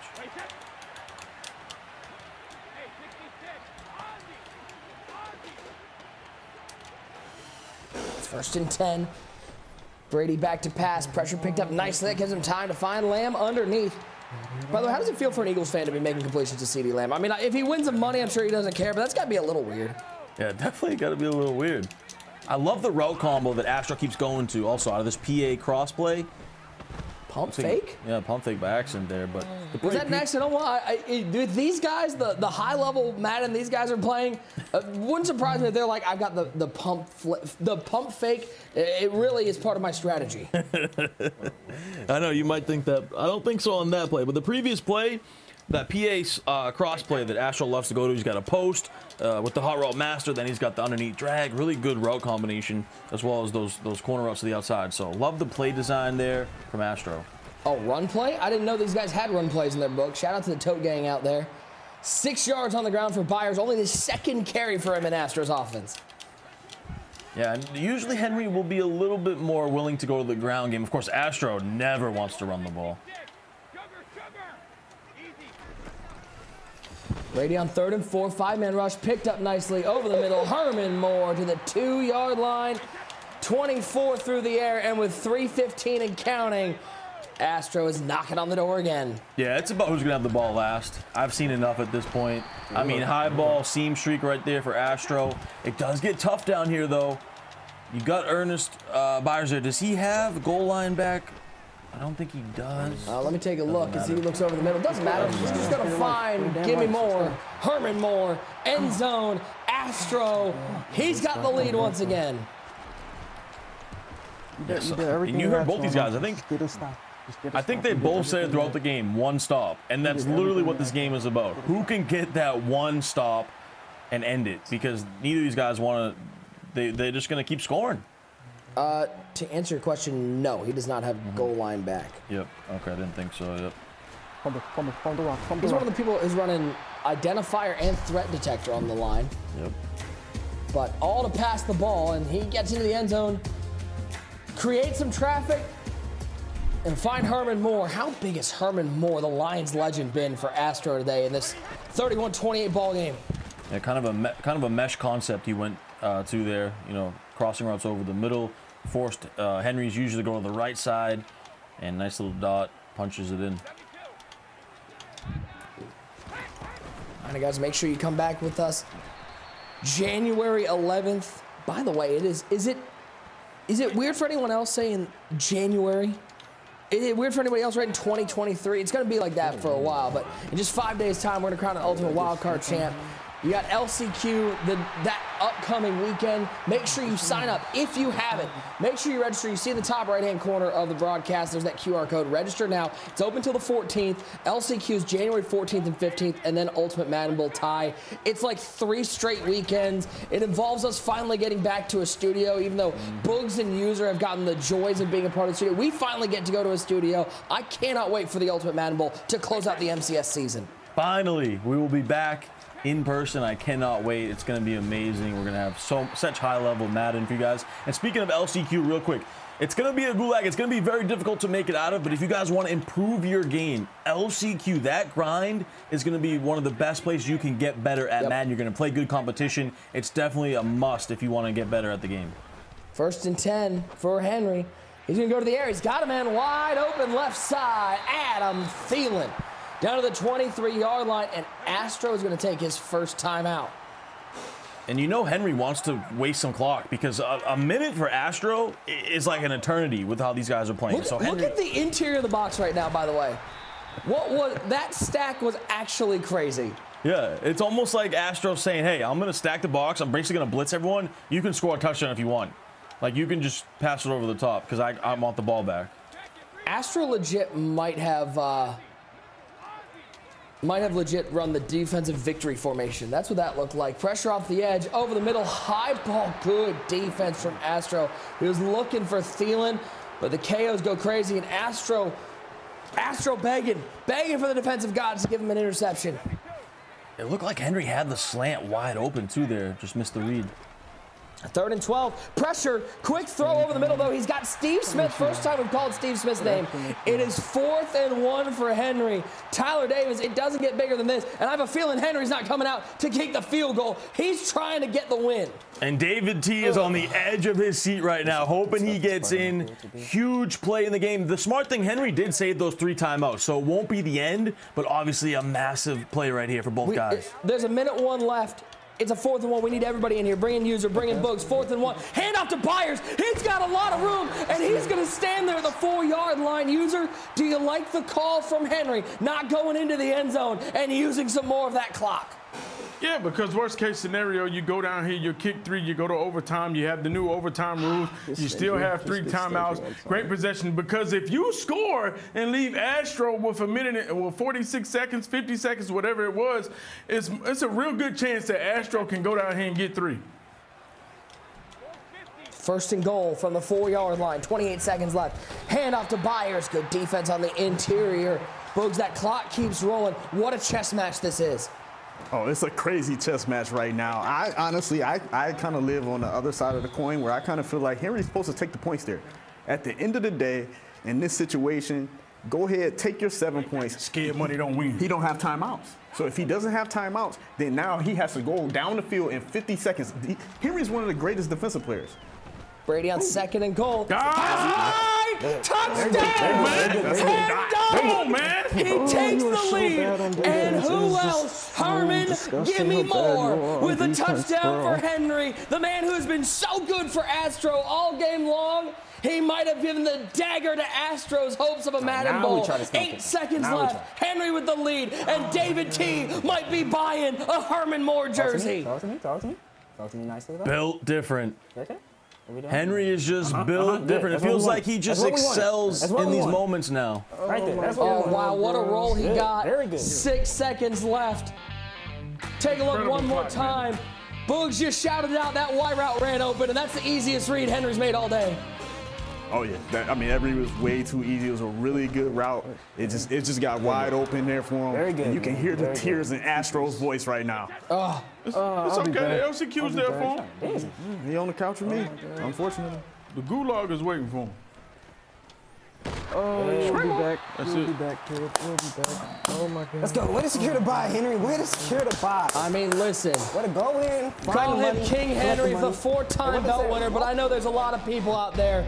They're calling him right now. They're calling him Timothy Chalamet. They're calling him Curry. This man is #1 in the world for a reason. And with that drive to end the game, he solidifies a spot in the semifinals and solidifies David T's spot in the Madden Bowl. Tyler Davis, these last 2 games were everything we could have imagined. Amazing stuff. King Henry does it again, continues his hot streak here, looking for another belt. But what a win, what a battle between these two down to the wire. And Henry guarantees himself $27,000 in this tournament, another $55,000 in the Madden Bowl. At this point, just give this kid $1 million. Unbelievable stuff. You can see the pressure just doesn't get to him, hangs on for the victory. Clutch touchdown at the end. 35-31, your final user. Here's all I'm saying. From all the money that Henry has won from these tournaments, from what we've been able to see him do, if he has anybody else in his friends or family group to pick up the check at dinner, you better throw that check right back at this young man's face. He is 19 years old, and he has almost secured $600,000 in winnings. Listen, Henry, if you're hearing this right now, don't listen to Nick. Save your chicken, man. Everybody else came out to eat, split the bill, save your money, invest. You still got to go to college and all that. No, don't try to show out. Save your money, man. Bugs, the tough part about these games, especially here in these tournaments where we see such battles like that, there's both sides of the coin. Henry, an amazing win, but for Astro, this is one of those games where there's just absolutely nothing to hang your head about. He put on an impressive performance against the top player in the world. It just ended up coming down to who had the ball last. I mean, that all sounds great, Nick, but there's definitely something to hang your head about. The man just lost however much money on this game, plus he's not going to Madden Bowl. I mean, there's a lot to be mad about right now. Well, let's take a look at some highlights. I mean, I don't know if I can live through another stretch of highlights, but Ty started out perfectly for Astro, able to get the early touchdown. Henry trying to respond with a big play, can't get it. And what happens? The defense is able to stand tall, and the big man, Dexter Lawrence, rumbles for the touchdown. Yeah, this Dexter Lawrence play was huge for Astro. We thought, it was all going his way, but there was no counting out the new GOAT. Goes right back to the play that he didn't get earlier. Taysom Hill back of the end zone. Couldn't be more wide open. What a battle this was, guys. Also, too, real quick, the crazy thing is, David T, as we saw a tip pick there, David T didn't even make a live event this year, guys, and he's going to be in the Madden Bowl, so he definitely owes Henry something for this. 17-14 as we head to the third quarter. And user, this is where the back and forth started. Both of these guys trading punches and counter punches. Man, this game was another instant classic between these two guys. They just kept responding right here. I was hoping that he had some type of KO right there, but Henry just kept responding and Astro kept responding. It came down to who had the ball last, and that's a beam right there. I thought me and Boogs was both looking at the corner route. Henry trusting his pocket, waiting for the post to open up, and Astro goes right back down and respond. But this is where champions are made, right here, 4th and 1. Boogs saying he would have walked in. That's why he has 11 appearances, 0 belts. Jeez. Right here, you see the champ says, you know what? You let him hang. You know what I'm saying? Big balls, jingle like a lot of keys. You hear me? And that's what he does right there. Clutches up, throws the hot dot, wastes the time to make sure Astro does not have enough time to respond, and that's why Henry is moving on to the Final Four once again. There's your final four right there. By the way, Boogs, user said that 11 number with there's some vinegar in that. He was saying some vitriol. I don't know why he had to come at you like that hard, but that was uncalled for. Oh, it was definitely uncalled for. Technically, I have 12 because I got him his one live event too. That's crazy. That's crazy. Not like this. You can never take my accomplishments, sir. Hello. Not like this. Well, let's bring him in. Hold the man's hand. Let's bring him in, a man who is probably absolutely sick of talking to the group of us. But he's probably happy to be back, man, after the ultimate Thanksgiving. It is none other than Henry. Hen, congratulations, man.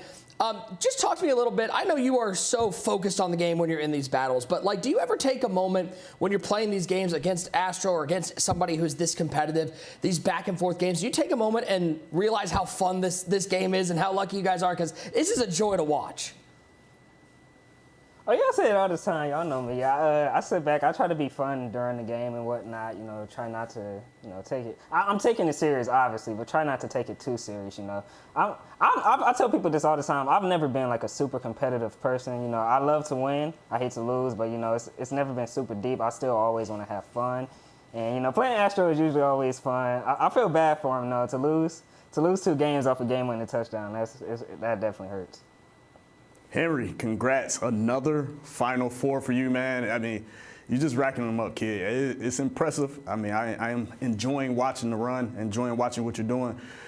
What is it about these games and these moments where you like these little close games and these money drives and these situations that you just seem to keep pulling out right now? Yeah, so this game is, at the start of the year, it wasn't similar at all. But this game right now is really similar to last year, super high-scoring games. There's a lot of offense. That's why I feel like I'm at my best because I always feel like I can get a stop. But if worse comes to worse, where in that game, the only stops were those 2 D-line interceptions, it really just comes down to clock management. So as soon as he had got that 1 touchdown, immediately after I got mine, I think he threw a streak to Moss, I felt fine. I knew exactly what I was going to do. I was just going to clock this game out and end it there. Henry, congrats, man. I know you're focused on this tournament, but how good does it feel to get that bye in the Madden Bowl? Yeah, man, it feels amazing. That's really what I was worried about. I don't know if my mic caught it or not. I immediately said after the game, way to secure the bye, because that was the big focus, That bye in the Madden Bowl, it means a lot. Just to skip one game and see what everybody's doing. You get to see the meta early. You get to see what your opponent is doing before y'all play, and he doesn't know what you're doing. It's the highest advantage ever. Henry, my God, congrats, man. Listen, I know everybody, you done answered all these questions a million times.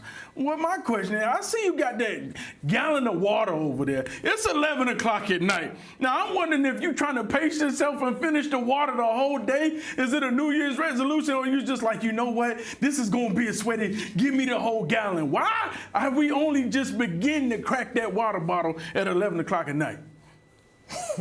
Nah, I already finished one earlier. I went to the store earlier and just grabbed another one because I ran out. So that's why that one was at the top. No New Year's resolution on the water? Nah, man.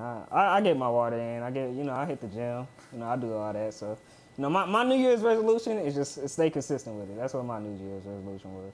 Here's all I'm saying. You know that we interview Henry a lot and we talk to him a lot when the questions that we're asking about the water that's next to him. That's how we know that we maybe asked him every question we could possibly ask him about the game of Madden. Hen, congratulations, man. Enjoy your weekend, and we will see you on day 2 of the Ultimate Wild Card. Gentlemen, what a day this has been of action here in competitive Madden. Everybody treated to a whole array of games. Just some final thoughts. Usually I'll start with you. Final thoughts from day 1 of what was one of the best first days of an MCS major we've seen. Experience. This whole first round today was experience. As we saw the top half of the bracket, we saw the first appearances with KCP and Kobo, and we saw how things got out of hand. And then we saw the experience in the second half.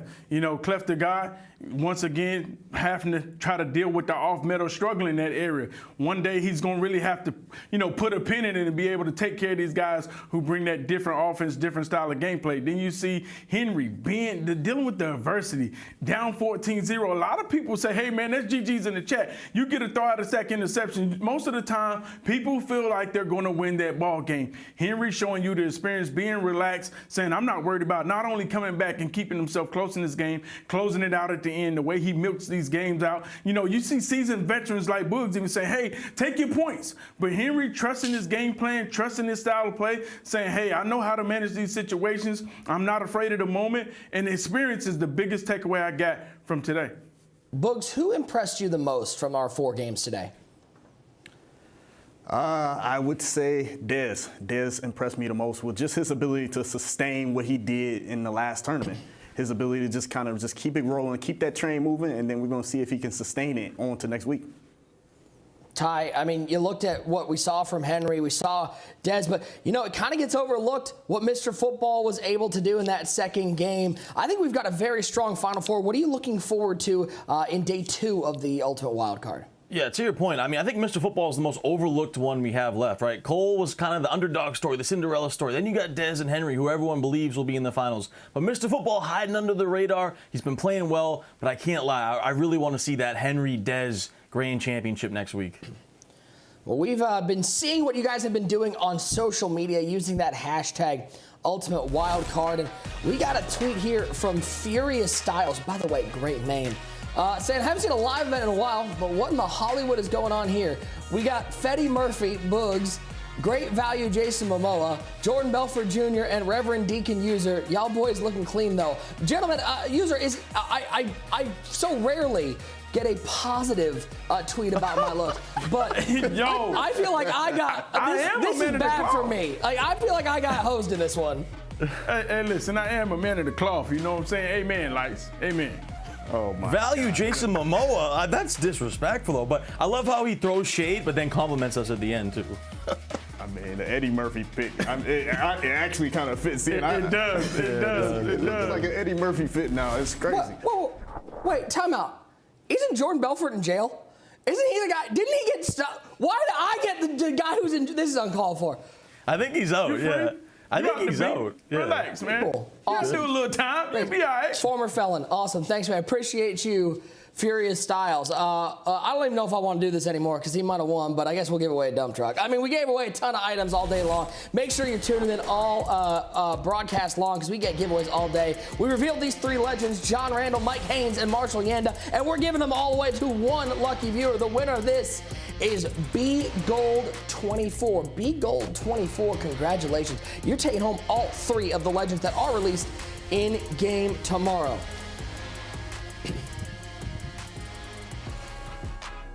Let's take a look at our semifinal games for day 2.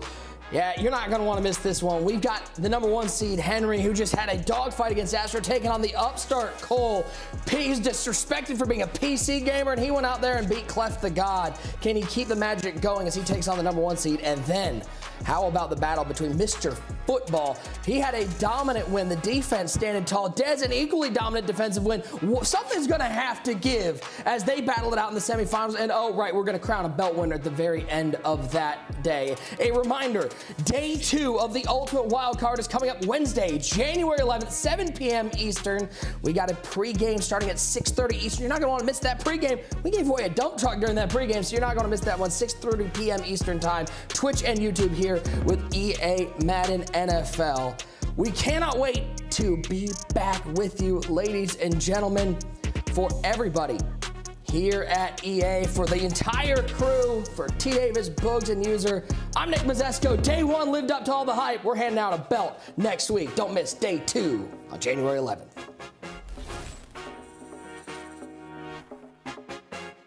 The third major of the Madden 23 Championship Series is officially underway. Oh, right side, CD Lamb. Oh my Lord. CD Lamb looking like a center going up for a rebounding champ. Is 1-0 in his title defense. Mr. Football's been close a bunch of times, so he's trying to get over that hump. And of course, Kobo, his first live event. And so far, though, Mr. Football taking advantage. There goes Fires, and he's got nothing but green grass in front of him. Pretty much 4 quarters of domination from Mr. Football. He will take home the win, and we'll move on with the matchup with Dez. Clef the God on the 1s and 2s. High ball, Plaxico! In the yard, 9 seconds left. Left side, got him! Upset herd around the Madden world. Can Taysom get there? To the house, diving catch! He got him! Touchdown for Hendog. He says, don't count me out just yet. Touchdown!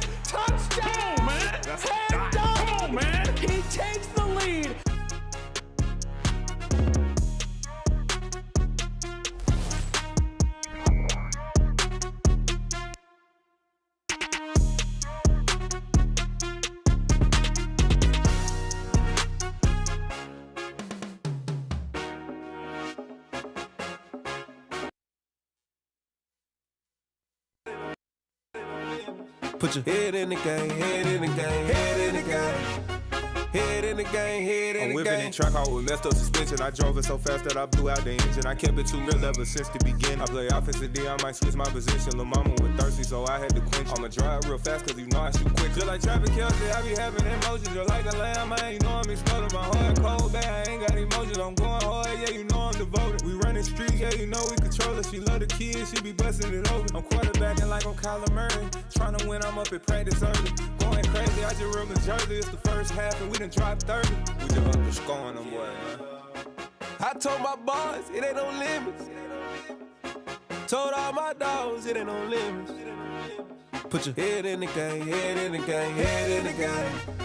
Head in the game, head in the game. Money on my mind, head in the game. It's like I scored again, diamonds on them dance. I can hear the music playing with them bands. Crowd going wild, dived in the fans. I'm locking in on a mission, I turn them